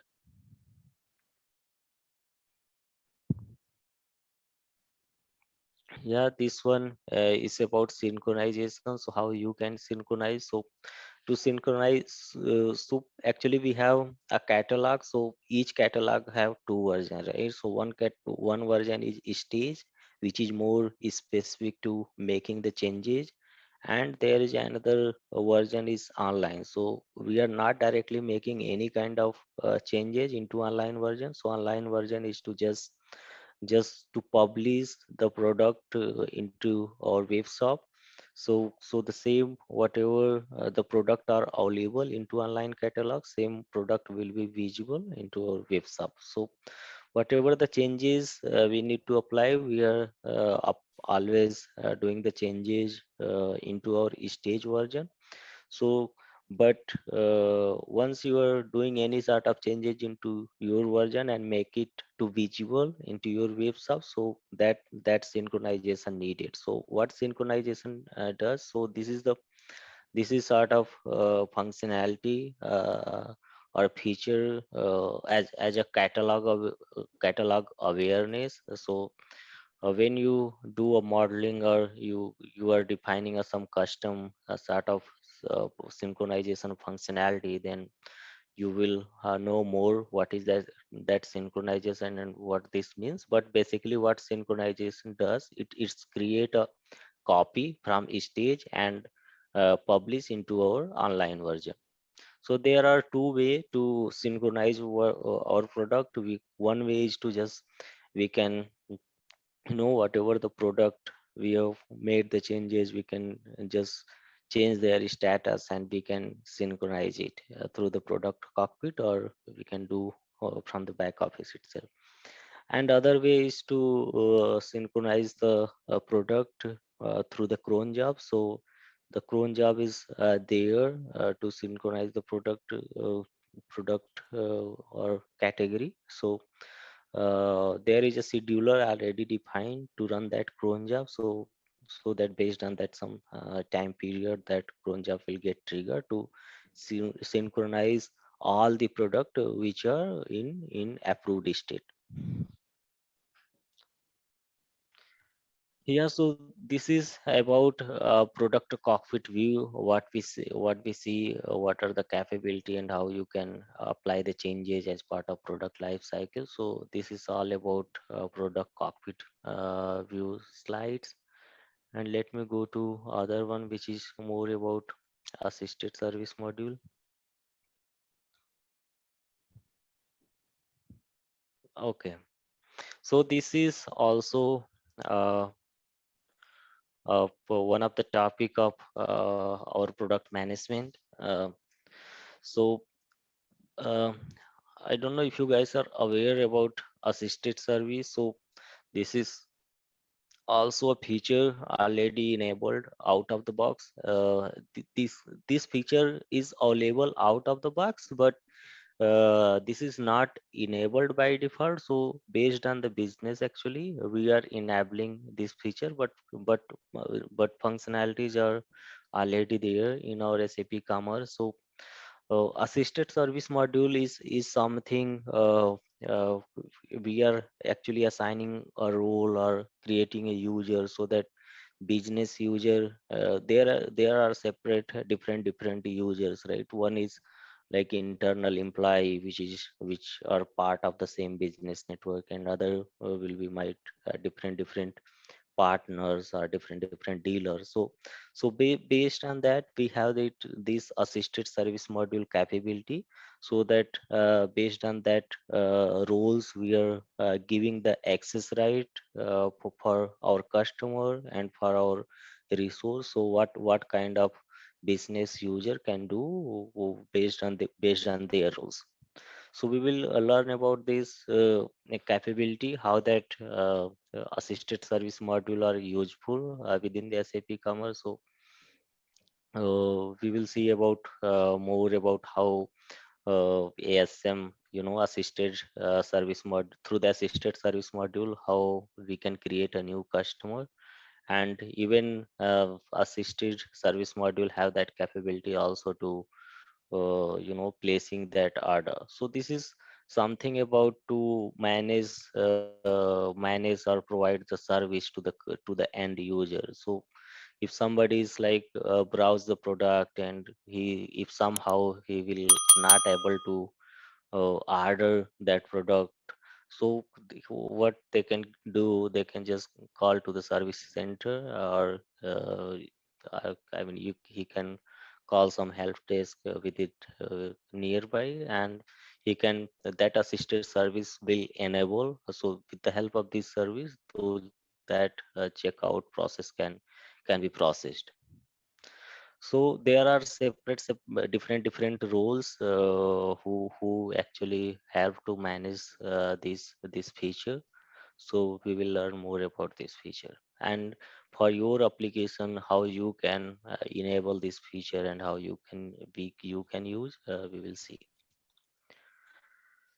Yeah, so to enable this feature, there are couple of extensions which we need to enable when we are building our application. So here for this site, that feature is already enabled. So to access this application as a ASM mode, assisted service module mode, what we can do, we can just pass this information as a query. That means we are making that, just passing that flag like ASM equal to true. So once you hit your site and you enable this flag ASM equal to true, your application will open into assisted module. So here to log in this assisted module, you need that some assisted service agent, right? So you have to go to the employee, and you can create some business user have that already exists. So you can log in with that as a business user, or your assisted service user as an agent. You can log in, put it the credential, and once you log in, you will know that what are the access right this user has. So based on that he can control the user, or he can access the application resources based on their roles. Yeah, so you can see here in a next slide. So here some user has already logged in as a customer service agent, and he has a, let's say, a role to create a new customer. That means even without knowing to any customer, we can this assisted agent have that capability to register or create a new customer within the SAP Commerce. And for this, so I mean, there is notification will trigger to inform that customer, and there is also a flow will come in. So if some agent are creating or registering a new customer, then in that case there is a no any sort of approval needed. So agent have their right for him to just to create the new user.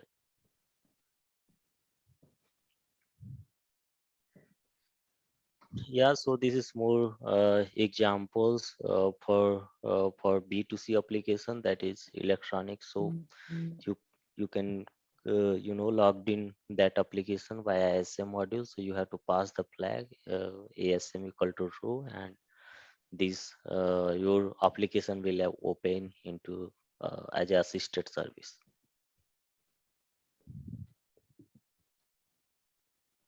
Yeah, so this is the snap. So once you logged in your application as a assisted service, so complete dashboard actually will get changed. What you see, what end user logged in. So this for employee, this window will completely different, along with more access right.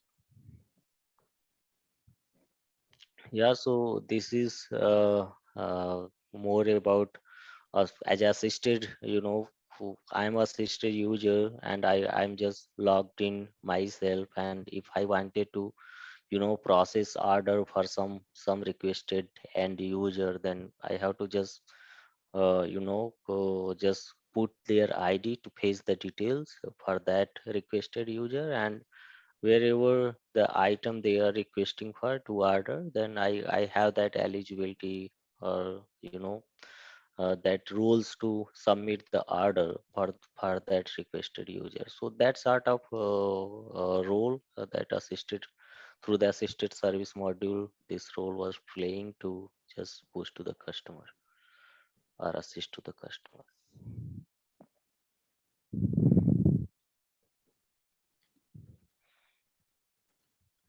This is more about, even these actually assisted service agent have that uh, capability or feature to view the customer at 360 degree view, right? So even this support agent can see their invoice information, and can see their subscription if he's dealing with some digital products, or he can process their order, and he can view their order details. So that complete 360-degree view can this assisted service agent can provide to that end user. You can see here, right? So this is the dashboard. So if somebody has logged in as assisted service agent, then what feature he can access, like he can access the particular user personal details, and he can see their demographic details, and even he can update their password info, and also that service agent can update their card information and their refund history and order information. As I said, like all the whatever the needed as part of shopping journey, that assisted support agent have that right to manage that customer.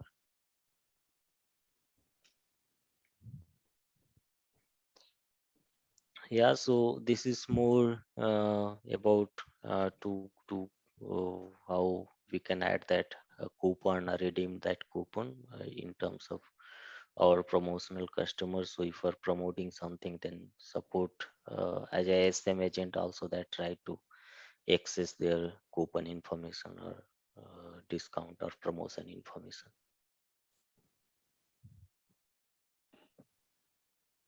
Yeah, so this is actually dashboard 360-degree view, how you can view customer. So first you have to run the session for as a SA module, and then you have to search for customer which you wanted to see. So this is the basically dashboard how you can search if you are a SM user, then how you can find that as a end user. So text which you can see here the search box. So you have to just assign give their ID, and our system will search those customers from the SAP Commerce database, and that will fetch the details, and the same details will be displayed into that customer 360 degree view dashboard. And based on that, as a ASM user can also place the order for the specific user.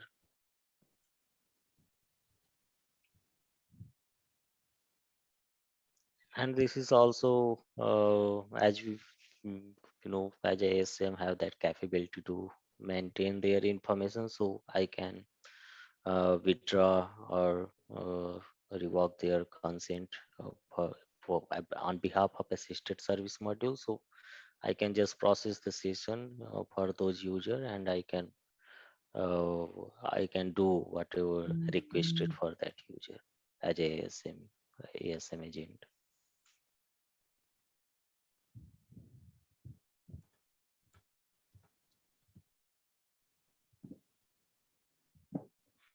Yeah, so this is also a back office view. So you can see here how you can track the you can see the consent information within the back office, but even through the back office you can create your assisted user, and you can manage their roles from the back office. So if let me just go through that how you can see, if I can show you.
Back office can open so that I can show you where you can see the assisted service agent within the back office.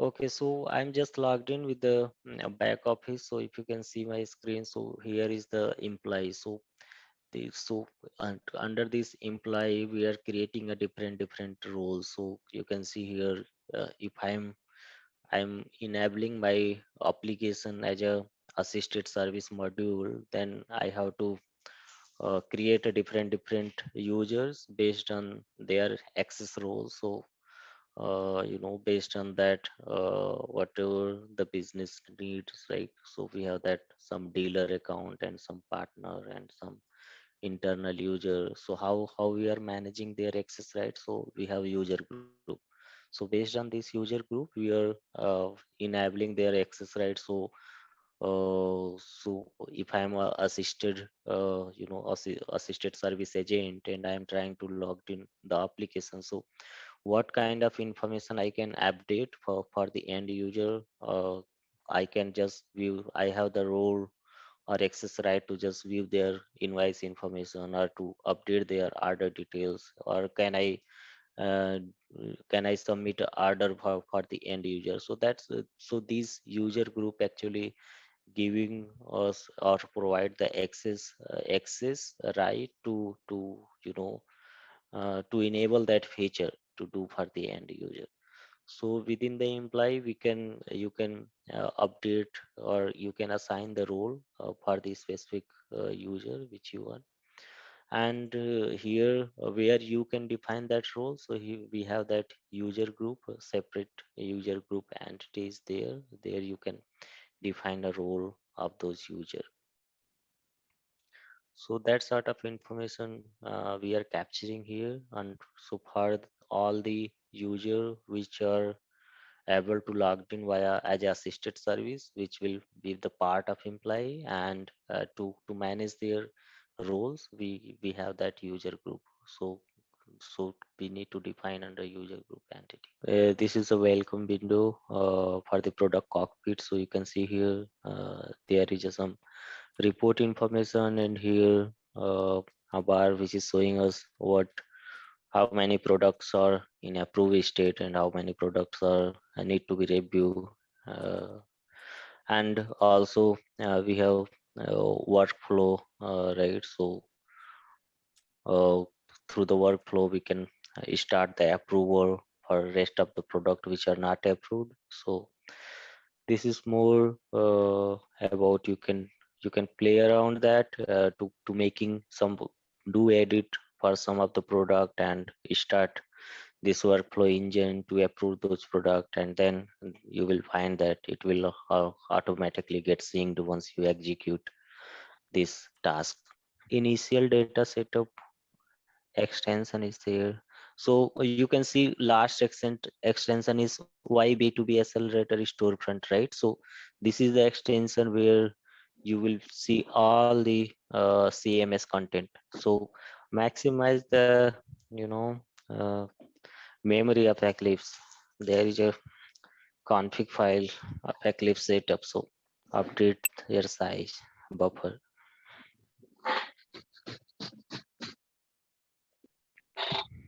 Actually, we are doing a build from the C command prompt, so there is no build required from the Eclipse. So we have to disable this auto build option through the project. You can see menu bar option in Eclipse project. So through the project there is a automatic build or set it up. So you have to just uh, just uncheck that option to avoid the auto build. Otherwise, it will take unnecessary time. Menu bar you can see, yeah, there will be some auto build option, yeah. Yeah, here this is there will be some pages which is more related to front end stuff, but you need to check there is a impacts file actually. Okay, so I think you have imported the product. So now along with our functional stuff, what we will more go through the code base to understand the structure. So now at least as part you can just explore the application in your time and just try to explore that and note down your note down your findings so that we can discuss. Hello everyone. I wanted to provide a brief overview of ZaranTech's new training program for SAP Commerce Cloud. This comprehensive course covers key concepts and tools you need to build scalable, customizable e-commerce experiences on SAP's leading digital commerce platform. Over the past year, SAP Commerce Cloud has seen rapid adoption among enterprises looking to enable omni-channel sales and modernize their online stores. This training will equip you with the skills to tap into this demand and advance your career. Many professionals have already benefited from ZaranTech's other SAP courses, and I'm confident our SAP Commerce Cloud training will similarly provide immense value whether you're looking to pivot careers or deliver more value in your current role.